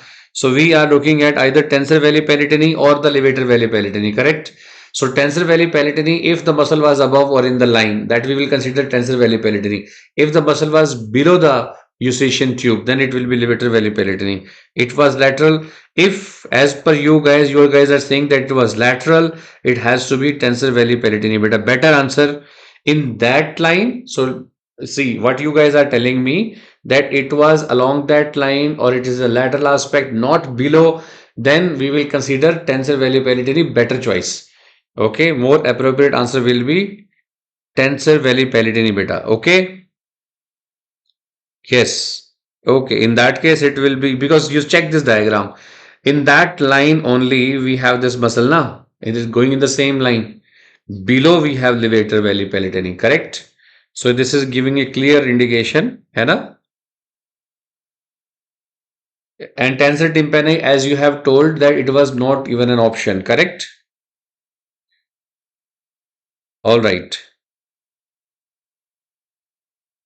Now this question was there where organ with the embryological origin was asked. It is, I think, was quite easy type question. This time anatomy was not that much tough compared to the previous exams.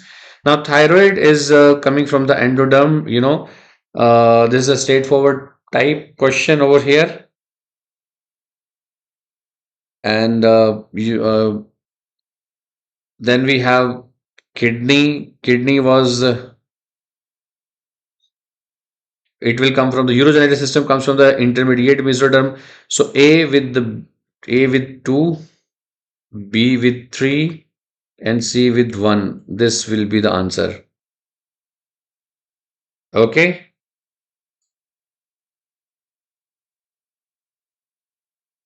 Yes, beta. Those who have missed that previous question, let me quickly tell you. Tomorrow we will be again coming with the proper recall. Okay, but quickly let me tell you.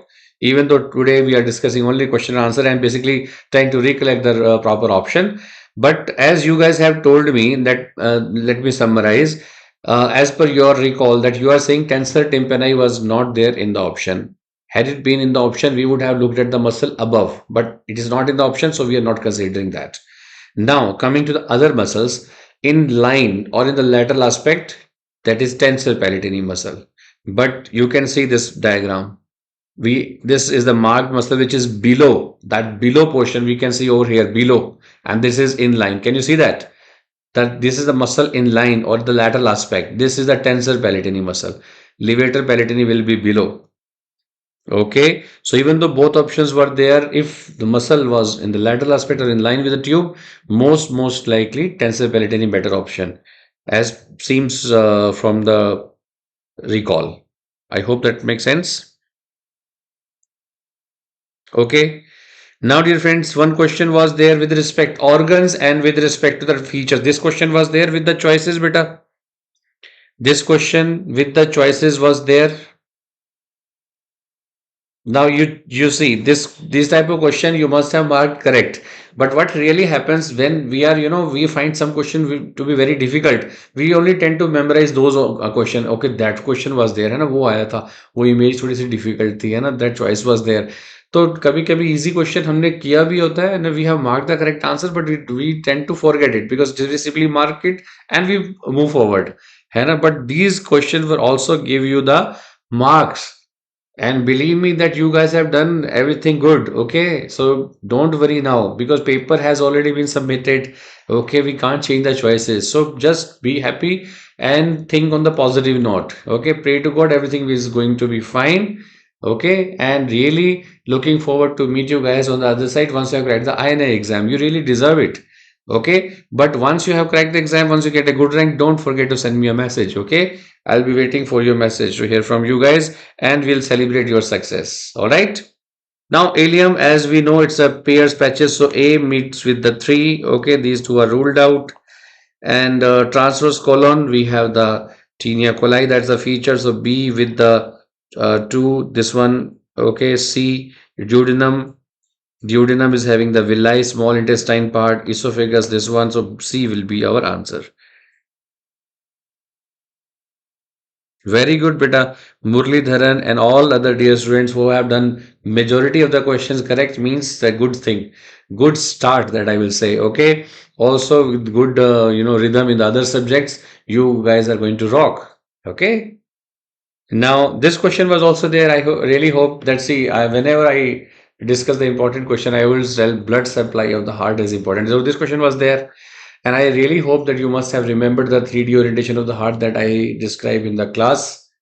Anna, then I tell you that anterior aspect of the left ventricle, that is LAD artery, left marginal artery in the lateral aspect, but posterior aspect we have PIVA.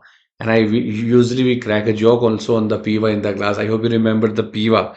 So PIVA is the correct answer, but PIVA is not given. Definite answer is right coronary artery. There is no doubt about that, है ना beta?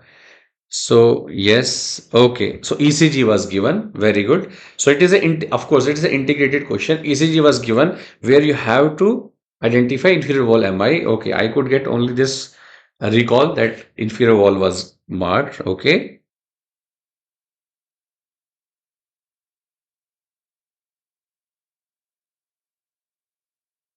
Okay, extra characteristic with oxytocin cells were there.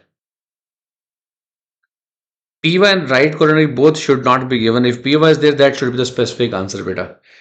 But I believe they should not give the PY and right coronary together. Both are given, then PY should be the correct answer, better answer. PY originating from the left. How come? ECG is given, okay. All right.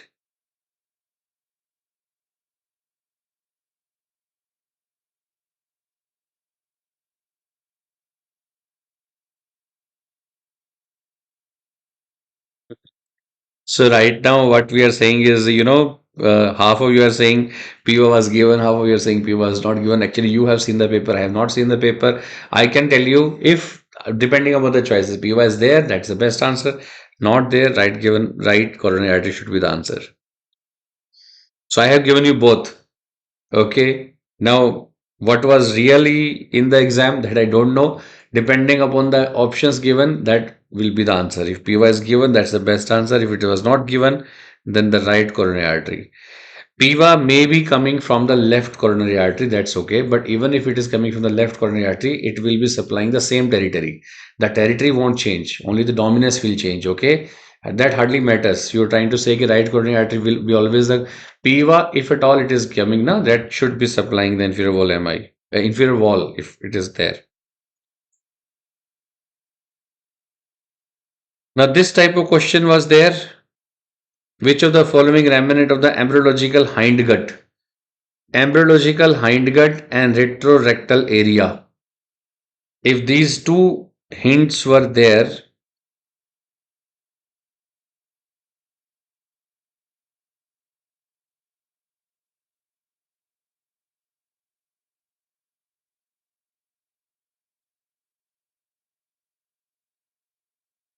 tell me this retrorectal area, embryological hindgut.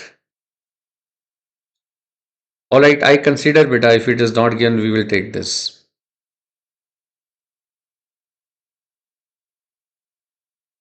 So posterior, see inferior wall MI, usually we consider right coronary artery because PY is the one who is supplying over there. Of course, we have other branches of the right coronary artery also supplying over there. So we'll take, if we take a PY coming from the left coronary artery, PY will be supplying the inferior wall, yes, but the rest of the branches of the right coronary will be also supplying over there in the inferior wall. Okay.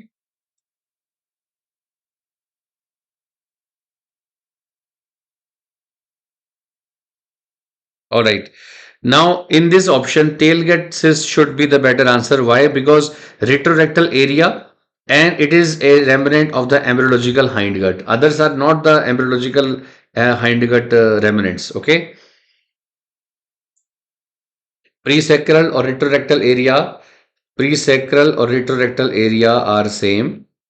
Okay. And embryological hindgut is tailgut cyst. Okay. Chordoma is not coming from the hindgut. They are coming from the notochord. Epidermoid cyst and the dermoid cyst are the soft tissue cysts are there, right? As you know in the dermatology that you have studied.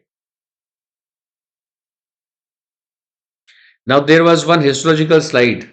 Some students have recalled that thymus was there. Some students are telling that sublingual gland was there. So I did not get any picture from the students.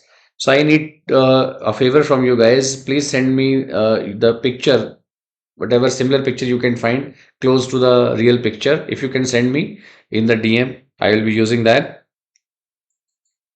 And if you can tell me what gland was actually there, thymus or sublingual.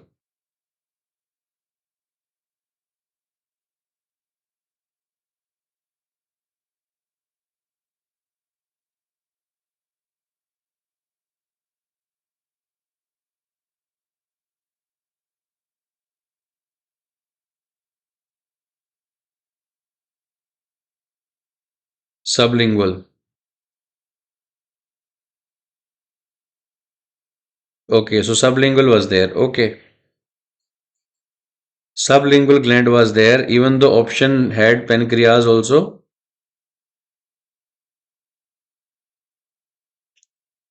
thyroid,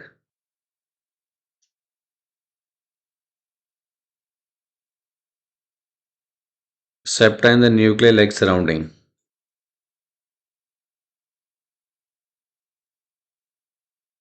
Pancreas, thyroid, sublingual. Liver was also there. Okay, one option was liver.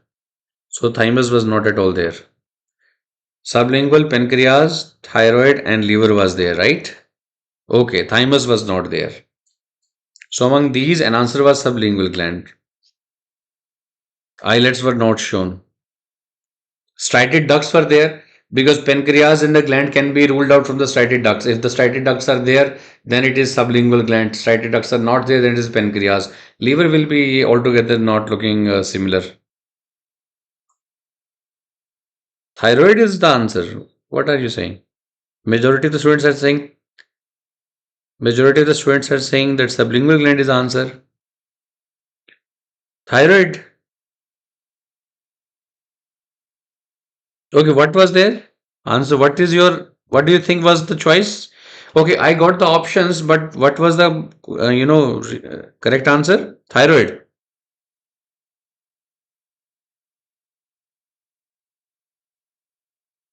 Arrow mark on the colloid. Okay. No colloid, no follicle.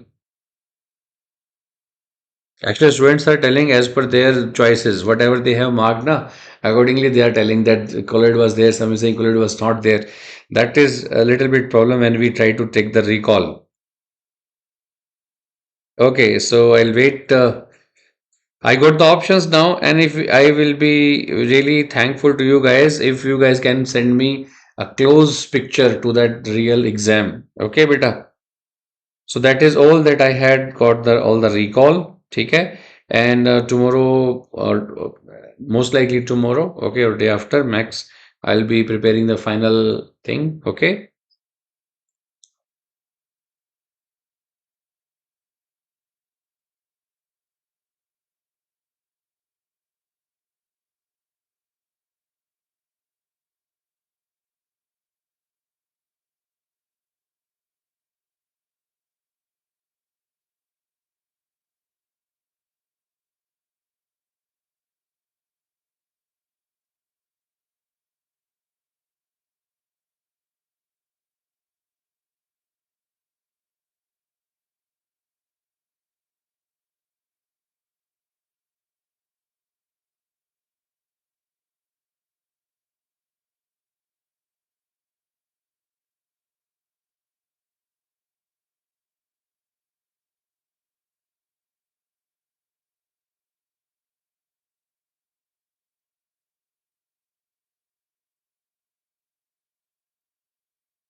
Sorry guys, there was some issue with the audio. My audio, this one got disconnected.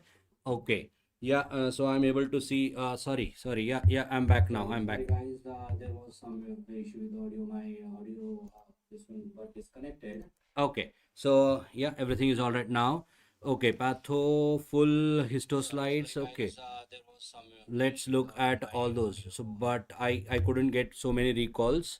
Yeah, I'm great.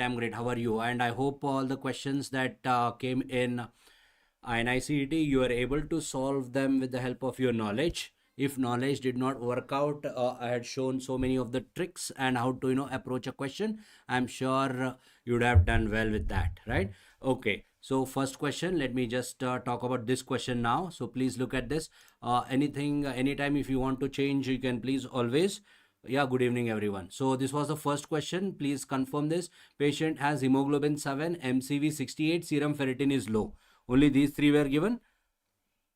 Image was goblet cells and options were adenocarcinoma. Okay. So somebody is telling. So let us recall this one by one. Sorry, guys. One by one. Let us recall one by one.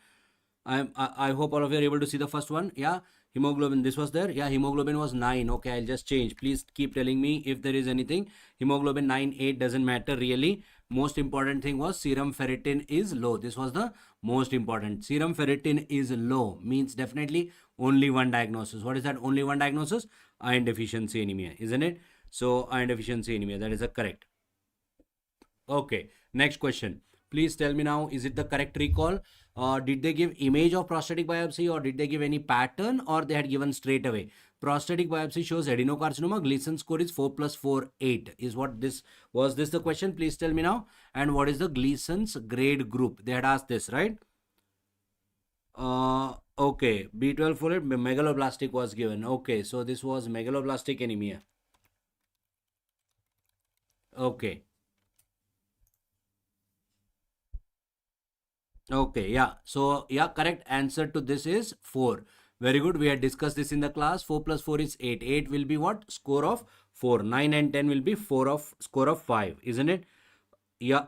So, okay. So, they gave 4 plus 4 is equal to 8. Okay. No. 4 plus 4 is surgery. People are not going to do Gleason scoring, guys. So, this is 4 plus 4 is equal to 8. It will be grade group 4, new Gleason's grade group 4. So what is the answer for different grade groups? We discussed grade group. Okay, score of 6 will be grade group 1.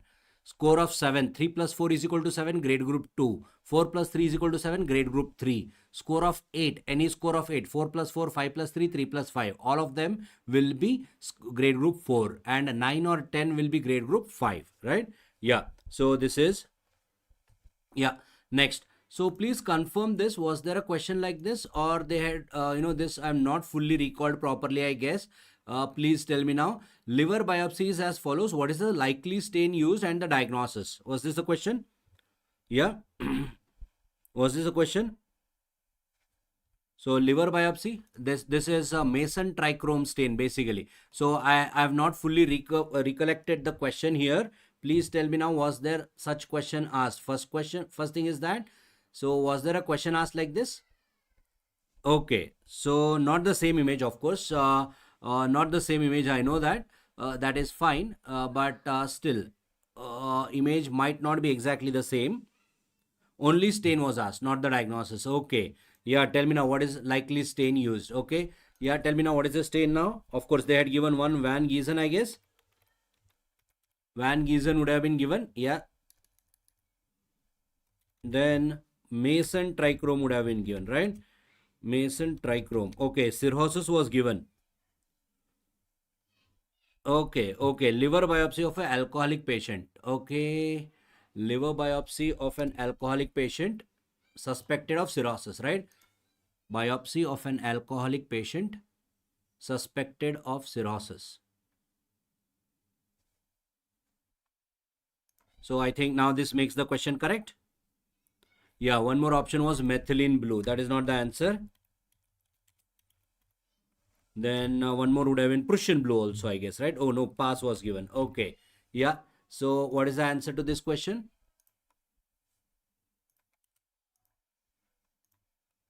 Yes, answer to this is Mason trichrome. This is a special stain for fibrosis. Mason trichrome. Very good.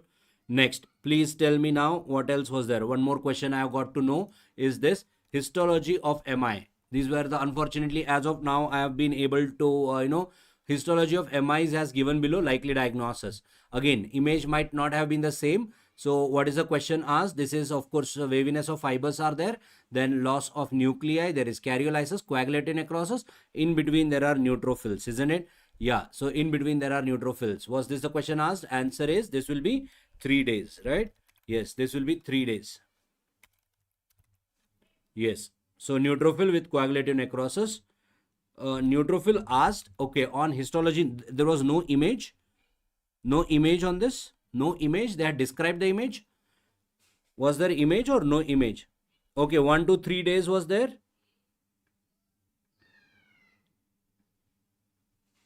1 to 3 days was there. Okay, options were 1 to 3 days. That would, okay. Anything 3 to 4 days was there. If that was the case, then I would be answering that.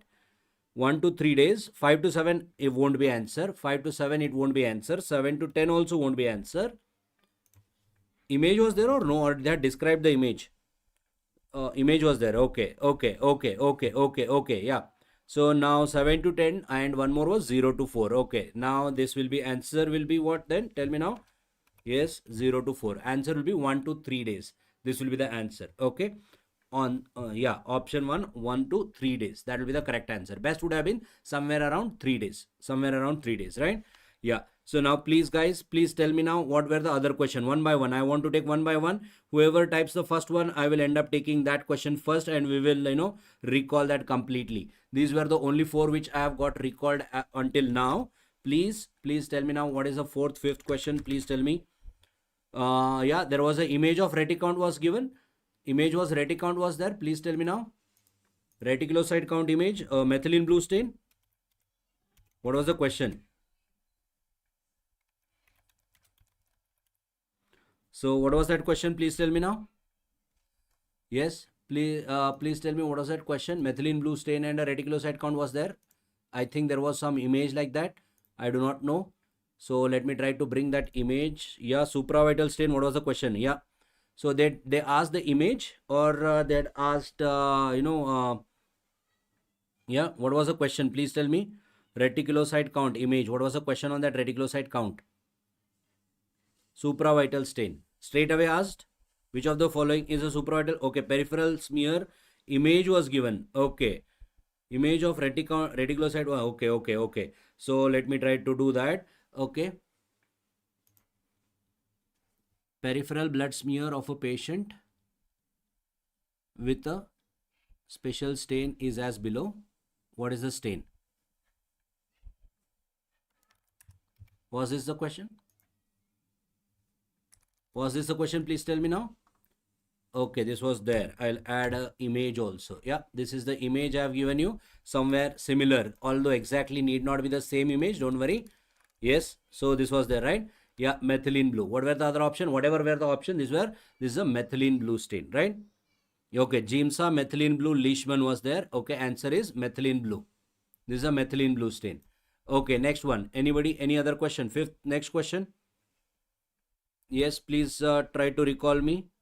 Histopath of Barrett esophagus and option was adenocarcinoma was there. Okay. Yeah, okay. Barrett esophagus. That also will do that. Okay. Barrett esophagus. Okay, good. I am so quick getting you the...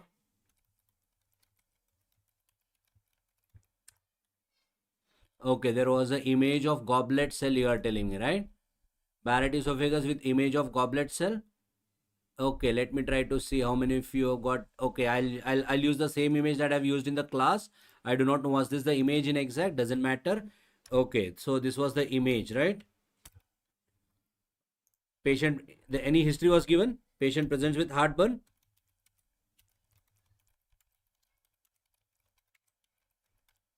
Patient presents with heartburn. Biopsy of G junction. Okay. Was this the image? Anyway, doesn't matter. What was the... Okay, so this is your Barrett. What was the question on thalassemia? Thal major question. Please tell me what is the question on thalassemia major. Please try to recall. Okay, this was not the exact image. Doesn't matter. Okay, please try to recall the exact question on... okay, let me see. I'm changing my image. Let us see. Yeah. So I'm using this image. Please check if this was the image given to you. Okay, you could see columnar cell perfectly. I've changed the image now. Okay, hemoglobin 8, MCV 60, serum ferritin low. That we already discussed. That was, that was IDA, right? That we already discussed. Okay, now tell me. Okay, question was long-standing chronic inflammatory condition, amyloid deposit. Okay, very good. So what is the answer? AA. Long-standing Patient has a long-standing chronic inflammatory disease. What amyloid will be deposited, right?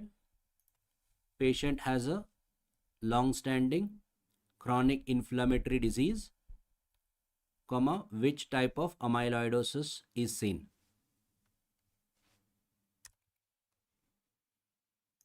Right? This was the question. AA, AL, A beta 2M, and what were the other option? Yes.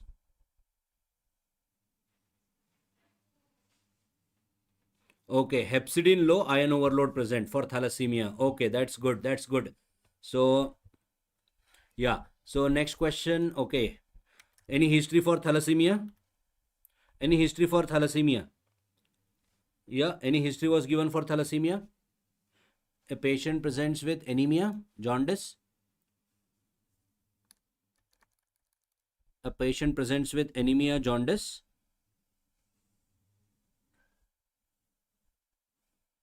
Investigation shows low hepcidin and high serum iron levels. What is the likely diagnosis?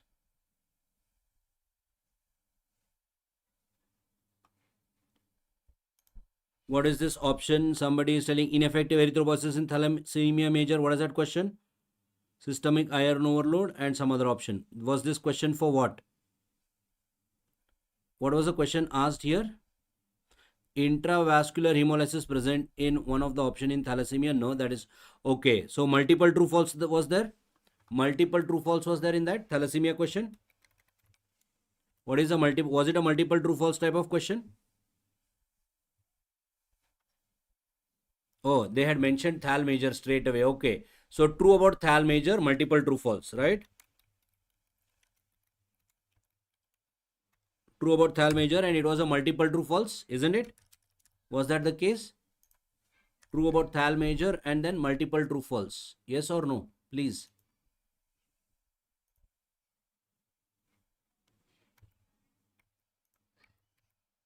Yeah. True about thal major and multiple true false. Was that the question? Okay. Multiple correct. Low hepcidin, that is true. That is true. High serum iron, that is also true. Ineffective erythropoiesis, that is also true. Ineffective erythropoiesis was also true. Then whatever was there, intravascular hemolysis, that is false. What else was the other option?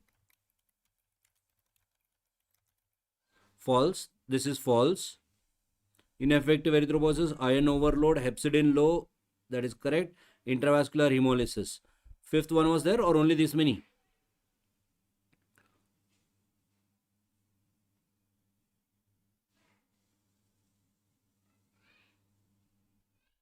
Okay. Okay. Frontal bossing, no direct.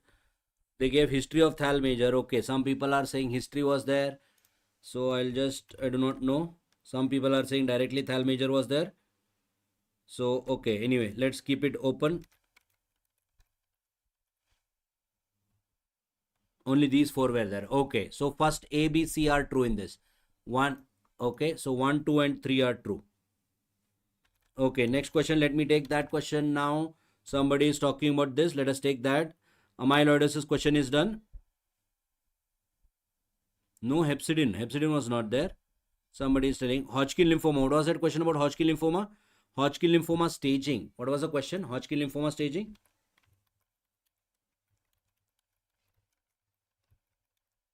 What is the question on Hodgkin lymphoma staging?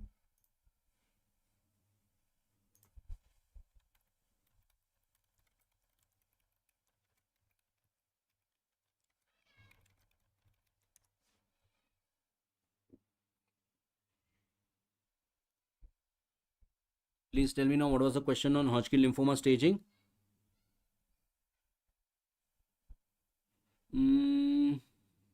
Okay. Oh, X. Okay, it was given. Okay, in Hodgkin lymphoma, X refers to what? Okay, X refers to bulky disease. Option were there?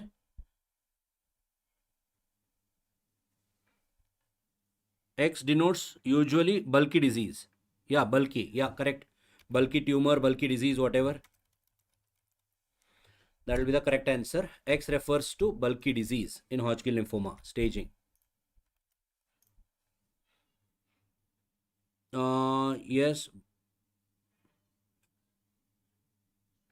bulky. Yeah, that was there. That was there. Next is okay. One more question. Medium vessel vasculitis. What was that question? Which of the following is not a medium vessel vasculitis, right? Or which of the following is medium vessel vasculitis? Yeah, tell me. Is not a medium vessel vasculitis?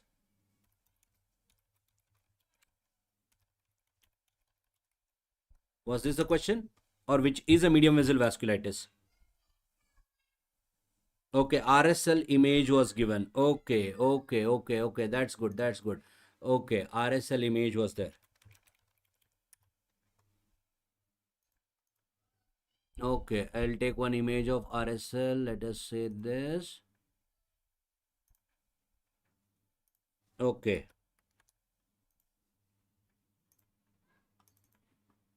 Okay, tell me now.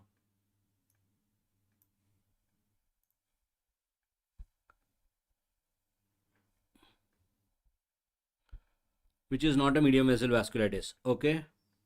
Bulky tumor, then okay, biopsy from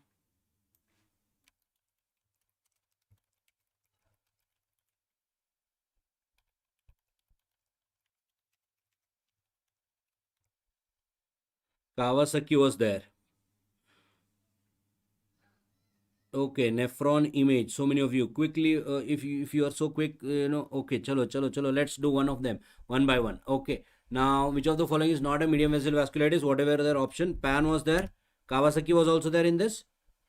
Pan was there. Oh, lung cavity, nodules in the lungs, sputum negative, caseous granuloma within Langerhans cell. Diagnosis TB. Okay, that's good.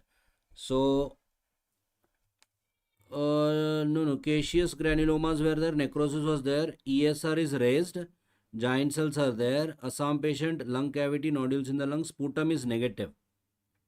What were the other option? Looks like TB. What were the other option? Did they give any image? Oh, okay. So lymphadenopathy on both sides of the diaphragm. Biopsy from lymph node. Okay. Biopsy from lymph node I'll make.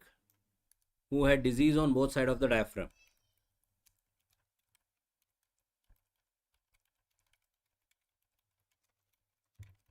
Okay.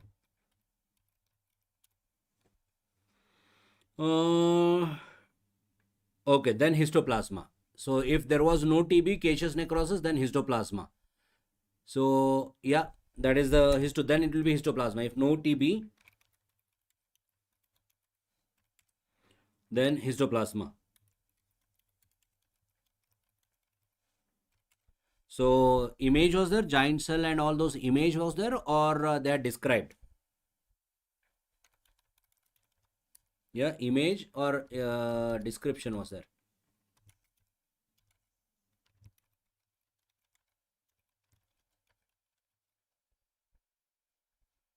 Okay, this was okay. Sorry, biopsy from lymph node. Okay.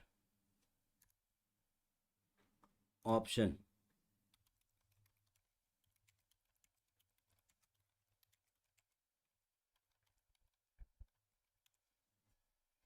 Okay. Biopsy was from cervical only. Okay. Okay. So description was there. Okay. No image was given. Okay. Caseating granuloma was there. What is the diagnosis? Okay.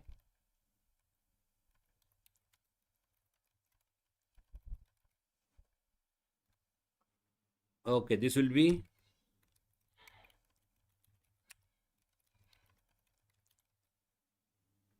okay. Histoplasma will be the answer because there is no TB given. Alzheimer's histopath slide was given. They would have given what? Cerebral and amyloid angiopathy. What was the question? Please tell me now. In Alzheimer, what was the question asked on Alzheimer? What was the question asked on Alzheimer histopath? Sarcoid was there, but sarcoid won't be the answer. Yeah, caseating granuloma, if there is no TB, then histoplasma or even nocardia also. Histoplasma, nocardia, both of them. Okay. Alzheimer histopath slide, what was the question? Please tell me now. Yeah, what was the question on Alzheimer histopath slide?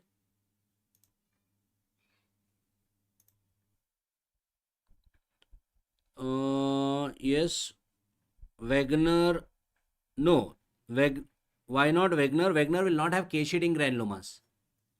Wegener will not be having caseating granuloma. In that,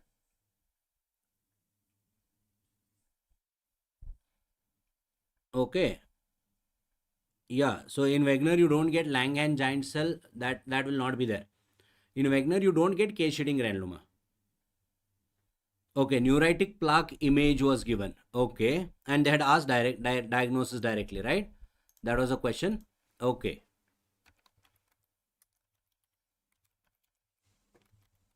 Okay. Neuritic plaque was given and they had asked the diagnosis. Or they had asked anything else about that.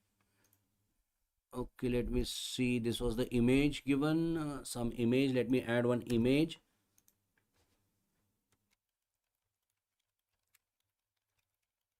So what was the age given? 70 year?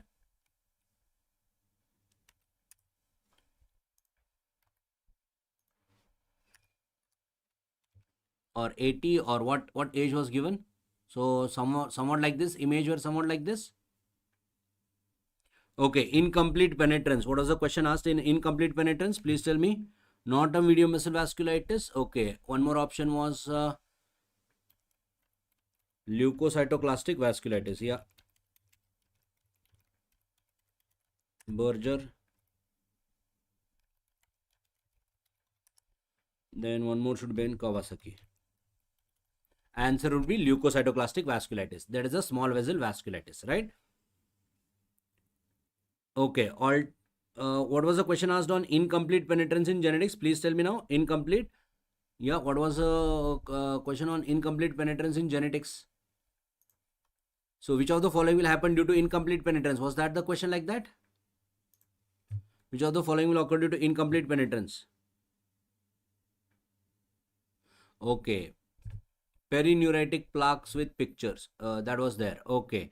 Image would have been different, by the way, then.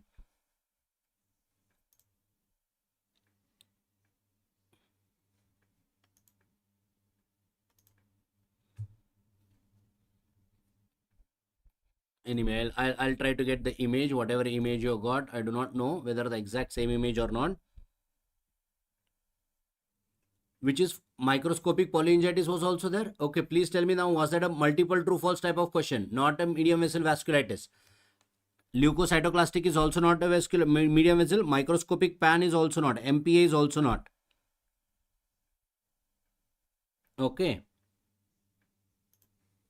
So please tell me, was it a multiple true false? Was it a multiple true false?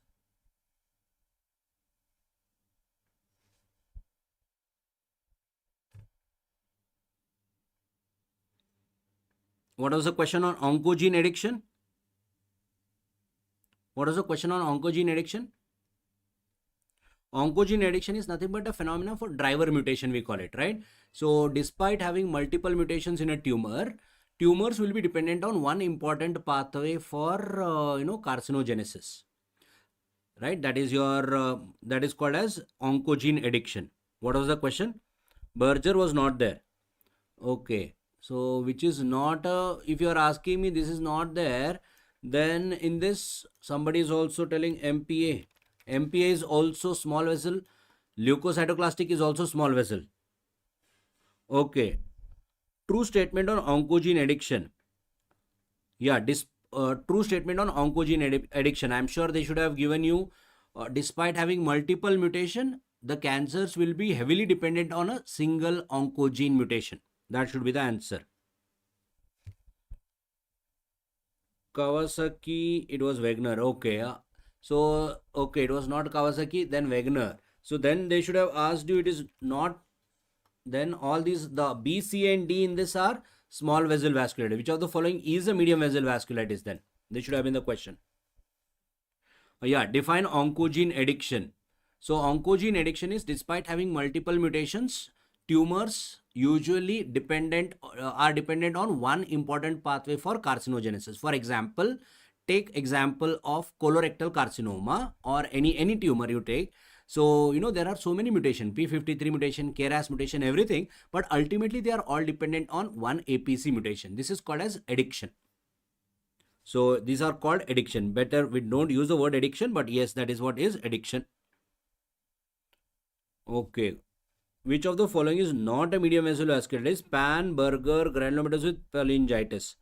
So not in this.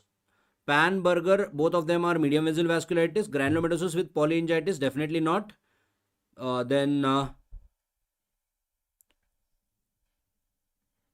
Pan, Berger disease, granulomatous, and one more option, but no Kawasaki. The statement on oncogene. Okay, that's what oncogene addiction.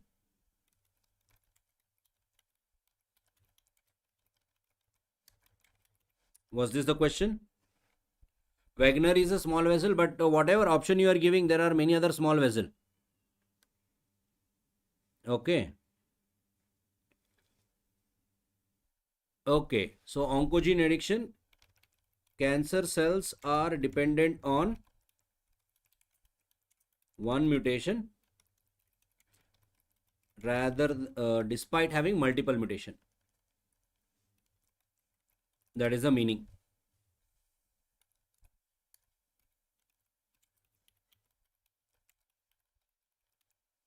Okay, which statement is true? That asked. This is the definition. I am telling you the definition. You have to tell me what were the option. So oncogene addiction refers to cancer cells are dependent on one mutation for carcinogenesis despite having multiple mutations. This will be the definition of oncogene. Okay. Yeah, because of this targeted therapy becomes easier. Because of this targeted therapy becomes easier for us because they are heavily dependent on one gene mutation. Although there are multiple mutations, one gene is mutated. Sometimes it is also called driver mutation because it drives the carcinogenesis. Okay, formalin fixed tissue for IHC. That is the correct answer for IHC. We discussed this in the class on solid samples. Formalin fixed tissue is used for IHC.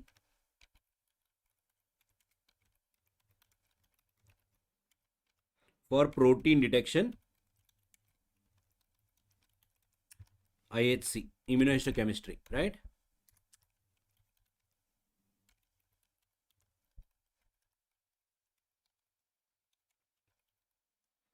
And what else was there? Fish. Okay. Fish, we don't detect protein. So IHC is the correct answer for this. IHC. A tumor is dependent on single oncogene and targeted therapy against that oncogene is therapeutic. Yeah. Yes, Akhiloni, that is true. Whatever you are saying, that is true. A tumor is dependent on, I'll add that will be the correct answer then. A tumor is dependent on a single oncogene and targeted therapy against that oncogene will be therapeutic. So if this was in the option, this is correct. If this was in the option, this will be correct. For oncogene addiction, please tell me. Mechanisms of carcinogenesis in UV rays. Yes, what they had given. Thymine dimers, pyrimidine dimers. Yes. Yeah, what was the option? Pyrimidine dimer. Yeah, correct. Mechanisms of carcinogenesis, pyrimidine dimers. So that is the correct answer. Mechanism of carcinogenesis in UV rays. Pyrimidine dimers. That would be the correct answer. Then what else was there? What else was there? What else was there? Mutation and can be exploited for treatment. That is correct. So ultimately for oncogene addiction, yes, tumor is dependent on a single oncogene and targeted therapy against that oncogene can be exploited for therapeutic use.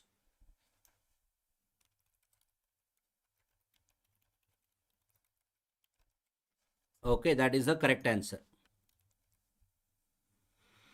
What else was there? Pedigree. What was the question on? Sorry guys, I missed it out suddenly again. So tell me, what was that question on incomplete penetrance? What was the question on incomplete penetrance, please? And there was also one question on imprinting also, right? Yeah, please tell me both of them. Genetics question, they were there. Image of CRISPR was given. What was the question that was? Please tell me now.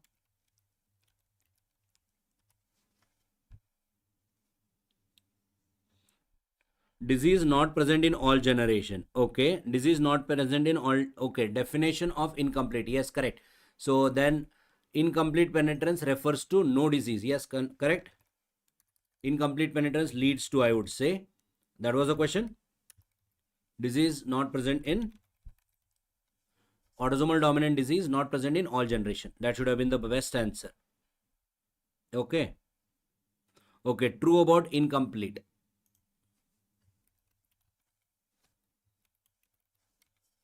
Incomplete penetrance, right? All male affected, every member in the family affected. Okay, disease not present. That is the correct answer.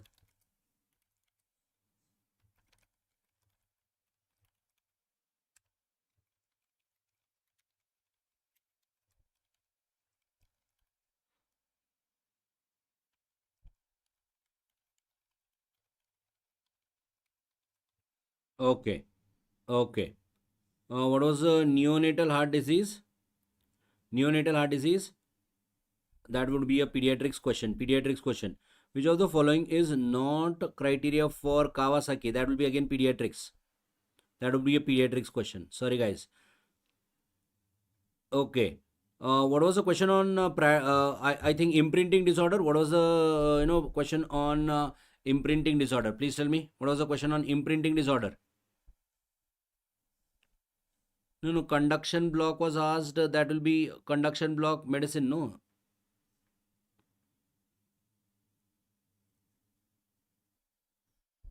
What is happening? Sorry guys, we are talking pathology.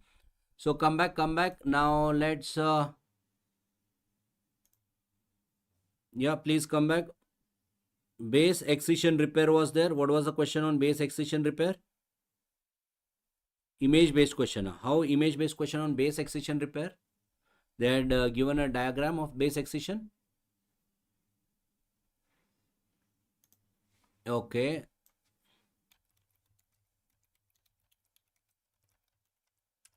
That anyway, that would have been more of biochemistry question. Let's come back. Tell me, what was the question asked on what was the question asked on that imprinting disorder? Please tell me, what was the imprinting disorder question? Alternate generation affected, multiple person in one generation affected, next generation not affected. These were the option. Okay, in this next alternate generation affected or no, alternate generation will not be affected. The next generation not affected. Okay, mechanism of repair. Question was, what is the mechanism of, okay, single base pair, then single base pair, then it will be a base excision. Yeah, that will be anyway biochemistry. They will deal in biochemistry. Okay, biochemistry. Please tell me, options were alternate generation affected. No, that is not true. Multiple person in one generation affected because of incomplete penetrance. No.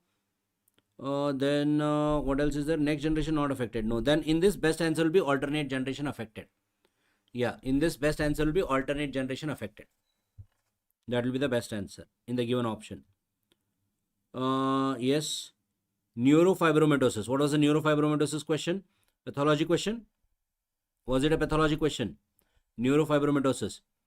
And also I heard there was one question on imprinting. What was the question on imprinting disorder? NF1 case was there. Clinical case was there. Was it a clinical case? Okay, iris picture, skin lesion. Okay, that will be more medicine question. Okay, IBQ more of medicine question rather than pathological question. Neurofibromatosis, cafe au lait spots were there. Okay, fine.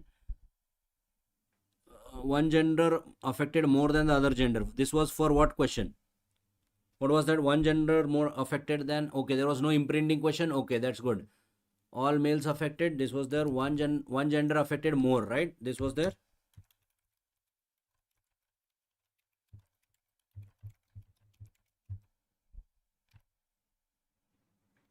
Okay.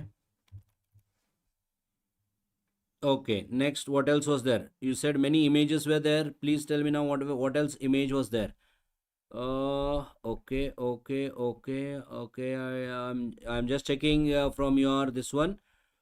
If I'm missing out on any question.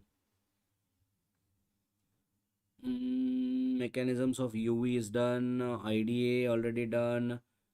Okay. Wegener's what? Okay, Wegener. Yeah, Wegener is a small vessel. We had discussed this.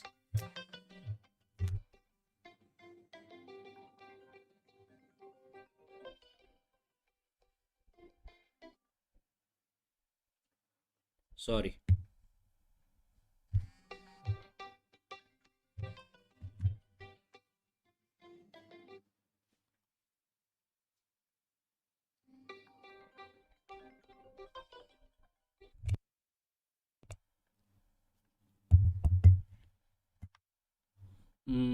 Okay, let me look at any other questions if there are. Any other questions which I have missed? Pacinian corpuscle, histopath, protein detection in paraffin embedded, IHC, we discussed that. So what was Pacinian corpuscle was given? Anyway, more of histopath, histology question.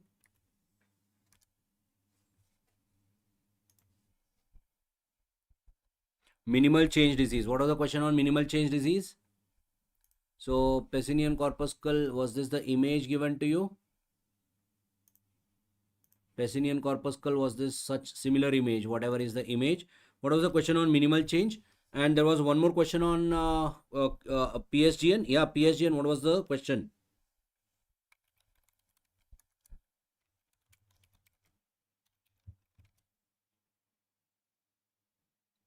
Yeah, blood transfusion, what was the electrolyte defects?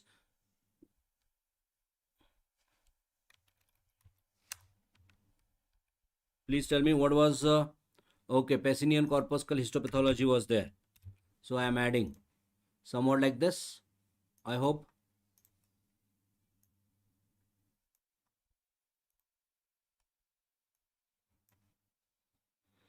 PSGN, what was the question? PSGN, what was the question? Okay, blood transfusion, hyperkalemia, hypothermia, what all questions were there? Which of the following is not a, what was the question? Histology, microscopy and IF were given, huh? Okay, what was the question? That also please tell me now. PSG and immunofluorescence was given. Lumpy bumpy deposits, they were given. Okay, clinical feature of PSGN, image and IF, histopathology. Okay. What was asked? Image of IF and HP question asked. Okay, C3 granular deposits were there. Okay, subepithelial humps were also given. Okay, clinically they had given subepithelial humps also. Okay, post-infection hematuria. Okay, yeah, that's enough. So yeah, patient had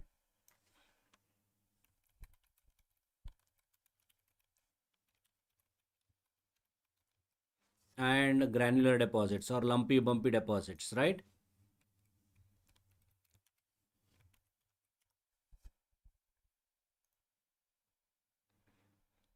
Yeah, so they would have given one lumpy bumpy deposit, whatever image was there. I'll not be very sure of what image was there, but yes, I'll just try to put one image here. Let me see. Hematuria was there, and then this was the image, PSGN, right? This was the image, hopefully. Okay, which of the following is a lethal triad?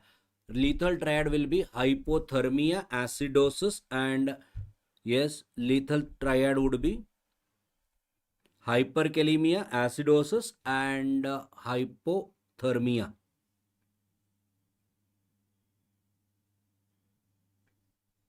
Yes, that okay, lethal triad, that was okay. Lethal triad was there. Okay, yeah, which is a lethal triad in massive blood transfusion, isn't it?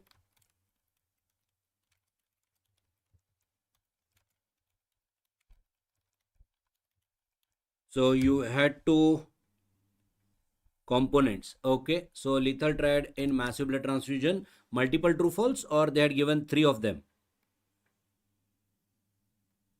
Multiple true false was there, or three of them were there? So lethal triad.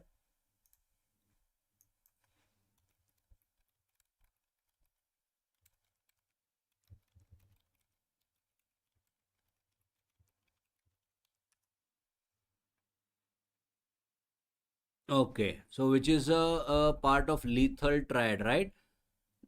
So then acidosis, hypothermia, and coagulopathy. If there was no hyperkalemia with that, then coagulopathy. Hypothermia is there, then coagulopathy, and then acidosis, because acidosis eventually leads to hyperkalemia also.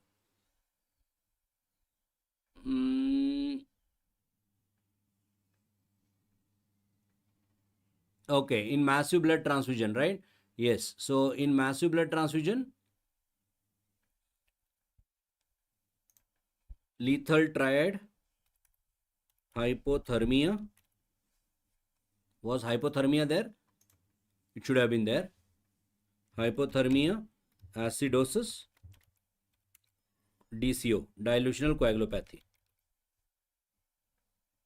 Acidosis was not in the option. If acidosis was not there, look for hyperkalemia, because acidosis and hyperkalemia are very related to each other.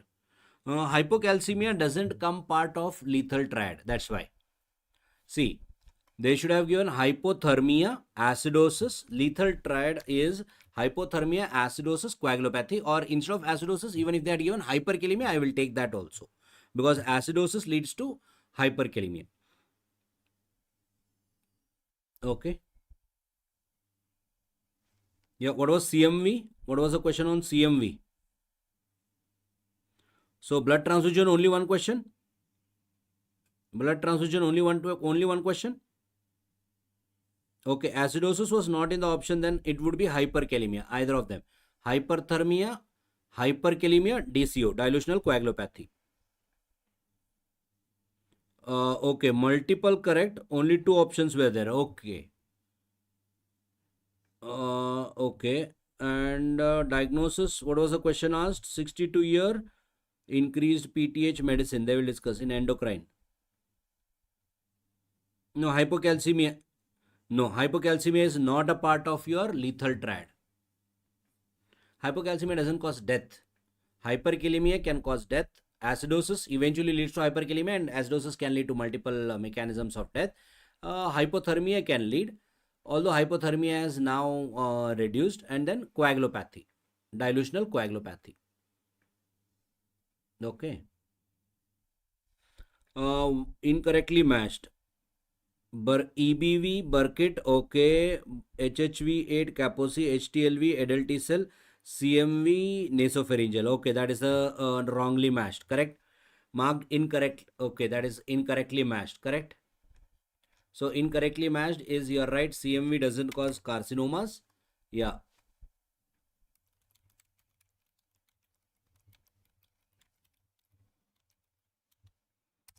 So yes, you're right. Incorrectly matched is right. Nasopharyngeal carcinoma, CMV. Next line.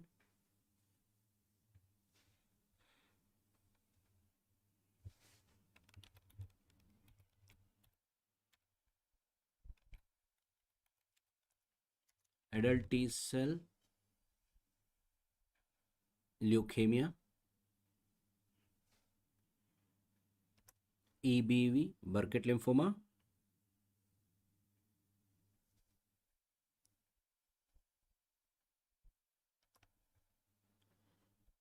HHV8, Kaposi sarcoma.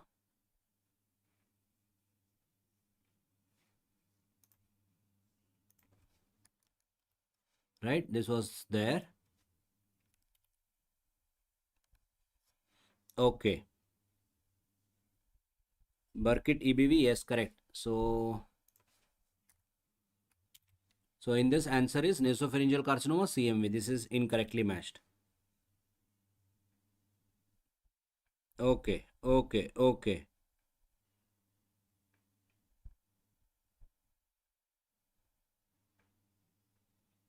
What else was there? Anything we are missing, guys?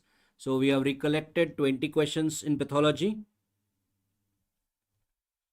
Any further question? Any question which we have missed out? Anything on bleeding disorders? No questions on bleeding disorders? No questions on bleeding disorder. What was the question on wound healing? Somebody told me there was a question on wound healing. Please tell me that also. Was there a question on wound healing? Wound healing question was there? Wound healing. Yes, wound healing question. Wound healing. Was there a question on wound healing? Yeah. So 20 questions we have already recollected. That is, we are talking 10% of your questions. Yeah, I know. Many of you will not be recollecting, may not be recollecting. So was there any wound healing question? Please tell me. Type 1, type 3 collagen. What was the question? Please tell me now. What was the question? Ratio of type 1 to type 3? Ratio asked. Okay. What age? 3 weeks, 3 months. What they had asked? Ratio was asked. Okay. Ratio was asked when? Please tell me. Ratio of type 3 to type 1. Okay. Multiple correct questions were there in wound healing. What was the question? Please tell me now. So true about wound healing, right? True about wound healing. Multiple true false. Please tell me now. What is the question asked? Options. Angiogenesis seen in proliferation phase. Yeah, that is true. Angiogenesis will be in proliferation phase. That is true.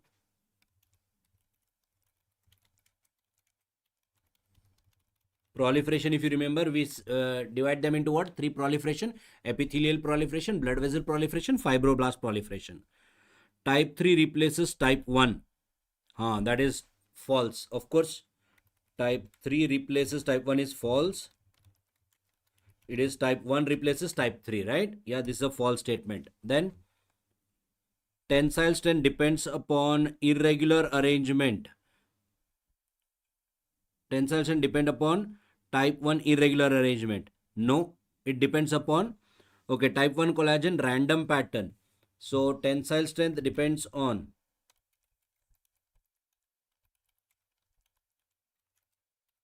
irregular or random type 1. Now, this was the option. No, it will depend upon the parallelly arranged collagen. That is also false. Then type 3 to type 1 collagen ratio becomes 3:1. What? Okay, that is true. Type 3 to type 1 becomes 3:1. Huh? Proliferation phase followed by exudative phase. No, that is false again. First exudative phase, because first there will be inflammation, exudation will happen, then proliferation will begin. They asked which is true. Yeah, correct. Angiogenesis is in proliferation phase. That is true statement. First one is true. Type 3 replaces type 1. Was this okay? Single best answer was there. Okay. So early stage haphazard type 1 collagen forms the tensile strength. Type 3 to type 1 collagen ratio 3:1. No, please tell me type 3 to type 1 collagen ratio 3:1 when? Type 3 to type 1 3:1 at 3 weeks is true. If that was a case. Proliferation phase followed by exudative phase. Okay, they asked which only one true statement, not multiple true false. Okay. So I will change these. Sorry, not multiple true false. I will change them, don't worry. I'll change the options, don't worry. Yeah, please tell me now. Angiogenesis option was there, then type 1 was inverted type 3, haphazard arrangement of type 1, proliferative phase followed by angiogenesis. And what was remodeling phase? Type 3 to type 1 ratio is 3:1 in proliferative phase, that is true.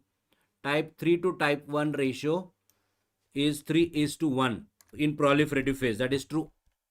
Type 3 to type 1 ratio is 3:1 in proliferative phase, that is true. In remodeling phase it will change. So then no, this was in remodeling phase. So type 3 to type 1 is 3:1 in proliferative phase or remodeling phase? Please tell me this.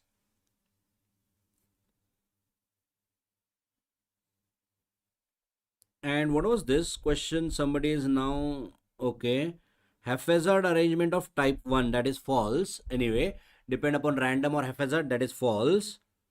One option was remodeling phase. Okay, this was remodeling phase then. Okay, if this was remodeling phase, then this will be false. Remodeling phase, it will be what?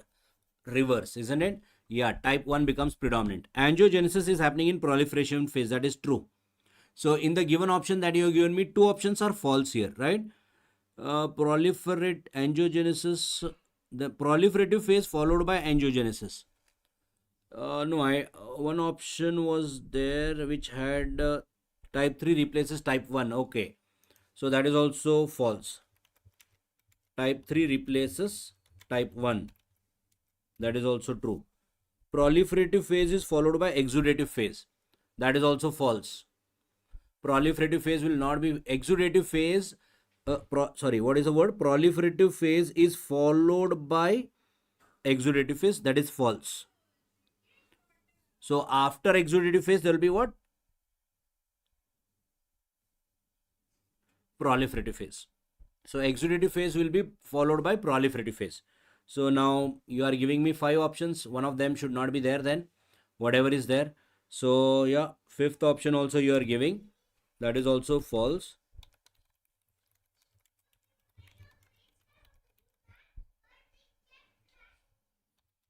Followed by exudative. Was this the correct one? Because look, very important, proliferative phase follows exudative phase would be correct answer. Because after exudative phase, there will be proliferative phase. Okay, proliferative phase is followed by exudative phase would be wrong. Proliferative phase is followed by exudative phase would be wrong. If they had written proliferative phase follows exudative phase, that is true. Okay, so now all of you are not able to zero down on what was the, so in this angiogenesis is in proliferative phase. This was given for sure. Everybody, please tell me. Inflammatory phase followed by exudative phase.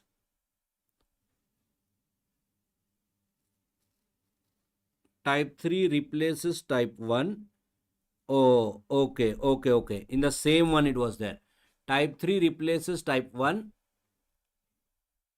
Okay, I understand. Now I understood this one. Type 3 replaces type 1 and the ratio is, this was the full question.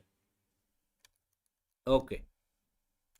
The ratio is 3:1 in remodeling phase, right? This was the question.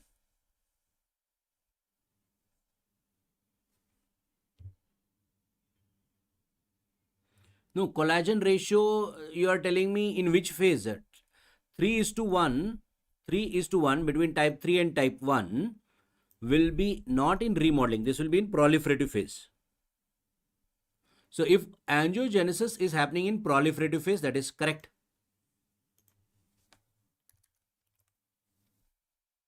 Okay. Angiogenesis is in proliferative, that is true. If it is a single best answer, that is the correct answer. All others definitely are looking false because, now you will be having this, error of, recall bias will be there. all of you. Now you will start thinking, okay, this was there, this was there. You start imagining also sometimes. Okay, and if it is single best answer, this is the correct one. Option 1 is the correct one. Okay. Yeah. Anything else I have missed out? Anything else I have missed out? Anything else I have missed out? GIT polyps. Any questions on GI polyps? Kidney only one question? Kidney only one question of PSGN? Kidney only one question on PSGN? Please tell me. Only one question of PSGN on in pathology. Case control study, PSM people will discuss. And were there any questions on immunology? Immunodeficiency disorder, amyloidosis, we discussed one question. Oh, sorry. Thank you. I didn't understand you guys. Yeah, correct. Case control will be there. Anti-RO antibodies. What was that question? I think conduction blocks, integrated medicine question was there. Medicine people will discuss that. I think conduction block was there, no?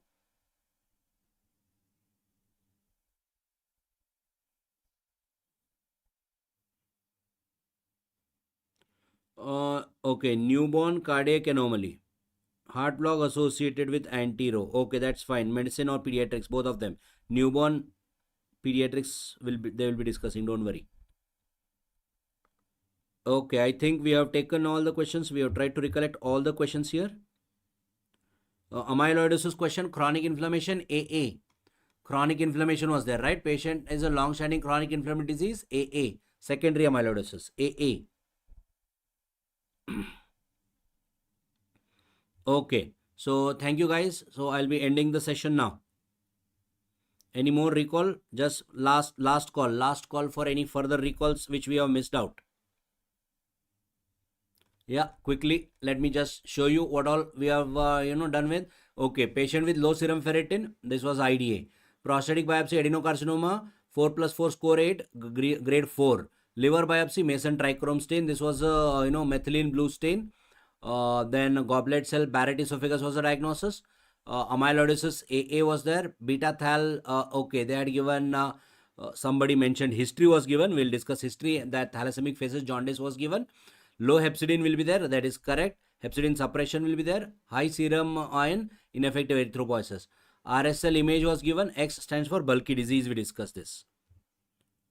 Secondary amyloidosis, AA type. Okay. Yeah, so you're all welcome. All of you are, I'm sure all of you would have made diagnosis here. Many of you would have missed this oncogene addiction. Some of you would have taken risk and answered it correct also. This is a very new concept. That is why recently published, and actually I was not expecting at your level, but anyway it came in as a question now, so we should not be getting into that. So I'm sure even if you had not answered this, don't worry, most of them will not be answering those tough questions, but the easy ones all we discussed in the class, right? So UV rays we discussed in the class, incomplete penetrance, IHC we had discussed, this severe condition with the DCO we had discussed, PSGN, all these wound healing, MI, all of them were, right? Yeah, so 21 questions we have recollected, and any more if they are there, finally I will be doing all exact recall tomorrow. Yes, thank you guys, thank you all, and I'm sure most of you would have, yes, please mention video on oncogene addiction. Yes, I will do that. Okay, there is not much in that oncogene addiction. I explained you, it is a simple word. Tumors get addicted to certain genes, just like you get addicted, है ना? सो कुछ लोगों को ना बहुत सारी चीज़ें मिलते हैं, तब भी वो कुछ एक ही चीज़ को एडिक्ट होते हैं, वैसे ट्यूमर भी होता है. ठीक? Yes. Okay, thank you guys, thank you. So next faculty will be, next teacher will be recalling the next subject now. Okay, thank you.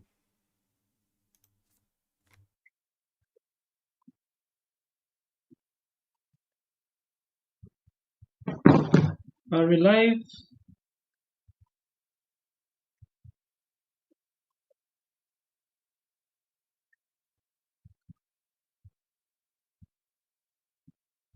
Are we live?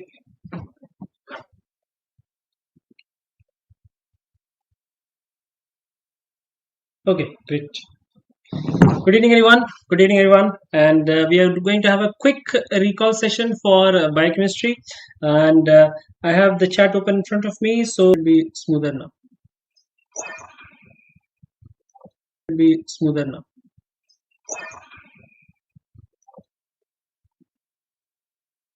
Okay, I hope this is now better. This should be smoother now. Yeah, perfect. So we are doing a quick recall, starting with the one of the most simple basic questions that we have.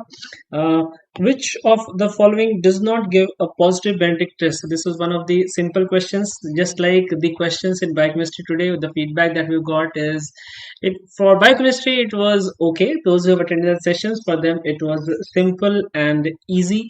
So I hope when you go through the questions, you feel the same way, that yes, biochemistry was something where you're confident and you are able to do it easily. Okay, so starting with the most simple and easy question, which of the following doesn't give the positive Benedict test?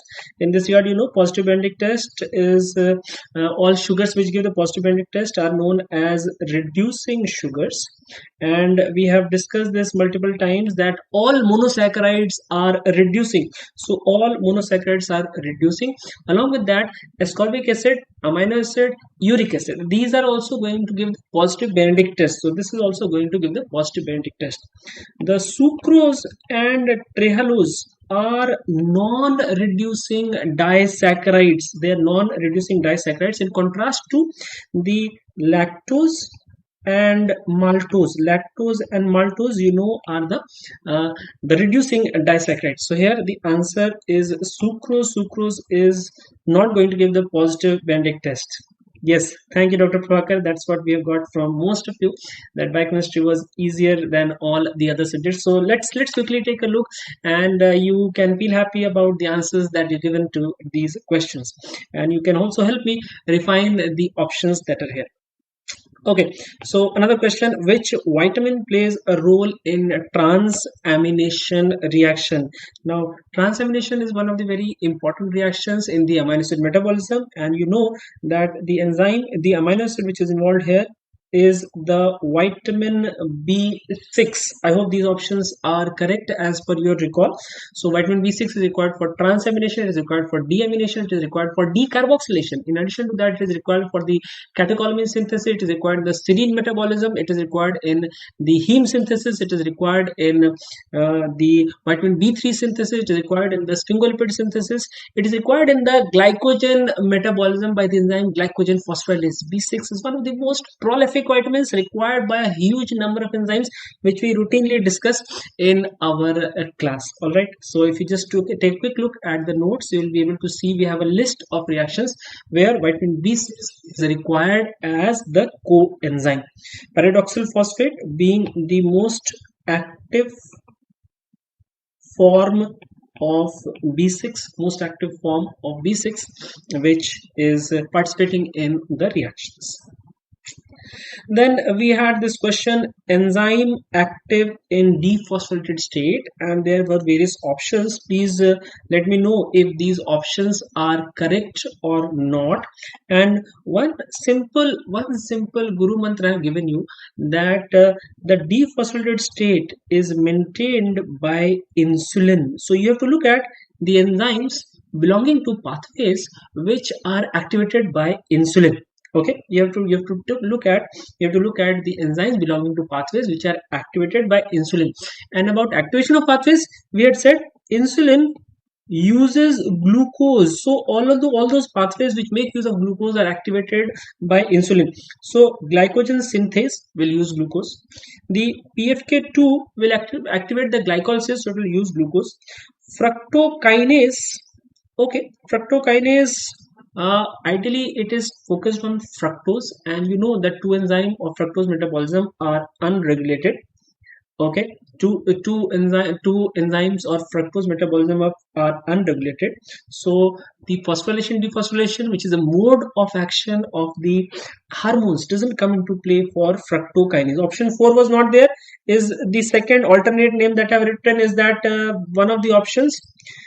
1, 2, and 3, I also know that most of the students were comfortable about that. About fourth one, pyruvate dehydrogenase. Okay. So if you say pyruvate dehydrogenase, then you have to remember that pyruvate dehydrogenase will also be activated by insulin. PDH was there, then PDH is activated. So what you have to remember, that all the pathways which will use glucose are activated by insulin, and insulin is mainly activating the enzymes in the dephosphorylated state. Okay, so among the given options, you can see glycogen synthase will be active, PFK2 will be active, the PDH will also be active. So based on that, you can choose your options. For PFK, we have 1 and 2. PFK3 we do not have. PDH was there, not fructokinase. Okay, we will take out the fructokinase and mark the PDH. Okay, so in that case, you have to choose among the best options which would have been there. If it said PFK3, then it goes out of the window. Remember, we have PFK1 and PFK2. We don't have PFK3. Okay. Right, PFK2 is part of glycolysis in regulatory terms, because PFK2 produces the regulator of PFK1. It is not directly an enzyme of the glycolysis. In option 3 was there. Okay, PFK3, then it is a wrong option. If they're mentioning PFK3, then it is a wrong option, and then it should have been PFK2. In that case, your correct answer will be the glycogen synthase and the PDH. 1 and 4 means the combination which will cover the glycogen synthase and the PDH, they will be active in the dephosphorylated state. All right, I hope that makes sense. That makes sense. Okay, so you have to choose the options accordingly. So what I'll do, I'll replace the PFK2 by PFK3, and I'll replace fructokinase by PDH. Accordingly, we'll change the options in the final recall. All right, I hope that works. Okay, if Dr. Prakhar is saying PFK2 only was there, so let's keep this as PFK2 only. Let's keep this as PFK2 only. But just for your information, I've told you that insulin is going to cause a dephosphorylated state, and all pathways which utilize glucose will be activated by insulin. Okay, let's leave it here and go to the next question. I hope that is enough for this question. We move on to next question. Which of the following is active after giving insulin? Please correct me if there is any mistake in the statement or in the options. All right, so what you have to remember, that among the GLUT, the main GLUT series are 1, 2, 3, 4 and 5, and among the SGLT you have 1 and 2. Out of those it is the GLUT4 which is activated by insulin. GLUT4 is present in cardiac. Options had 3 multiple corrects. Okay, cardiac, skeletal and adipose tissue. These are the 3 places where the GLUT4 is present. GLUT4 is present at 3 places: cardiac muscle, skeletal muscle, adipocytes. And GLUT4 will take up the glucose only when glucose is in excess. So this regulation is mediated by insulin. You know, insulin is released when glucose levels will rise. So this is an inbuilt mechanism that these receptors will become active only when glucose level is high. So GLUT4 in skeletal muscle, in cardiac muscle, and adipocyte is activated by insulin. It is activated by insulin. Okay, if it was match the following, then also you can think accordingly. If it was match the following, do others also remember this question as match the following? Was it match the following? A lot of you are mentioning that it was in the form of table. Please correct me if this was given as match the following. Akhila has mentioned that it was match the following. Okay, all right. So please remember, GLUT4 in skeletal muscle, cardiac muscle, adipocytes is regulated by insulin. In this regard, what I always tell you in the class, what you have to remember, that the GLUT4 is also mobilized by calcium. That is why we tell the type 2 DM patients to do the exercise. Okay, if this question is correct, that's perfectly fine. Let's ignore the match the following. But for the subsequent time, I'm just telling you that remember, GLUT4 is also activated by calcium. Therefore, when the type 2 DM patients are doing the exercise in the skeletal muscle, calcium levels will rise. So GLUT4 becomes active and it takes up the glucose in those tissues as well. Okay, moving on to next question. attachment of primer to the DNA strand, this spelling is correct, to the DNA strand is carried out by which enzyme? Okay, so here you have to remember that primer which is there in the DNA synthesis, this is RNA in nature, and the enzyme which is synthesizing the primer is the enzyme primase, which is actually the RNA polymerase. Please remember, the DNA polymerase cannot initiate the process of DNA synthesis, it requires a primer. The primer is RNA in nature when we are doing the DNA replication, and the enzyme which is involved here is the primase. Primer synthesis was asked, synthesis. Okay, so not attachment, it was synthesis. Synthesis of primer. Which one is synthesizing the primer? Okay, synthesis primer is done by. Very good, thank you for your valuable feedback.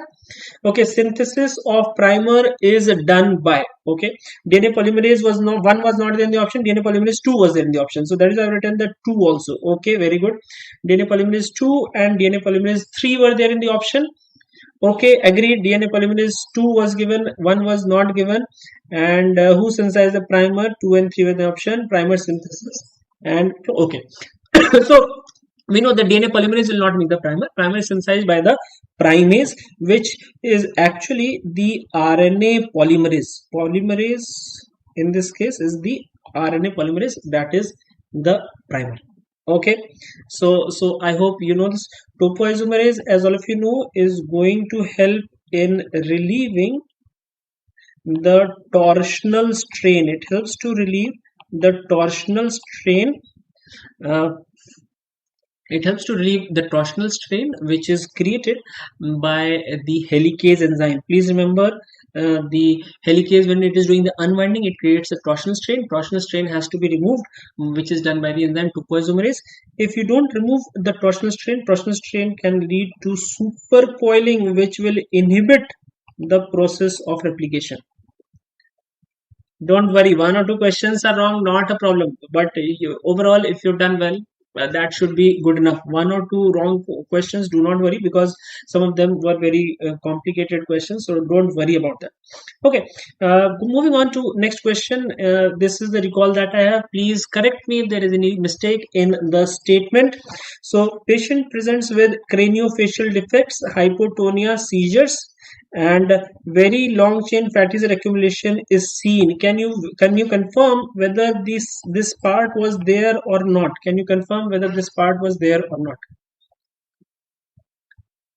Okay, Dr. Prakhar has already given the answer, but I just want to know from you whether the statement of the question is correct or not. The presentation, yes, lot of students said, but the rest part, some students mentioned, some students were not able to verify that whether it was there or not.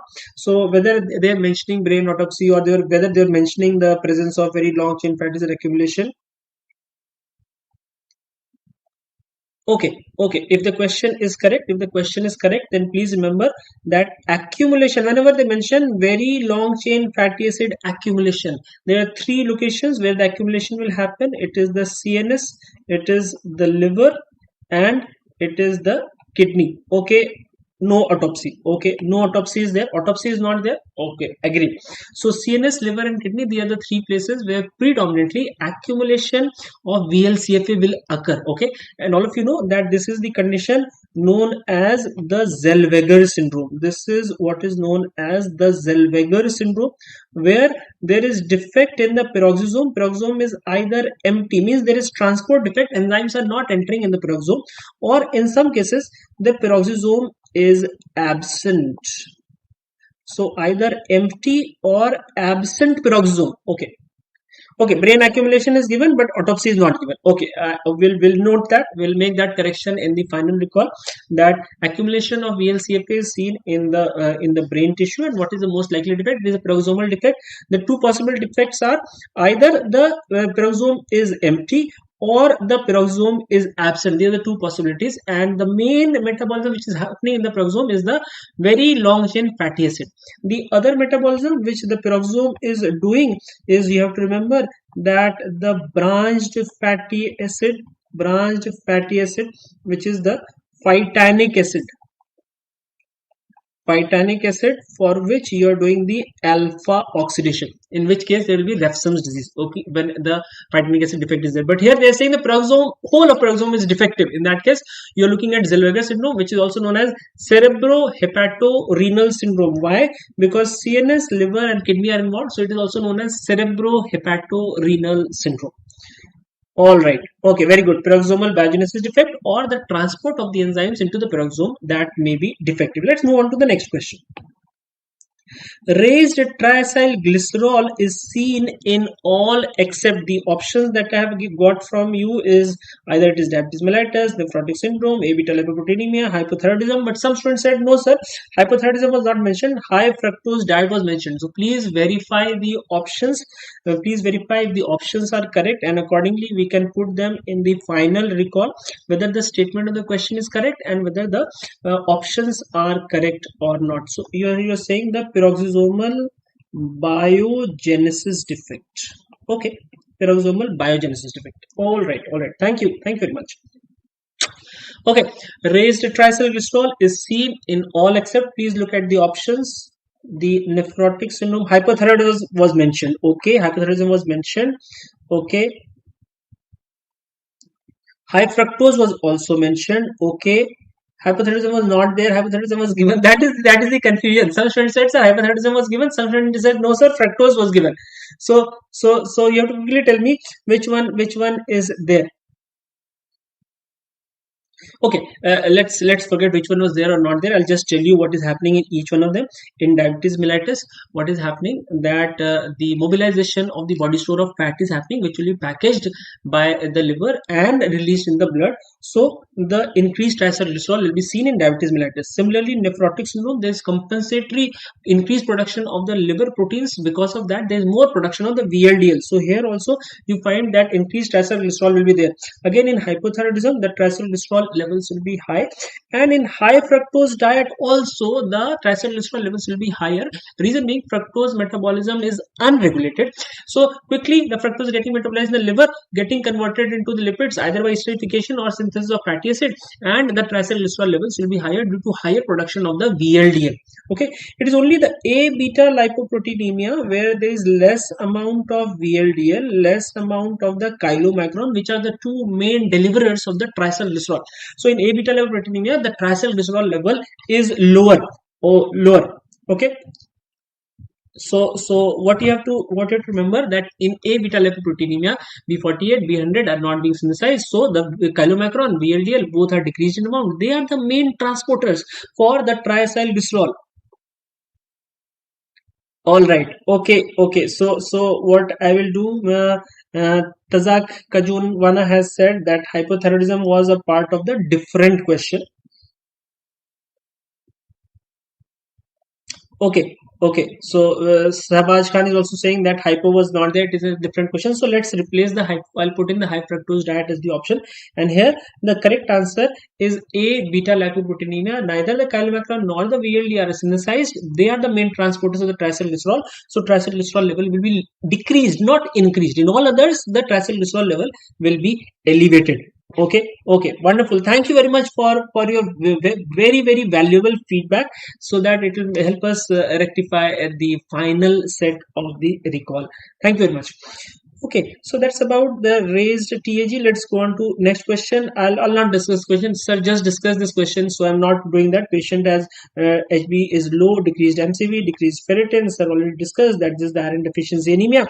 So I'll not go into the details of this. What I just want to mention, whenever you get the question on B12 and B9, remember that both of them will present with megaloblastic anemia. So if you see decreased MCV, these two should be out. Whenever you see decreased MCV, then the B9 and B12 deficiency will be out, because they are going to cause the megaloblastic anemia. And the important distinction is, in the B12 deficiency, you are going to have the neurological deficit, and you are going to have the increased methyl malonic aciduria. So please remember these 2 points of distinction. These 2 points of distinction, yes, they already discussed in Patho. I'm not going there. I'm just mentioning that how you distinguish between B9 and B12 deficiency. All right. Now here lot of ambiguity is there. Lot of students said, sir, it was CRISPR-Cas, but some students categorically said, no, sir, it was not CRISPR-Cas. It was talking about the base excision repair defect. It was showing that one of the natal bases is defective, which is being cleaved. So you have to please confirm that what was the question in this case. One image was given showing the DNA, RNA, and some cleavage and repair, etc. was shown. But you have to tell me whether there was a single base removal. Was there a single base removal? Was there any label showing the CRISPR-Cas, or was there any label showing the zinc finger? Was the DNA being shown? CRISPR was not there. CRISPR-Cas9 was not there because see, I have not seen the image, so you have to tell me what was there in the image. Okay, so if you had something like this, DNA is there and one of the bases is getting cleaved. One of the bases is getting cleaved. Then this is the base excision repair. But if you have a complicated picture of DNA where the RNA is coming in as a guide. Oh, we had 2 questions. There are 2 different questions. One was base excision repair, the other one was CRISPR. Okay. So did both the question have images? So if there is cleavage and single base removal, all right, 2 different images question. All right, so one question was the base excision repair. All right, the second question, which was showing the loop structure, hairpin like structure, was there, and it was showing a scissor need not be there in the CRISPR-Cas. So what I'll do in the tomorrow's final recall, I'll put in the correct image of the CRISPR-Cas, how it should actually look like, and what are the points that you have to see. So I'll add the image for CRISPR-Cas and I'll show you the image for base excision repair. So we'll add both these questions, in the recall tomorrow. When we are having the recall, I'll add both these questions. If PAM was given in diagram, that should be the CRISPR-Cas. Okay, as such CRISPR-Cas image, same as I checked on net. Shaban Kalyani, wonderful. So we definitely had a question on CRISPR-Cas9 image, wonderful. So that was given in the image, and you are saying that there was another question. Where we had the base excision repair defect. So we include both the questions in tomorrow's final recall. So thank you very much. And if somebody is able to recall the statement or the options for the 2 questions, I would be very happy to take that on a record. So if is able to remember the options for the 2 questions, one for the base excision repair image and the second for the CRISPR-Cas image, I would be very happy to take those options on record. Thank you very much. Okay, so we had multiple pair the following, or which of the following are correct. So like that, we had multiple questions. One was talking about the properties of the different amino acids, right? One was talking about the properties of the different amino acids. Don't worry, I'll put that question tomorrow, and you can then verify which was the correct image. Okay, RNA interference, microRNA synthesis, DNA sequence, and CRISPR. All right, wonderful. That should be for the CRISPR-Cas. Okay, great. Let's look at this, the properties of the amino acids. If you remember, we are going to routinely do the properties of the amino acid based on the R side chain. There we said which one is having the hydroxyl group, which one is having the basic group, which one is having the acidic group, which one is having only the carbon and hydrogen in the chain. So like that, we have talked about the different properties, where we also mark which one is polar, which one is non-polar, which one is charged, which one is uncharged. So like that. So here, one of the important things you have to remember first is HLA. Okay, basic histidine and basic lysine, these were 2 options. Okay, basic histidine, basic lysine, these were 2 options. Wonderful. Non-polar lysine, uncharged proline, that's what I'm saying, uncharged proline. And non-polar glutamate option नहीं था. ठीक है, glutamate option नहीं था, हटा दिया. Basic lysine, basic lysine and arginine or basic lysine and histidine? Basic histidine, basic lysine और 2 options, not glutamate. ठीक है, ये हमने रख लिया. Uncharged was proline and non-polar was cysteine. Is that correct? Proline basic was given, glutamate was not given. Okay, so I think options were basic histidine, basic lysine, uncharged polar is proline and non-polar is cysteine. This is what you are saying. So there the option should be 3 and 4. Option should be 3 and 4. Okay, so correct answer should be 3 and 4. All right. Okay. Basic proline is not basic. So remember, proline is not basic. It is non-polar. It is non-polar and it is commonly labeled as the amino acid. It is amino acid. It is non-polar, non-charged, non-acidic, non-basic. Okay, for proline you have to remember that. For the basic amino acids you have to remember the HLA, histidine, lysine and arginine. Histidine, lysine and arginine are the basic amino acid. And for acidic you have to remember the glutamate and aspartate. Glutamate and aspartate, these are the acidic amino acids. These are the acidic amino acids. Okay.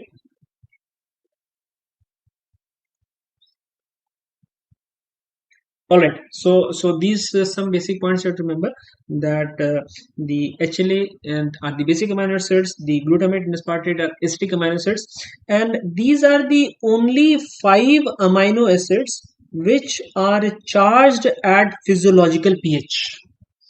So if you remember these 2 points, then lots of questions are solved. So here also, when we say that there is a uncharged polar amino acid, so proline is not polar, so immediately you can rule it out. So based on that we can mark.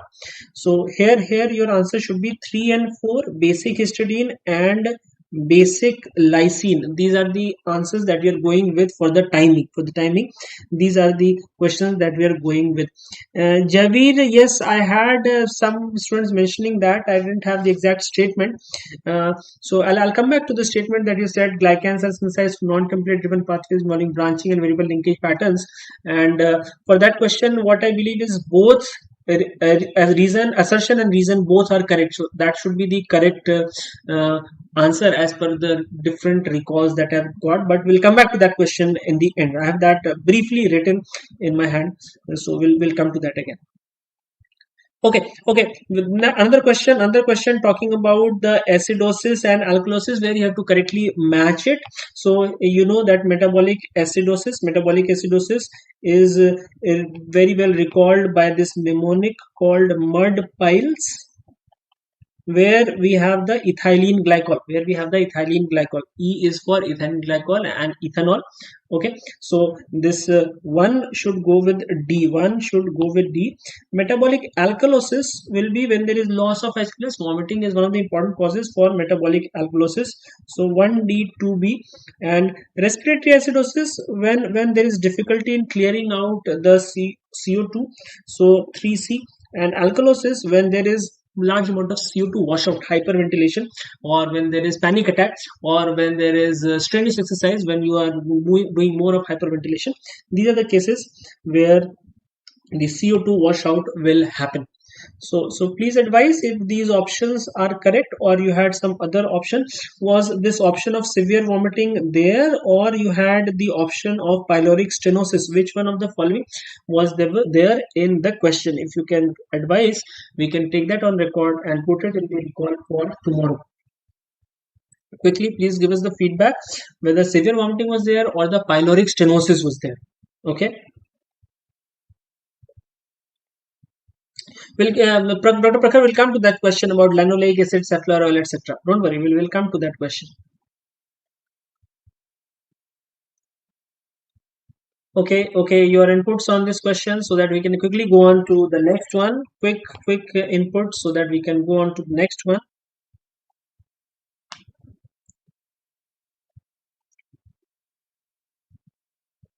No comments. Okay, I'll assume that these options, pyloric stenosis is given. Okay, pyloric stenosis is given. The sequelae will be same. When the pyloric stenosis is there will be intractable vomiting, right? So the vomiting is going to be there, which is going to cause the metabolic alkalosis. Otherwise, the rest of it is same. Another question where you have to do the pairing for this was related to the fatty acids and proteins. I believe there are more options here, but I have not been able to get those options. If somebody can give in those options, that will be great. Okay, so most essential fatty acid, you know, is the linoleic acid. Most fatty acid is linoleic acid, and safflower oil is rich in the essential. It is rich in the essential fatty acid. Now, net protein utilization depends on the protein quality and digestibility, and amino acid score is a type of protein scoring system. But if you can tell me some other options, I believe some students said, sir, we had multiple more than four options which you had to match. So if there are more options, please let me know so that we can add to the question. Up to 4 I could get definitive answers, but for others I could not get any definitive inputs. If there are more valuable inputs, I would be very happy to take them on record. If not, then we move on with the 4 options. Now before taking this question, Mufa Pufa was mentioned somewhere. Okay, we had something about Mufa Pufa, Mufa and Pufa. Anything else mentioned somewhere? Okay, net protein utilization is protein. Okay, also there. Okay, noted. Anything else without besides the so net protein utilization, I told you, is dependent on protein quality and digestibility. What is the composition of the protein and what is the digestibility, where the best protein net NPU score is for the eggs. Okay, yes, that is the problem. We were not able to recall this question properly, but cysteine becomes essential amino acid. Okay. Chitra Patel, I am not sure about what you are trying to tell us. Isomer matched with net protein utilization. You're saying net protein utilization matched with ICMR?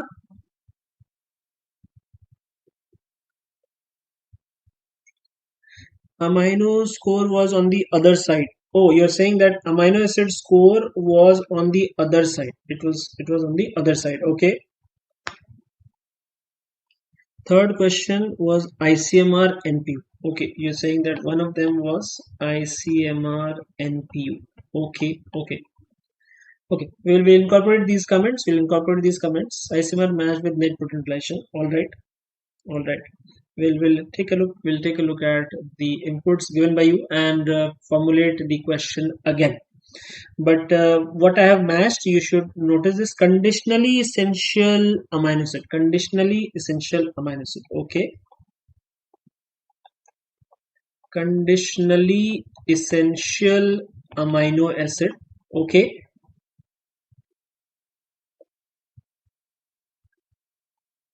isomerated which NPU? Okay, conditionally essential amino acid, ICMR matched with net protein utilization. Noted. These points are noted. We'll incorporate them in the options, but for the timing, please note that these are the correct matches which you should keep in mind. That the ideal answer should be linoleic acid and the alpha linolenic acid, but most of the time the second option, the alpha linoleic acid, is not given in the option. So if you have to choose one, then obviously linoleic acid is definitely the best answer. It is the first type of the omega-6 essential fatty acid, which is also the precursor for the arachidonic acid. The main role of the linoleic acid is to get converted into arachidonic acid. This arachidonic acid will then give rise to the eicosanoids. Alright, so this is the very important role. Biochemistry tough thi nahi bachche, tough nahi thi. It is just that slightly they jumbled up and a little bit of confusion they have created, but I believe they have not given tough questions. Okay, and most of them are coming from the previous year's questions, so it can be a little bit confusing, that I can understand. Cysteine essential, cysteine was on the side as a conditionally essential amino acid. Okay, conditionally essential amino acid, and cysteine was there, and tyrosine was also there. Right, understood. Thank you. So cysteine and tyrosine will be for conditionally essential amino acid. Great, thank you very much. All right. So this was another match the following list. We had one match the following list for the disorders, another match the following related to the nutrition part. I keep telling the class is very basic but very important. Okay, another important question about effect of uncoupler on the ATP production, the heat production, and oxygen consumption. On these three factors, you have to remember uncouplers will activate a separate channel from the F0 F1 particle, so that oxidation will take place, oxygen consumption will take place, but ATP production will not take place. All this energy will be converted into the heat. So what happen? ATP production will decrease. ATP production will decrease. Heat production will increase, and oxygen consumption will increase. So out of this, you can see the correct answer is B, that ATP production decreases, heat production increases, and oxygen consumption increases. Right. Yes, that is true. INICET is more focused on the genetics, microbiology, and those are the more important focus. In the NEET exam, definitely you are going to get more questions from the IEMs. In more nerve metabolism are the more important focus in the NEET exam. But INICET is slightly more focused, or you can say about 35 to 40% questions coming from the genetics and microbiology section. Yeah, ETC inhibitor there was a question. This is done by BS during hibernation. Yes, uncoupler question was there. ETC inhibitor question. Can you quickly tell me what was the question on ETC inhibitor? Because no one has till now mentioned ETC inhibitor. This is done by Beers. Yes, this is done by Beers, but this is also done by the brown adipose tissue in your own body. In addition to that, the body heat is maintained by the activation of uncouplers. Please note, uncoupled proteins are physiological proteins in the warm-blooded animals, which is utilized to produce the body heat. Uncouplers are activated by molecules like thyroxine. In the brown adipose tissue, the activation is done by the thermogenin, which helps to produce the heat in the body. And even the bilirubin is an activator of the uncoupled protein. Talking about exogenous molecules, the phenolic compounds are important activators of no ETC question. Okay, because till now I have not got any question on the ETC. Okay, so here you know that uncouplers will decrease production of ATP, increase production of heat, and increase consumption of the oxygen. So we had this one question. I am not sure about the statement where they had said that person is having loose stools and then the child is given ORS. ORS is facilitating absorption of glucose through which of the receptors? I think something like that the question was there. Please advise if this statement is correct. Please advise if this statement is correct and if the options are correct or not. Oxygen consumption will increase. Agreed. SGLT2 was not there in the option. Okay, SGLT2 was not there in the option. SGLT1 was there. Is the statement of the question correct? Is the statement of the question correct? And if SGLT2 was not there, did we have another GLUT? Maybe GLUT2 was there. There's only one SGLT. Okay. Option was sodium potassium ATPase. Sodium potassium. Okay, I'm sorry. Sodium potassium ATPase. Sodium potassium ATPase. Okay, sodium potassium ATPase. Wonderful. Okay, early nitrate tolerance developed due to early nitrate tolerance. Let's try to rebuild this question later on. CFTR was an option. SGLT, GLUT, CFTR. Okay, you're saying that CFTR was there in the option. CFTR was there in the option.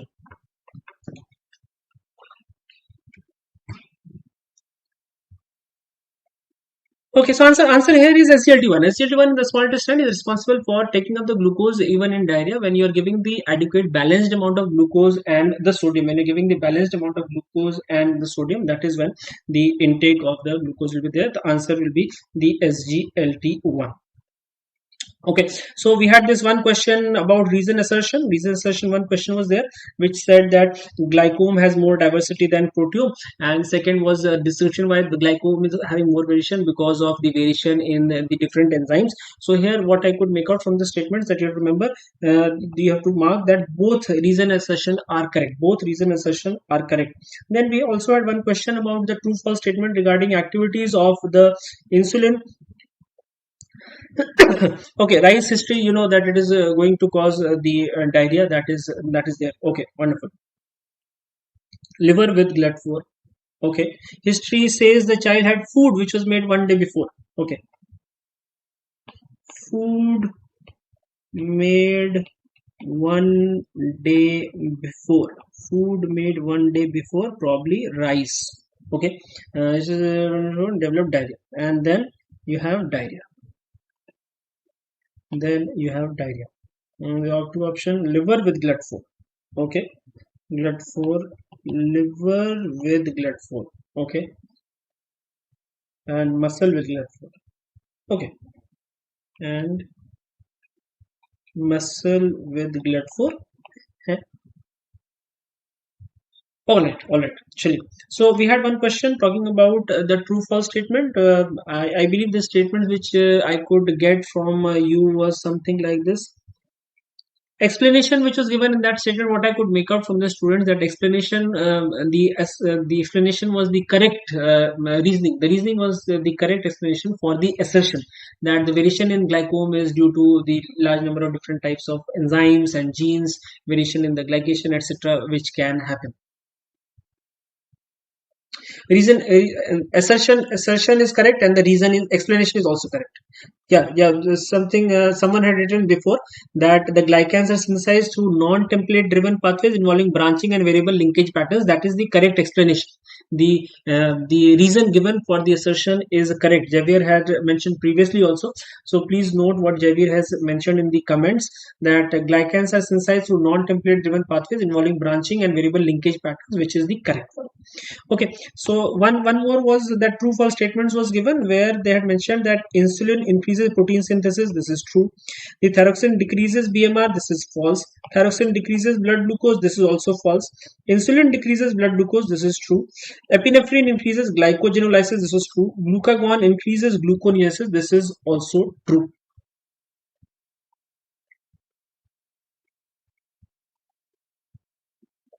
Yes, base exchange image options were pyrimidine dimers, the cytosine to uracil examination, cross-linking. Thyroxine, it decreases blood glucose. That is also incorrect. Thyroxine doesn't decrease the blood glucose. It is not having such a profound effect on the blood glucose. It is only having the basal metabolism. So that one would also not be correct. It is not having direct action. Okay, so what you have to remember, that it is not decreasing blood glucose and it is not decreasing the BMR. So the incorrect answer will be thyroxine decreases the BMR if it is mentioned, or thyroxine decreases the blood glucose. These are the incorrect statement. The rest all will be correct. All right, anything else? Yes, there was one question on mechanism of carcinogenesis in UV exposure. So that will be the formation of thymidine dimers or the pyrimidine dimers. You know that this is how the xeroderma pigmentosum is happening. All right, so this is one of the most frequently repeated question in DNA damage and DNA repair mechanisms. So okay, any of the two, either it can be thymidine dimers or it can be pyrimidine dimers. Any of the two it is given, it is the same thing. Thymine is a pyrimidine. Okay, so either it is a thymidine dimers or it is a pyrimidine dimers. It means the same thing. Okay, we are talking about the same thing which is happening due to exposure of UV light. When the UV exposure is there, there is formation of the thymidine dimers in the series on one of the chains. So where we have to utilize the nucleotide excision repair. We have to utilize the nucleotide excision repair, and if the repair mechanism is not working properly, if this mechanism is not working properly, then you are going to get the xeroderma pigmentosum. That is okay. A thymidine dimer or thymine dimer or pyrimidine dimer, both all three will be in the same one. No, but this is not part of the base exchange question. This is not part of base exchange question. This is a different question. All right, all right. Carcinogenesis of UV rays, answer will be thymine dimers or the thymidine dimers, whichever is there in the question. I think that is all I have for you. That is all that I have for you. Thank you very much. And I presume next faculty is in line to take up the recall. So, Mr. Mahendra, if you can just uh, take up the next faculty, and I thank you very much for your valuable feedback, and I am sure a lot of you have been able to mark all of them correct. We will be posting the verified questions as per your feedback tomorrow in the app, so you can take a look at the app for the verified detailed explanation for the INICET. Thank you very much, and take care, and best of luck for your results.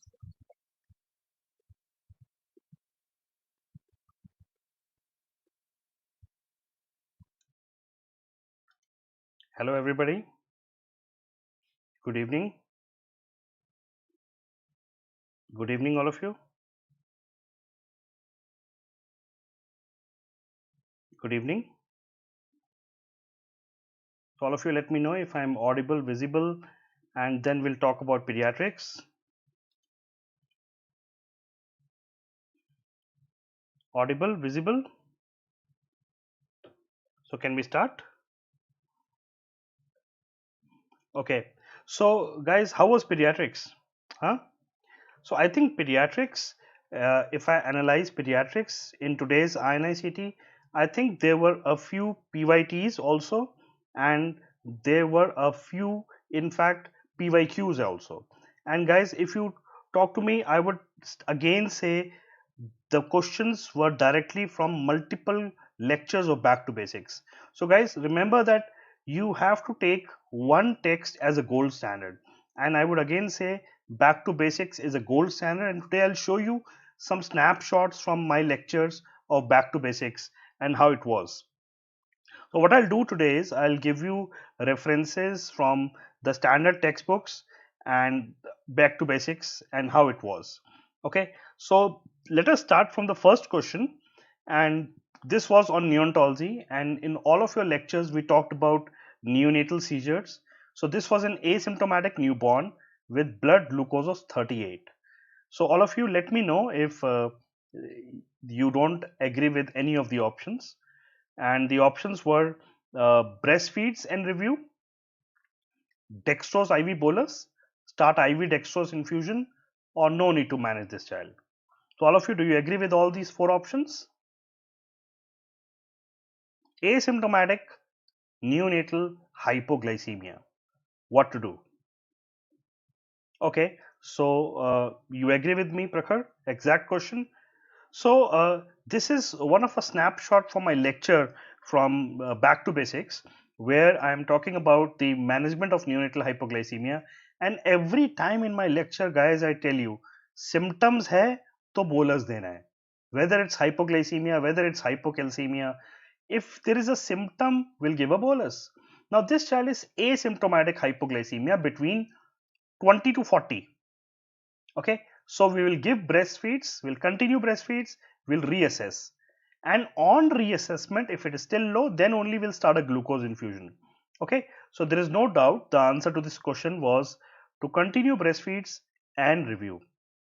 Okay, 4 hours after birth. Okay, thank you. So I'll just correct my question here. Asymptomatic, 4 hours old newborn. Thank you for telling me this. I'll just correct this question, though whatever it is, even if it's in the first month of life, answer will be the same. But just let's improve this question. So the answer was 4 hours old newborn, and we'll continue breastfeeds and review. Excellent. So guys, feel free to tell me if there was a change in the question or the answer options. Okay. Now there was a question on complete heart block in a newborn. Which antibody in the mother leads to it? And these were the 4 antibodies asked. Yes, you're right, Muralidharan. If glucose is less than 20, then according to the AIMS protocols, we will start him on glucose infusion. So, fetal heart block, anti-Rho. And guys, when you look at the congenital heart disease lecture, I am talking about, very important metal drugs, and I always say lithium to aega hi aega, but I always also talk about maternal Sjogren SLE. Remember, maternal Sjogren syndrome has 30 times more risk of complete heart block in the baby. And Dr. Muralidharan, this was a direct question which we always discuss in our lectures. Maternal anti-Rho antibodies or SSA antibodies. And sometimes these newborns may need a pacemaker insertion also. So there is no doubt the answer was anti-Rho antibodies.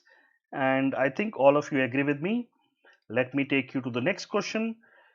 And next question, I always tell you, if you look at any of our DVD lectures, any of our revision series, any CBT, every CBT last year had a question by me on Kawasaki disease.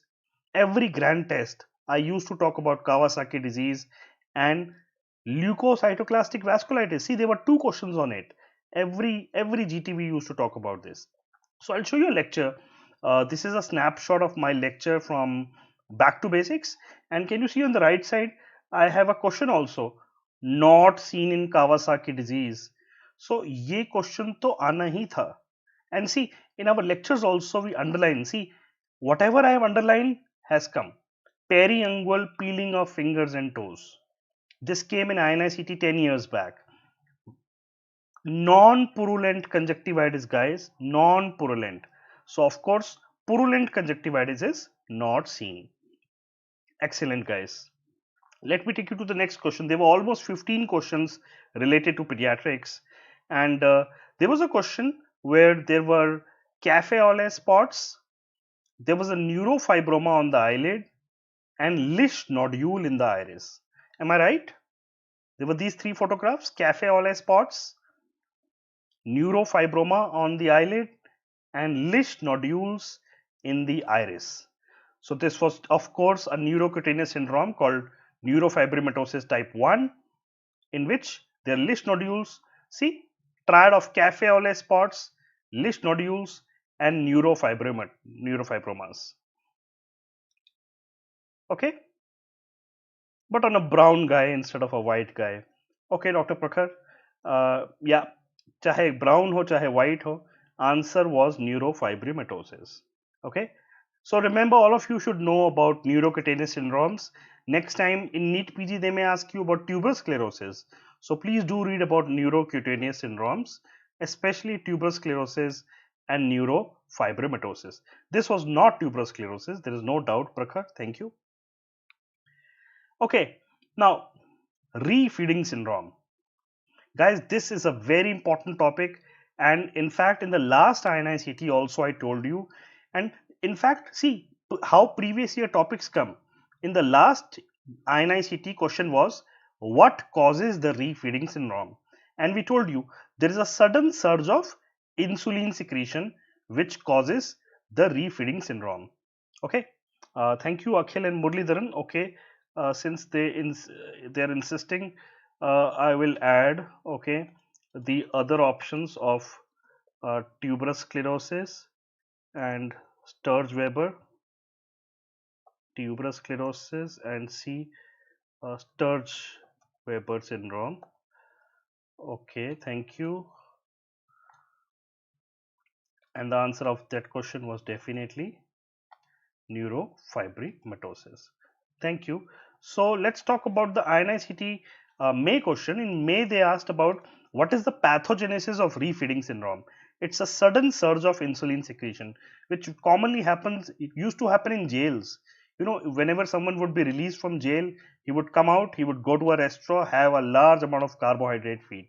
So hypophosphatemia is a hallmark. Okay, and yes, they can also have hypokalemia, also hypomagnesemia, but remember the hallmark is hypophosphatemia. Every textbook talks about hallmark of, okay, is hypophosphatemia. Okay, Down syndrome was also option. Thank you, Shashikaran. Okay, now there was a, let me tell me, can you tell me, there was a question on meningitis in a 6 weeks old baby or a 6 months old baby? And these were the 4 options. I discussed with multiple students and they told me these were the 4 options. So am I right? So in a 6 weeks old, which was dangerous, Of course, hypophosphatemia will be the answer. Okay.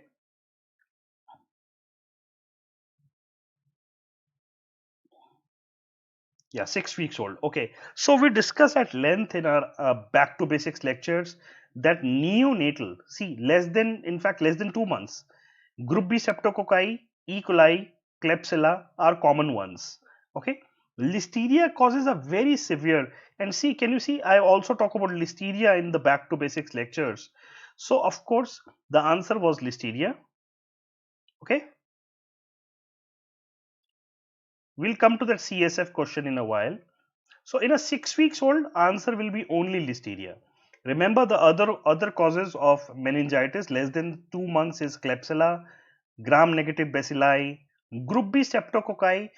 A very common question in INICET is the most common cause of neonatal meningitis in the world. Okay, so listeria is the answer. There is no doubt. Rest options are after 2 months of life. Staph, of course, does not cause unless it's a cons. There was one more question on meningitis. I'll take that. Multiple option correct tha, but still answer will be listeria only. Listeria only. Rest don't affect a 6 weeks old baby. Okay. ऊपर newborn था, नीचे children का पूछा था. So remember, you should know this table. So based on this table, okay. Let's go further. Now this is the question which you are telling me. A patient with fever, malaise and multiple cranial nerve palsies, hydrocephalus. So I have a question for you. Did they tell you about the duration of illness? Okay, there were 2-3 organisms in each option. Okay, but of course, now you know the organisms less than 2 months. Okay. So can you tell me that was there a question on duration of illness? Did they talk about duration?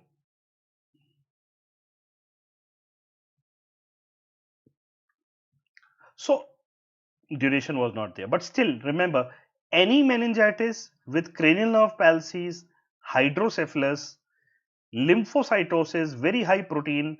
So can you tell me, did they talk about the protein content also of the CSF? See, remember, the CSF is protein is very high in TB. It may be even grams. Okay, very good, thank you. I'll answer right here. 6-year-old. Anything else, guys? Was there a did they talk about the CSF protein? Did they tell you the value of the CSF protein? No. So it was clear cut, meningitis with cranial nerve palsies, communicating hydrocephalus, everything points towards tuberculosis. That's it, high protein. So this is a spotter. Okay, now a 12-year-old had upper respiratory infection. What should be done? So guys, I have been telling this in each class of mine कि IMNCI guidelines जरूर आती है. IMNCI. Okay.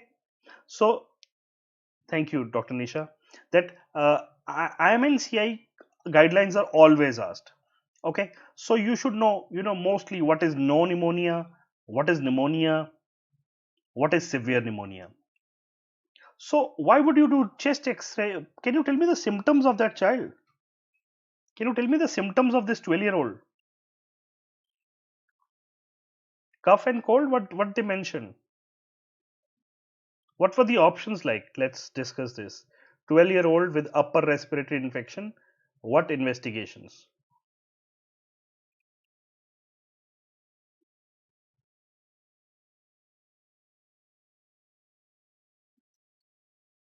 Only upper respiratory infection, so we will not do anything. This is what we do every day in our practice. Okay, we'll just manage the upper respiratory infection. Okay, anything they mentioned symptomatic URTI. Okay, so we will not do any investigations. Okay, so this is not, you don't even need to look at a book for this. Upper respiratory infection, symptomatic means he has khansi, zukam. Okay, so why would you go for chest X-ray? No need for this. Okay, so symptomatic is there. Okay, I will write. See, upper respiratory infection symptomatic ही तो होती है. Okay, why would you not do a? Why would you say asymptomatic upper respiratory infection? Okay, so it will be a symptom wala. Fever, cough and cold are symptoms, and we don't need to do anything here. Okay, why would you do a chest X-ray for cough and cold? Okay, we will not do that. Okay, now this was a slightly tricky question. Let's come to this question. A 20-month-old child with normal milestones, except that he can speak only one meaningful word. What to do? What do you think, guys? What do you think?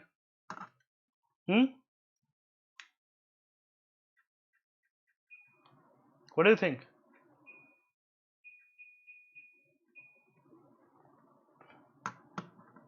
Do you agree with me about the options?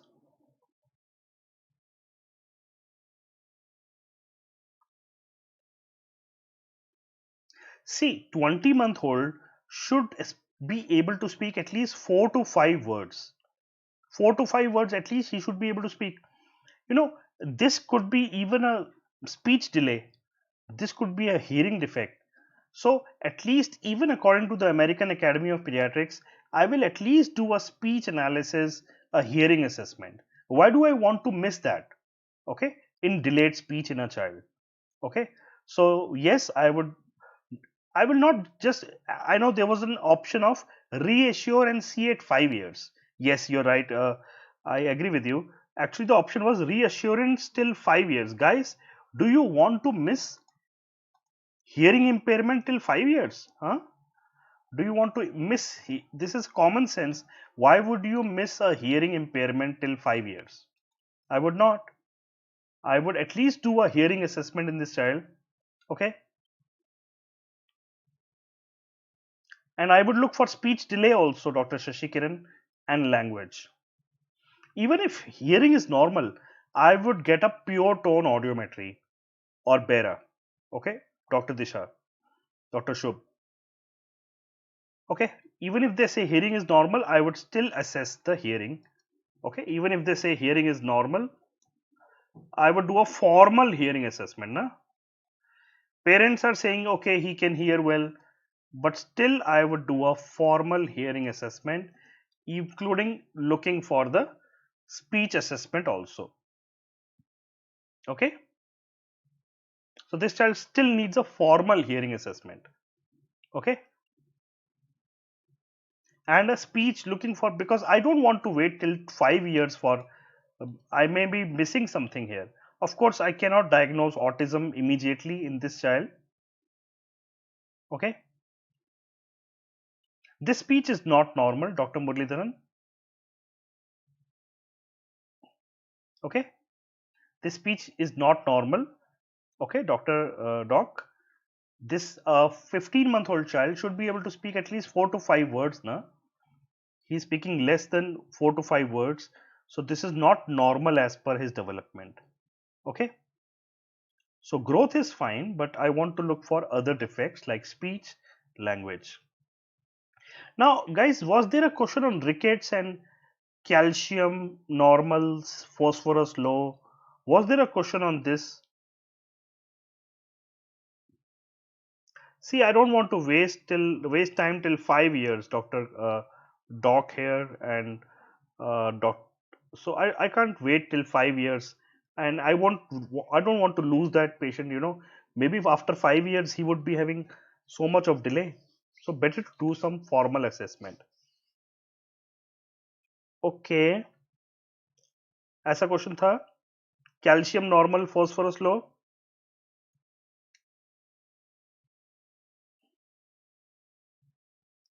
So if calcium is normal, see, we have discussed at length in all of our classes, in nutritional rickets, calcium is normal, phosphorus is low, alkaline phosphatase is high, and PTH is high. So even in osteomalacia, this would happen. Okay.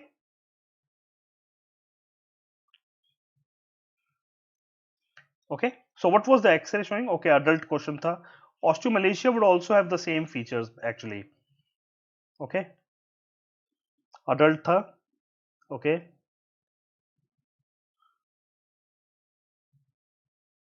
So it could be even vitamin D deficiency with secondary hyperparathyroidism. Okay. So I would go for that, or osteomalacia. They would have the same features. Okay. So okay, child was not there. I think then medicine will discuss, but it could be just a nutritional vitamin D deficiency. I'll not go into the details since you are saying कि child nahi tha.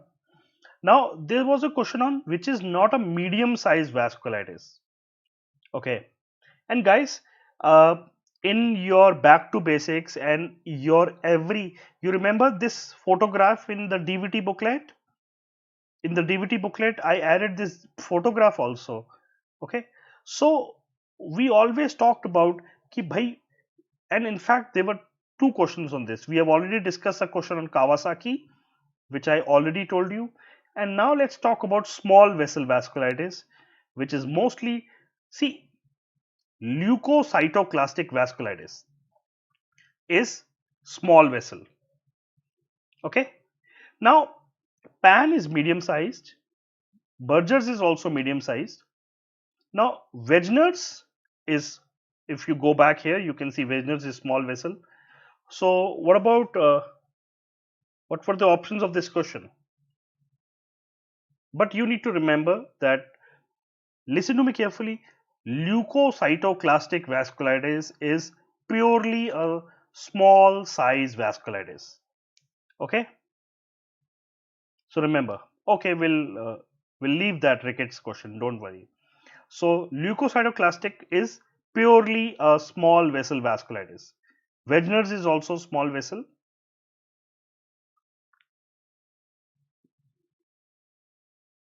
Wegener's, I think yes, Wegener's was not in the option. I also think this was not there. So they're definitely leukocytoclastic vasculitis is small vessel vasculitis. Now someone is there saying Wegener's was in the option. But now listen, best option will be leukocytoclastic. Okay. And yes, actually, the option was granulomatosis with polyangiitis. So if you see here, microscopic polyangiitis is also small vessel, but it can involve medium size. Okay. Yeah, granulomatosis with polyangiitis. I would like to add here granulomatosis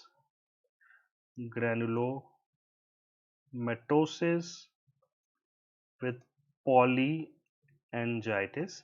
Now remember, it can involve medium to small vessel. Okay, so the answer is definitely leukocytoclastic. Okay, cool. Remember that.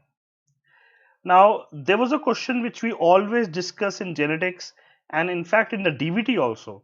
If you would have attended DVT, I talked about this also. A 5-year-old girl with repetitive behavior, slowing of the head growth, regression of milestones in a girl would be Rett syndrome. And we discuss about Rett's in all of our lectures in the DVT also. When we talked about genetics in pediatrics, I told you about the X-linked dominant Rett's. Classic girl who is normal till 6 to 18 months and develops decrease in the brain growth, autism, seizures, microcephaly, hand movements, repetitive behavior is Rett syndrome. Girl was there, okay. I will add her girl here. A girl definitely will be Rett syndrome.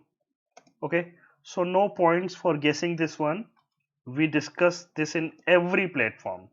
Okay, even if you were not a DAMS student, you were just a DVT student, we discuss this in DVT as well. Let's go further and let's talk about. I know this was an adult patient who underwent splenectomy. So, guys, can you tell me the options of this question? If a splenectomized patient comes to you, he is at risk of which meningitis? So, can you tell me the options? Can you tell me the options?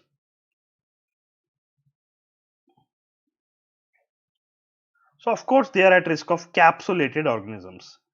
Okay, 20-month-old. Thank you. Then it becomes a pediatrics question. 20 months old patient. E. coli, Clostridium difficile. Of course, not possible. And mycoplasma. So if you are a DAMS regular student, every time in my lecture, I talk about Shah Rukh Khan, that even Shah Rukh Khan in this movie goes to Kajol with Harrison's textbook in his hand, and he says ki if a child gets a splenectomy, he's at risk of capsulated organisms. Okay, like Neisseria, H. influenza, and strep pneumoniae. So we should vaccinate patients who are undergoing splenectomy at least 2 weeks prior. So of course answer was strep pneumoniae. Okay. Okay, even if it's an adult, Dr. Prakhar, answer is strep pneumoniae. Okay. Don't fight Akshay and Prakhar. Even if it's an adult, okay, we should vaccinate them. And in fact, this is a very old AIMS question. And in fact, to add to that, Dr. DGH, you should at least vaccinate them. If it's a planned surgery, you should vaccinate them at least 2 weeks prior. Okay, 2 weeks prior at least, before a planned splenectomy. But here, this lady got a road traffic accident, so we don't have time for it. So we'll just give a pneumococcal vaccination. Okay, it's okay, adult time.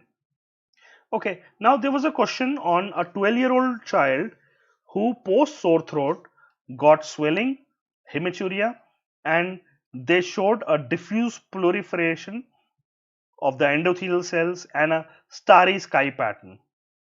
Guys, was electron microscopy also shown? Was this picture of electron microscopy also shown? Subepithelial humps were also shown?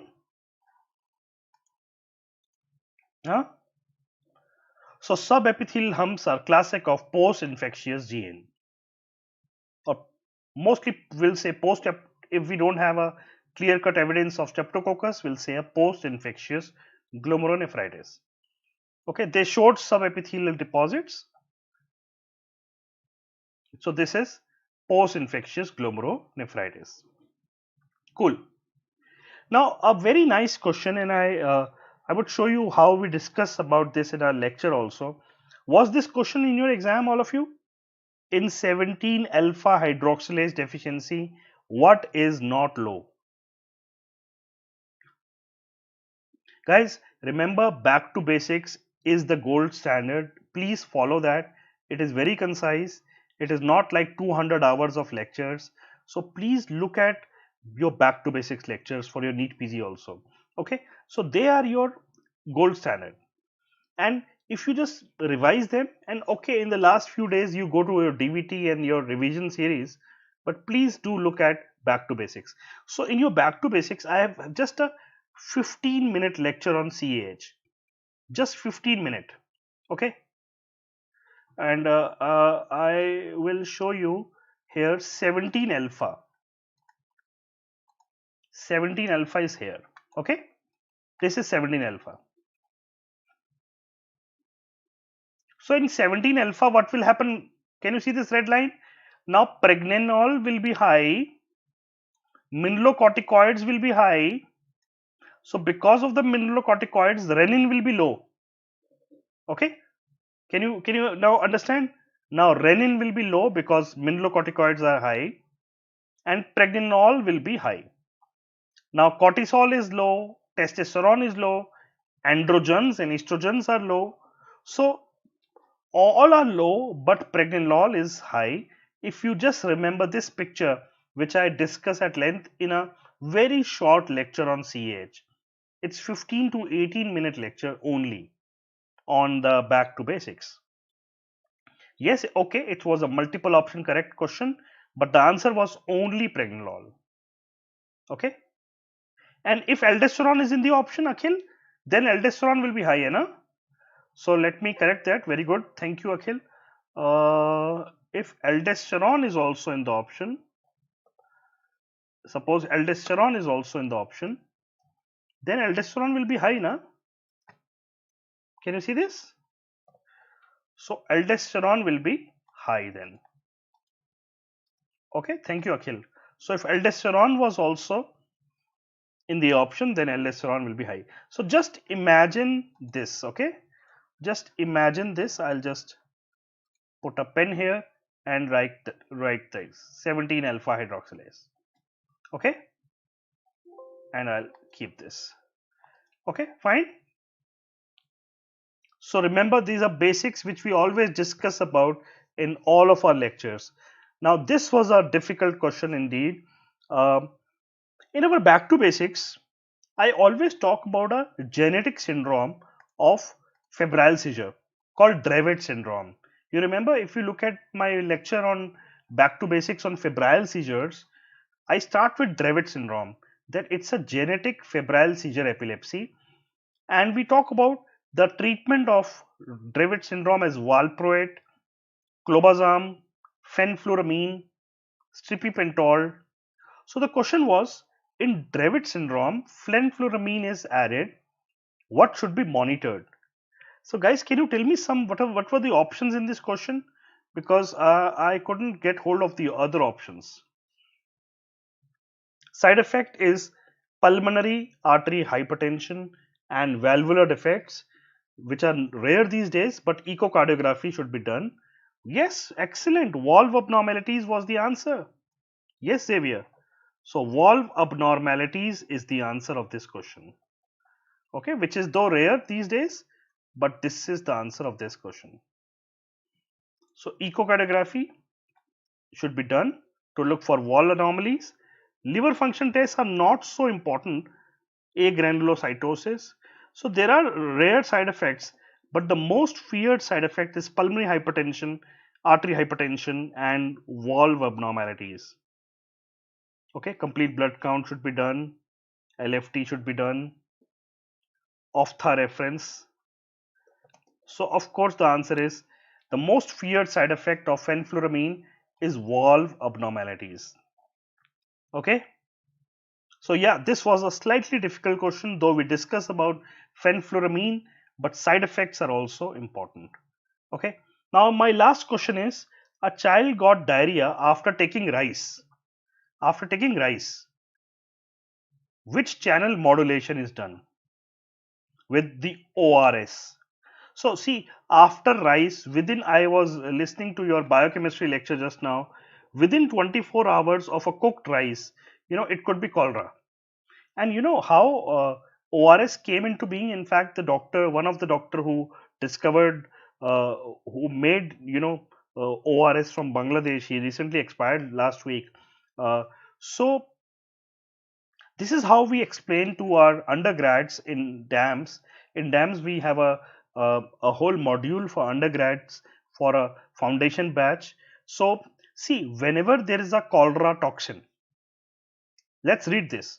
It activates the cyclic AMP dependent ATPases, and this cyclic AMP blocks the sodium chloride channels, sodium hydrogen channels.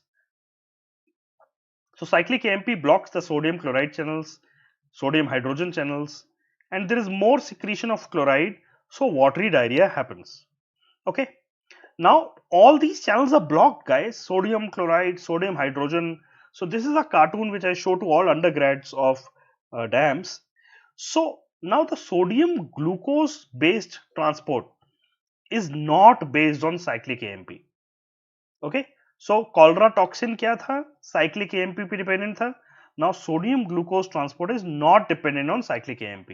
So the answer was SGLT1. So remember, it's a sodium glucose symport. So ORS takes the advantage of sodium glucose symport via SGLT1. Okay. Cool. But I just thought I'll show you that cartoon, Xavier. It will help you remember that this cartoon is very important, that sodium glucose import helps in the absorption of sodium. Glucose helps in the absorption of sodium into the intestinal cell. Okay. So guys, these were almost 15 questions which we discussed related to pediatrics, and I hope I was able to solve your questions. Any other question? Any other questions?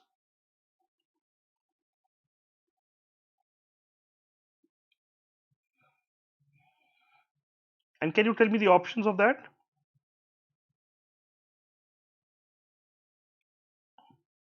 Yes, I think there was a question on which does not cause cyanosis, which causes cyanosis, huh? Hold on. There was a question on which causes cyanosis. So yes, thank you for telling that question. I'll just add that cyanosis is seen in, and I think the one option was partial anomalous pulmonary venous connection, which is a cyanotic defect, AV septal defect, which is seen in Down syndrome patients, okay, which is which is also acyanotic. I think pulmonary AV fistula, है ना? Pulmonary AV fistula or malformation. Okay, so this is a cyanotic defect. Okay, so pulmonary AV malformation is a cyanotic defect. Okay, I don't know if there was any other option, guys. ASD was also there. AVSD was also there.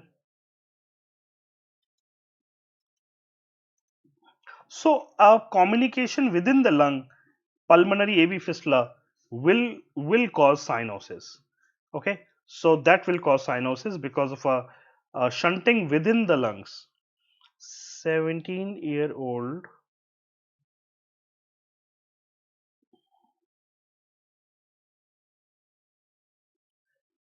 HBS was also there. So then of course sickling can also cause, a sickling crisis can also cause cyanosis. Okay, so all of you please, can you please send me the question which we can discuss later on, because we don't have exact options on this cyanotic heart disease. Now someone is saying HBS was there, someone is not saying. So remember, pulmonary AV fistulas can be cyanotic, and I'll discuss that with you, and I'll get back with, that was another question. Okay, PAPVC, partial anomalous pulmonary venous connection, is acyanotic. I think TAPVC was TAPVC option or partial anomalous. See, total anomalous is cyanotic, there is no doubt about it, but partial anomalous is acyanotic. If total anomalous was there, definitely it's cyanotic, there is no doubt about this. Total anomalous is cyanotic, pulmonary AV fistula is cyanotic. Okay,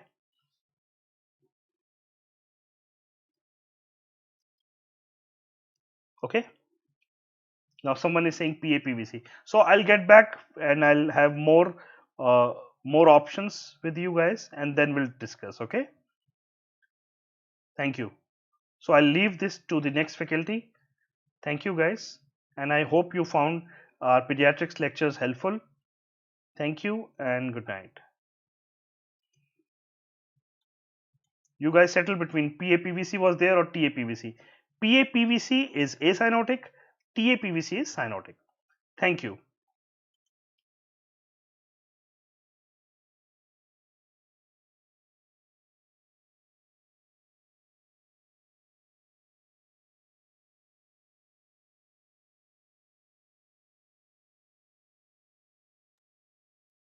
Good evening, students.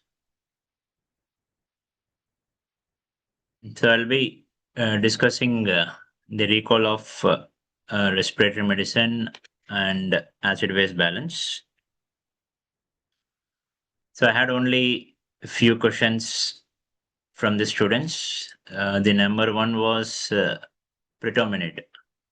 What is the mechanism of action of pretominid?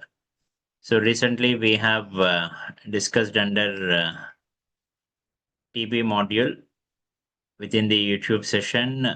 Pretominid is a nitroimidazole and the main mechanism of action is generation of nitric oxide and inhibition of mycolic acid synthesis. Was this there, students? Mechanism of pretominid. Was it asked? Then I think there was another question on TB. So it was TB spine previously. What is the next best test? See, generally for any extra pulmonary TB, the best test is usually tissue.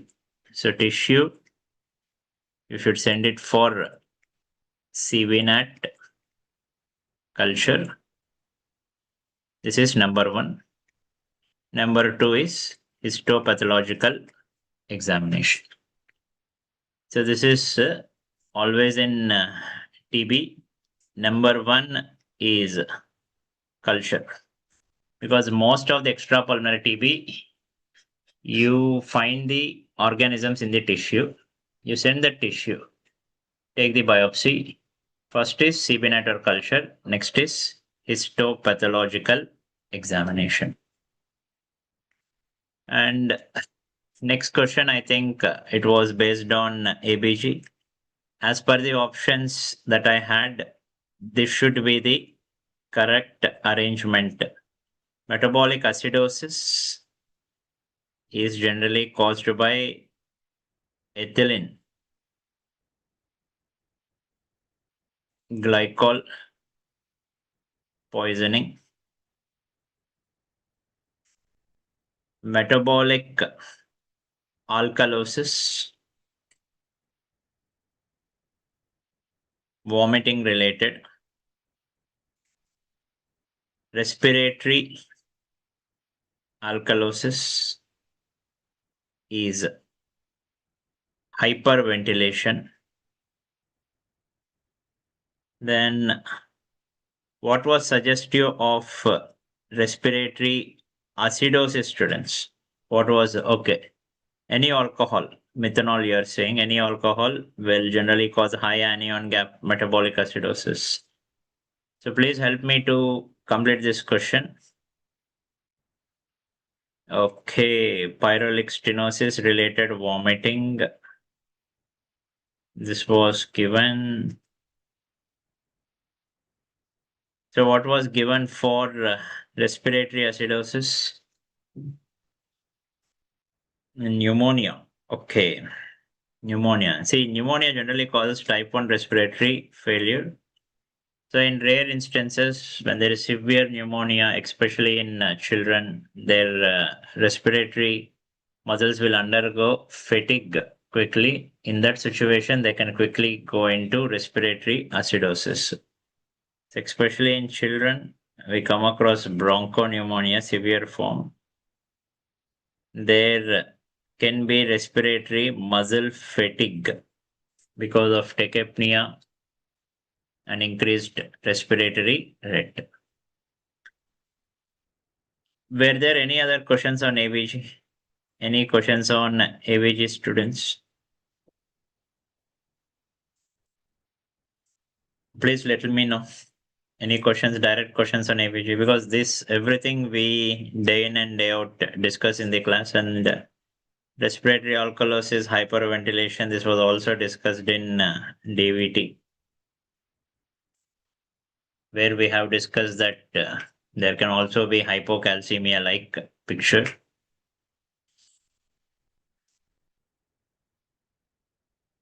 Okay, only one question from ABG. Okay, in one question itself, they have asked your knowledge on metabolic acidosis, alkalosis, respiratory acidosis. Then what about core respiratory medicine? Any disease that you can remember?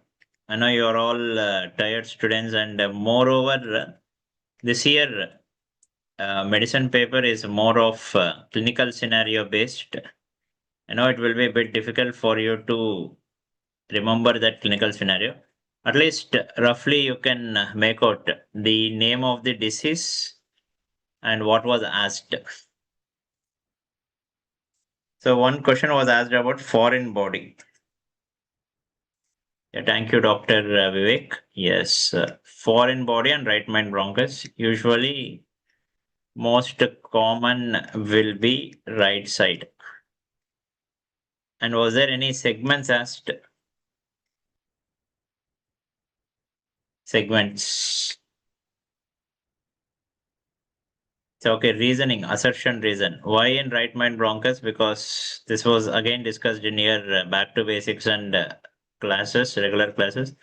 It is short, it is stout, it is bit straight. 3S you have to know.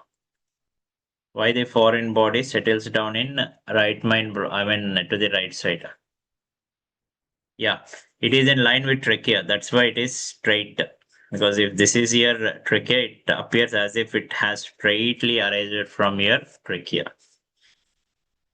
So it is stout. Stout means wide. Stout means wide. Okay. It is not longer. So longer is left main bronchus. This is not longer. It is shorter. Stout means wider. Straight means in line with trachea. Okay, got it. So these three you should mark. So it is not longer. Then any other questions? Any diseases such as was there any question on ARDS? Because these are all favorite topics of INI. Pulmonary embolism, pulmonary hypertension. Any question on pneumonia, ILD, sleep, lung cancer. Okay, Assam patient with lung cavities. Yeah. Sputum negative, lung cavity.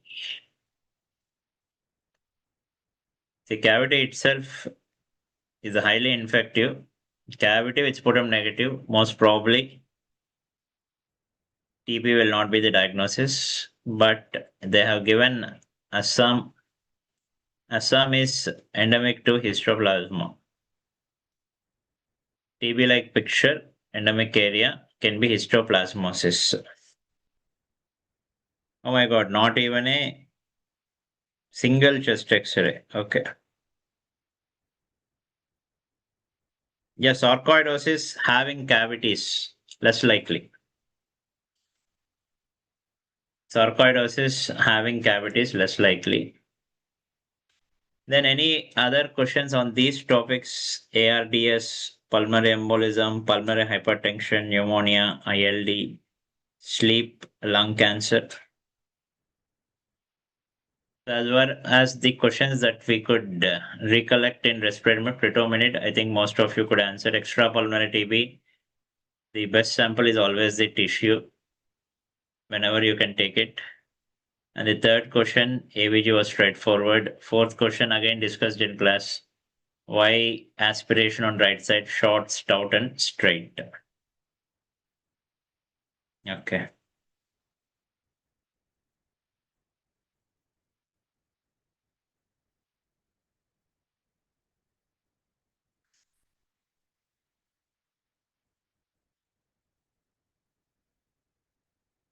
So any other questions, or else I'll pass on to next faculty for discussion.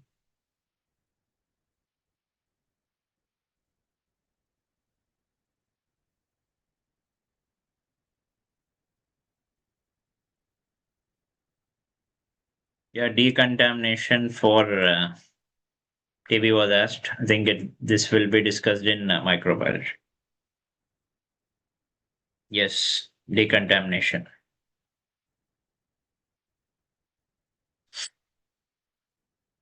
Okay, students. I think if there are no more questions, I would like to wind up. So all of you take good rest and take care. Good night, students. Over to next faculty.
Hello.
Hello.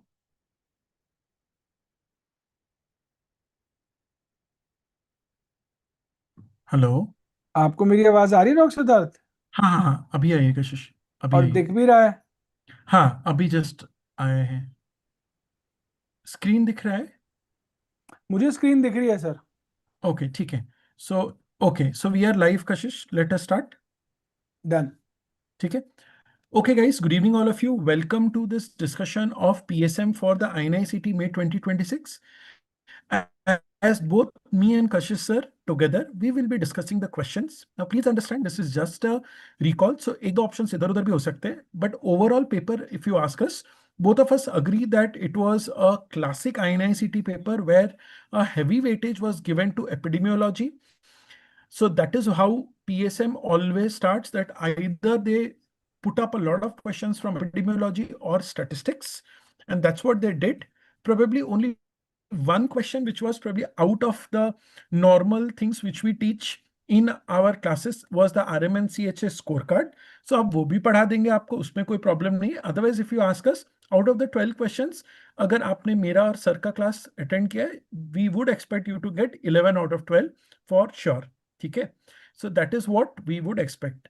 Yes, Kashish sir, over to you for your introductory remarks, and then we'll start discussing. All right. So hi sir, hi everyone.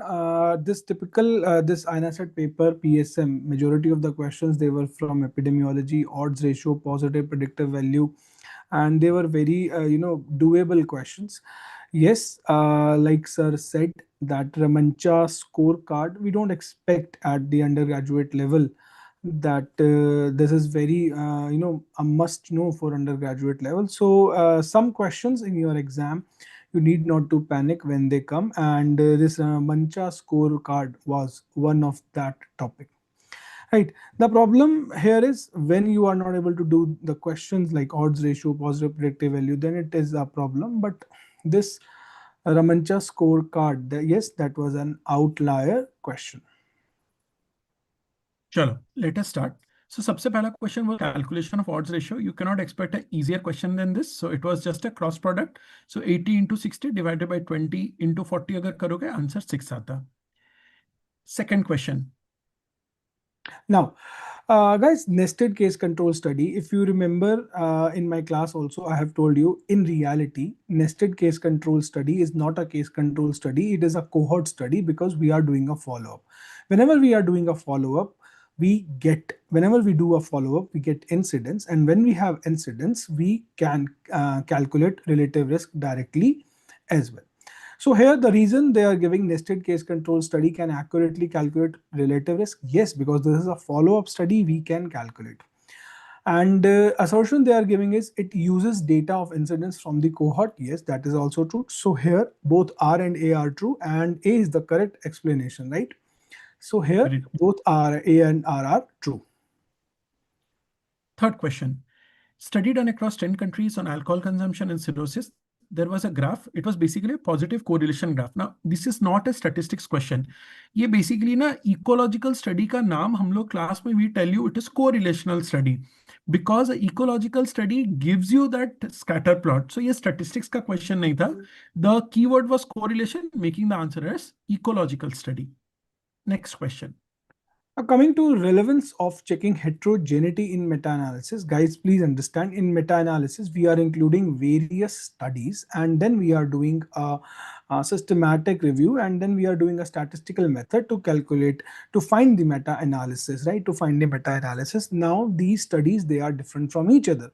So here, heterogeneity, it tells us about how these studies are different from each other. Point number two, I-square stats is used to calculate the heterogeneity. Point number three, depending upon the heterogeneity, we go for a fixed model or a random model, right? Fixed model or a random model. So all of these 3 points are very important regarding heterogeneity in meta-analysis. Next question. If X percentage of the stroke in a population is due to hypertension and removing hypertension would cure, what is the example? Now, again, here they used a keyword population. So basically it is population attributable risk. So if you ask us out of these 5 questions, 2 of them were all about picking up the keyword. And that is what both me and sir have done it in the DVT. And that is where you should understand that concepts plus revision made a huge difference in epi questions this time in INICET. Question number 6. Now, guys, simple question. Positive predictive value. I feel odds ratio and positive predictive value, these two were the easiest of the questions. And for the positive predictive values, the simple thing which we have told you also, that true positive divided by all the positive on screening test, right? I always say true positive divided by T plus. So here 90 divided by 90 plus 50. So you can say 90 divided by 140. So the correct answer will be approx 65%. Question number 7. An outbreak investigation showed a graph with multiple successive peaks separated by intervals approximately equal to the incubation period, suggesting a person to person spread. Which of the following accurately describes the infection? Now, this classically is an example of a propagated epidemic. Now, why can't it be option number D, food poisoning? Because in a food poisoning, you have a point source epidemic. So see, in the class, we normally teach you that types of epidemic, point source लिखवाते हैं, उसका graph बनाते हैं, example लिखते हैं. Here, they just flipped the question. And that is the reason the answer to this question was typhoid.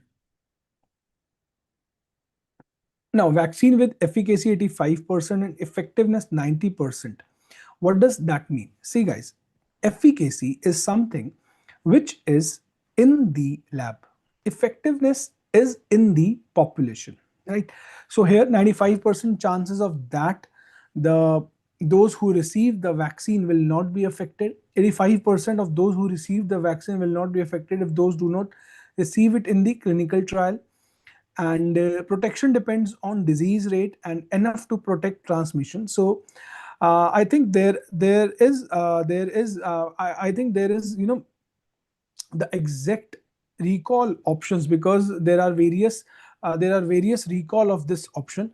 But what I want to tell you is efficacy is something which is in the lab. Effectiveness is in the real life. So what do you people think, that all of these options A, B, C, D, they are correct, or is there any change in any option? Efficacy was 90%. Okay. So I am noting it down, Dr. Siddharth. I am noting changes because there is one student who is telling efficacy was given 90% and effectiveness was given 85%, right? So we will correct it. Okay, sir has already corrected it, right?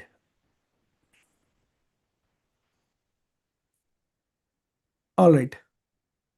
Efficacy was 95 and effectiveness was 85. Okay. So the gist is efficacy in the lab, effectiveness in real life. Okay, let's proceed to next question. Gardasil vaccine, correct statement about it. Now, actually, this was a mixture of 2 guidelines which they have given, WHO and Indian guidelines. Now, let us first understand there is a difference between the Indian guideline, which was launched on the 28th of February. Now, the Indian guidelines say that we use Gardasil 4 for only 14-year female. And it is a single dose. The aim is to cover 90% population. And even if you give the vaccine, screening will be needed because we are giving single dose. But when we talk about WHO guidelines say that the target age group is 9 to 14 years. WHO definitely recommends multiple doses, not a single dose. Yes, even WHO says that the aim of vaccination program is to cover 90% of population below the 15 years. So this is more of a khichdi question where some students said कि sir WHO guideline दिया था, some said Indian guideline दिया था. तो जो भी हो, according to that, you have to mark the answer to it. Okay. All right. So Question I want number- to, Yeah. sir, I want to add few points here because there are two things which you have correctly said, but I want to tell you that the Indian guideline does not say single dose is better. That is under HPV campaign, like MR campaign, JE campaign, polio campaign. It was HPV campaign, and in that campaign, we are only going to give one dose. Now, second thing here, the point C, 90% of population, the aim of vaccination. Guys, if you remember in our class and DVT also, I have already told you 90, 70, 90. And the mnemonic which I told you was VST. 90% vaccinate, 70% screen, and 90, 90, 70, 90. It is there in our DVT as well, right? So option C is according to that WHO guideline 90, 70, 90. And yes, the answer given by sir is exactly correct. I was just adding two more points, right, from our DVT.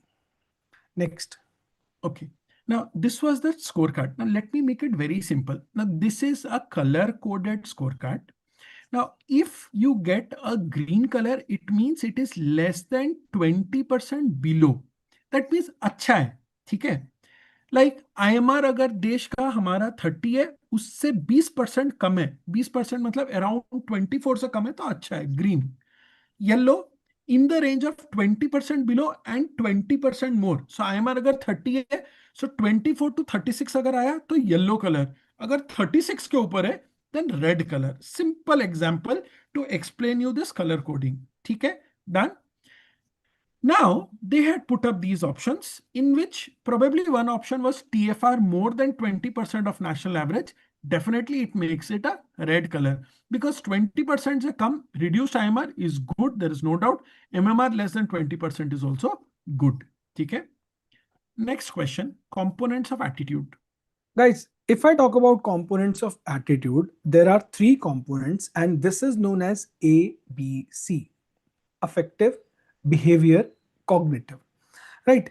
So if the option was like, if anywhere in the option was these three terms, A, B, C, this is the mnemonic for the attitude, A, B, C. Affect or affective, then behavior, and then cognition. Was it there? Was these three options were there? Because earlier when we got the recall, me and Dr. Siddharth, we were discussing, the first recall we got was knowledge income. I was like, Dr. Siddharth, are you sure the attitude was there or something HDI or PKLI they want to ask? So was it there? Affect, behavior, and cognition? Yes, Dr. Prabhakar, Dr. Prakhar. Knowledge, income, life expectancy, we would mark blindly HDI, right? Yes. Affective, response, social. No, Dr. Jaivir, no. It is A, B, C. A, B, C. Always remember, for attitude, it is A, B, C. Affective, what my emotion says. My attitude depends on my emotions. Affective. My attitude depends on my behavior. Cognition, my attitude also depends on how much I know, right? So if I don't know the subject and I'm here in front of you, there will be a different attitude. There will be a different attitude of mine. But if I know my subject, my cognitive domain is high, then I will be carrying a different attitude, right? So A, always remember A, B, C, attitude, right? Done. All yes, Dr. Siddharth, many of they are saying that ABC was mentioned, affect, behavior, and cognition. So let's mark this answer A, B, and C. Okay, coming to the next question. Yes, Dr. Kashish, please. Okay, sir. I'm coming to the next question, please. Pearl index, please, sir. You are taking the question? No, you, sir, your turn, sir. Okay. Pearl index, basically we know that it's a contraceptive failure. It is number of pregnancies, accidental pregnancies plus 100 woman years. So it was a straightforward question which we could get. So guys, these were the 12 questions. We can see many of you have given us suggestions to change the option. We have tried to change it. Even still, if there is some other changes, please feel free to reach out to both of us so that we would be able to edit and provide you a more accurate recall and discussion video on Monday. Yes, please feel free to reach out. That's all from my side. Over to you, Kashish sir. Okay, sir, there is one student who is asking, ABC was not in the sequence, BCA was there, behavior, right? So any can be, anything can be there. ABC, I was just telling you for a mnemonic, but yeah, they can also mention BAC, behavior, affect, and cognition. That is also true. If the sequence was not in ABC, it was behavior, affect, and cognition. That also is also correct, but I am just telling you the ABC of the component, just a mnemonic. So, Okay, Bachalo, Dr. Chen, sir is mentioning the mnemonic. Sir is, and the question yes. was component. So उन्होंने sequence नहीं पूछा था. तो ABC हो, BC हो, CAB हो चलेगा. मतलब वो तीन थे. That is what sir is telling. ठीक है? Yes, I am just telling the mnemonic. And sir, they mentioned national plus WHO guideline. National plus WHO for HPV, Dr. Vivek. National plus WHO, you are talking in context of HPV, Dr. Vivek. Okay. अगर दोनों था तो boss ये तो तब तो tricky हो जाएगा. तब तो फिर मुझे लगता है आंसर ऑल फोर हो जाना चाहिए फिर. So, meta-analysis question, assessment of heterogeneity is useful for. We have Dr. already JB? discussed that. Yes, we have already discussed. To check variability, to check variation in different publication. Yes. Heterogeneity itself, it means there is a difference in the studies.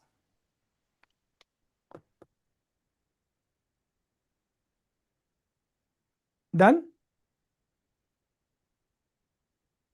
ठीक है? चलो. So I guess guys, thank you. Thank you for a patient support. And I know it has been a long day. So see you guys. Bye bye. Just sleep well. There is a lot coming up from Monday. Take a day off tomorrow. Enjoy a Sunday. And let us get back from Monday with both me and Kashish sir. And we again restart together for the NEET preparation and rock the show. Bye bye. Good night. Okay, everyone. Good night. Good night, sir. Good night, everyone.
All right.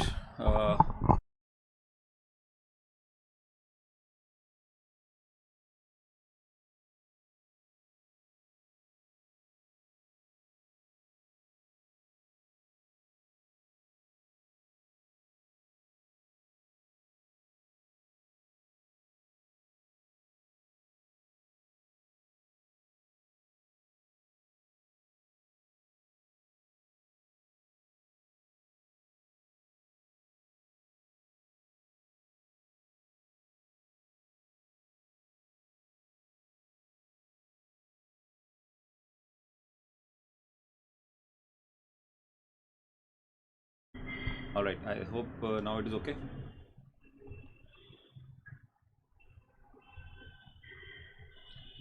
Yeah. No, it's okay. All right. So I know this time the questions have come a little bit here and from here and there, particularly one or two questions in ophthalmology, and I know you are tired. And I'll wrap it off quickly because it's a long day and long recall. So let us see what are the ophthalmology questions this time in May 2026 INICET. I think some questions, I've got 6 questions, usually 10 questions come, but I've got 6 till now, and maybe I'll get it afterwards. Just let me know what are the options. I think now the audible is okay. Now the audio is okay, right?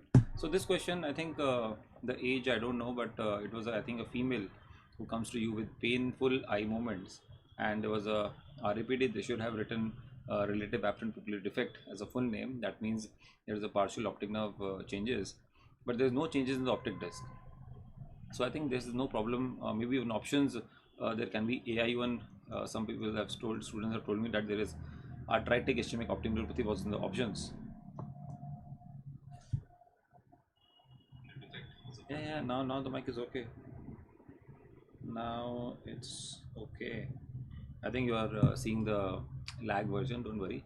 So answer is pain on eye movements, particularly that is in demyelination, multiple sclerosis, and because of SR and MR involvement, there is painful eye movements. This has been discussed multiple times, so this should not have been made wrong. I don't think so. Last option was AIUN. Yes, Saurabh Pathak, I know that. So that is I will correct. Other than that, papilledema was in the option. CRO maybe. Some says optic neuritis, some says AIUN. So I will check that. इस question में D की जगह acute papillary नहीं, वो acute ischaemic optic neuropathy होगा या पैपिलाइटिस होगा, may be optic neuritis की जगह may be they have given papillitis. But answer is retrobulbar neuritis, that is a demyelination optic neuritis, particularly in females. Sudden painful loss of vision, yes, with painful eye movements was there actually. So इस question में there was no much doubt. There have been doubts in some other questions. So let us go to the next one. This answer is retrobulbar neuritis, multiple sclerosis will be the answer. And this question is anatomy questions of the glaucoma angle of anterior chamber. This also was doable. Retrovacular meshwork has all the components except.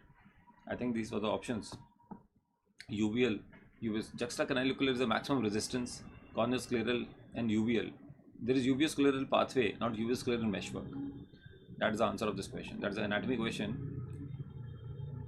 There are 3 types of trabecular meshwork. The maximum resistance are in the juxtacanalicular. Juxtacanalicular means that is close to the Schlem's canal. Now, one student said that one option has Schlem's canal. So that option has Schlem's canal, yes or no? I don't know. So Sahil Agarwal is also saying canal of Schlem's. So which is not in the option? This was not in the option because uveal has to be there. Juxtacanalicular has to be there. Corneal has to be there. So Schlem's canal is the answer actually of this. Achha, it was multiple correct. Okay, fine. So there was E options and it was a multiple correct. Right, that was multiple correct. Okay, fine. So A, B, C like that. A, B, C, A, D like that. Okay. So uveal, juxtacanalicular and corneoscleral. So there were, I think E is 5, 6 options. So these 3 uveal, juxtacanalicular and corneoscleral were in the options. That was correct. Okay, fine. So that is also doable. 2 questions I think are doable. Now ये तो कुछ मतलब I have not got. So let us do this afterwards. Let us do this afterwards. Let us take care of maybe this question first, because this is a skin question and there was a pupil also. There was a pupil iris, some nodules were there, and that was also doable question. Maybe pediatric people say that's their question. This is cafe ulate spots, so that is a straightaway question. Maybe there was a plexiform neurofibroma. 3 pictures were there, some says. So that is neurofibromatosis. UVL mixture तो होता है, तो multiple choice में NF1 was 4th option was that I don't know what was the 4th option.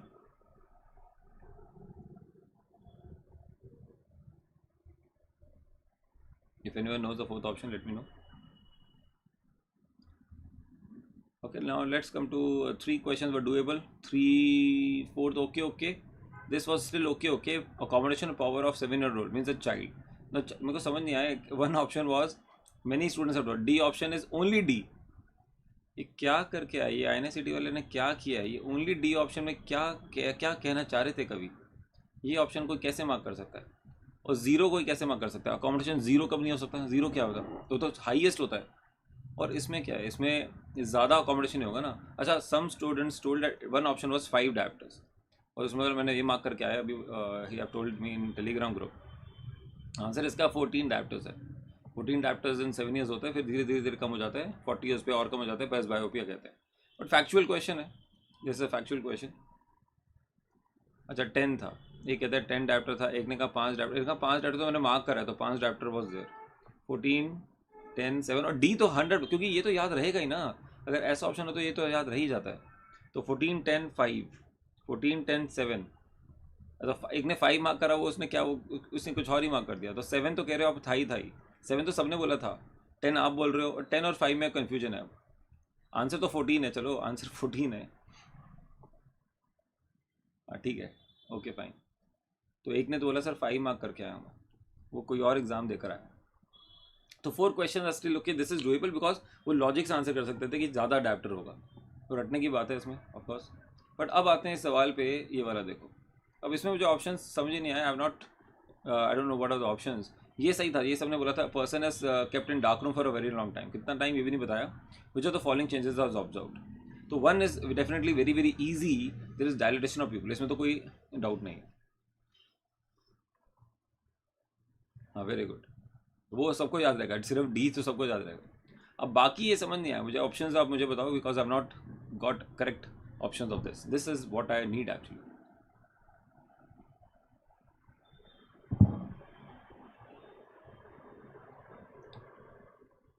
साक्षी पारीकर भी कह रही है 5 dioptre.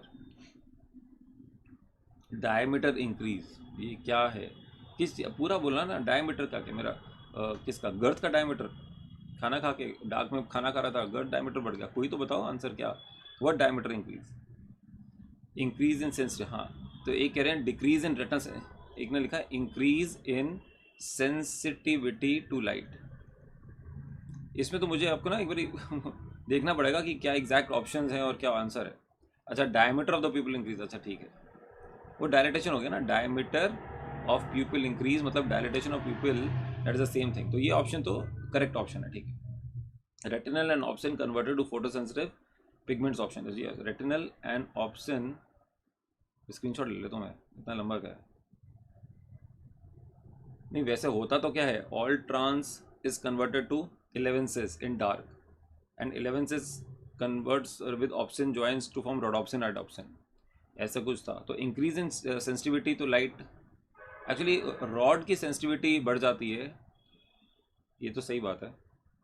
Obscene and retinal convert into vitamin A, ये तो बिल्कुल ही गलत ही हो गया, opsin and retinal, opsin and retinal.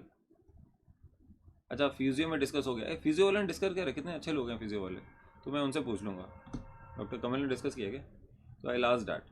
वैसे वो फिजियो में तो वो कहते हैं हम पढ़ाते नहीं है वर्ल्ड साइकिल, मैं ही पढ़ाता हूँ कुछ, चलो ठीक है, फिजियो वाले हैं तो अच्छी बात है, ठीक है, तो I take this from physio.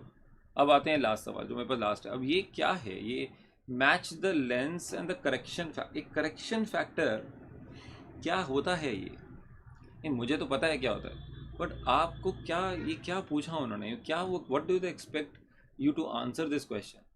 अगर ये कम से कम ये पूछ लेते हैं व्हाट इज द मैग्निफिकेशन, तो magnification formula power of eye of patient by power of lens, वो तब भी कर सकते थे। जैसे इसका तो 60 डायप्टर का तो 1 ही होता है, 60 का 1 ही होता है, क्योंकि उसका मैग्निफिकेशन 1 होता है, तो करेक्शन फैक्टर 1 ही है, तो कम से कम ये लॉजिक से हम कर सकते थे। अगर फॉर्मूला याद है, ये तो फॉर्मूला मैं बताता हूँ, power of eye of patient by power of the lens, तो मैग्निफिकेशन इज 1, तो उसमें करेक्शन फैक्टर 1 ही होगा इसमें।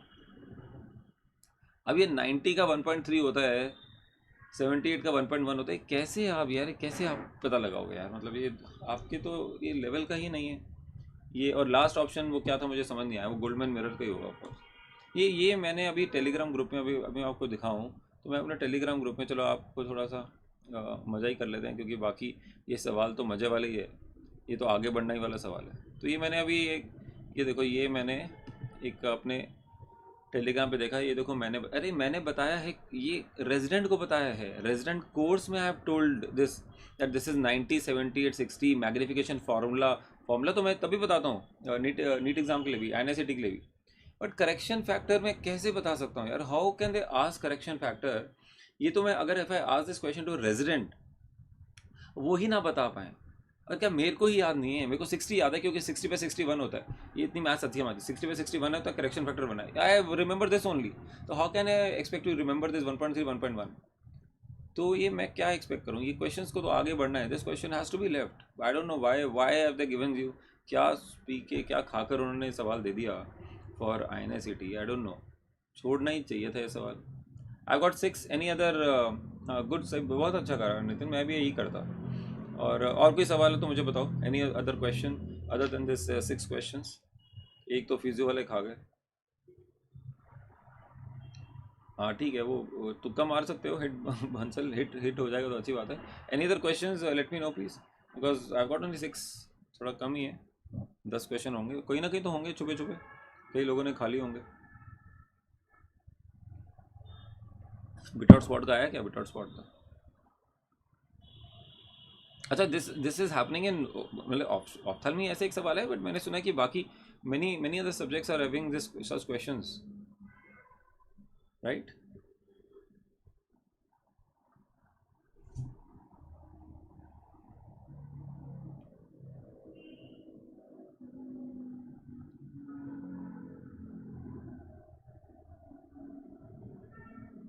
हाँ हाई नहीं, इसमें वो होता है D for dark, D for depolarization होता है इसमें। वो ऑप्शन में था क्या डीपोलराइजेशन वाला? डीपोलराइजेशन तो होता ही है उसमें। आई कम विद करेक्ट, ज़रा फिजियो वाले से बात कर लूँगा कि वो क्या चाह रहे थे। वर्ल्ड विल साइकिल से 2 क्वेश्चन है। अच्छा, ओह जयवीर जी ने नया बताया कि वर्ल्ड साइकिल से 2 क्वेश्चन थे। ये तो मुझे पहली बार किसी ने बताया। और hyperpolarization induce transaction seen in sensory pathway और फैक्टर, अरे अल्फैक्टरी गुस्टैटरी मैं क्या करूँ इसमें? वेस्टिबुलर, ये क्या हो गया? ये कहाँ तुम ENT में कहाँ घुस गए? ENT वाला मुझे क्या पता क्या बोल रहे हो। हाँ वो FLR वाला टाइप ही हो गया। चलो ठीक है, any other questions and let me know in my Telegram group और individual well as rest, doesn't matter. If you think that 10 question की पास किए है तो 99% हैव पास दिस क्वेश्चन। इसने एक ने तुक्के से अगर सही हो गया तो हो गया ऐसा question. So 3-4 question so you can have solve out of 6, 2 question I still give you leeway. And those question अगर मैं खुद अगर सॉल्व नहीं कर पा रहा तो how can I expect you to answer? Those question has to be left, doesn't matter. So take it as the of day of the exam, doesn't matter. Other बाकी सब्जेक्ट्स में भी ऐसे हैं तो बाकी सबके लिए ऐसा है, ठीक है? इट्स मतलब don't worry about all this. चलो, thank you very much, and I hope you'll do well. I hope such questions won't come later on. Thanks a lot. I hope all subjects are done, or if any other subject is left, they will join soon. Okay, Javier, okay. I will check that.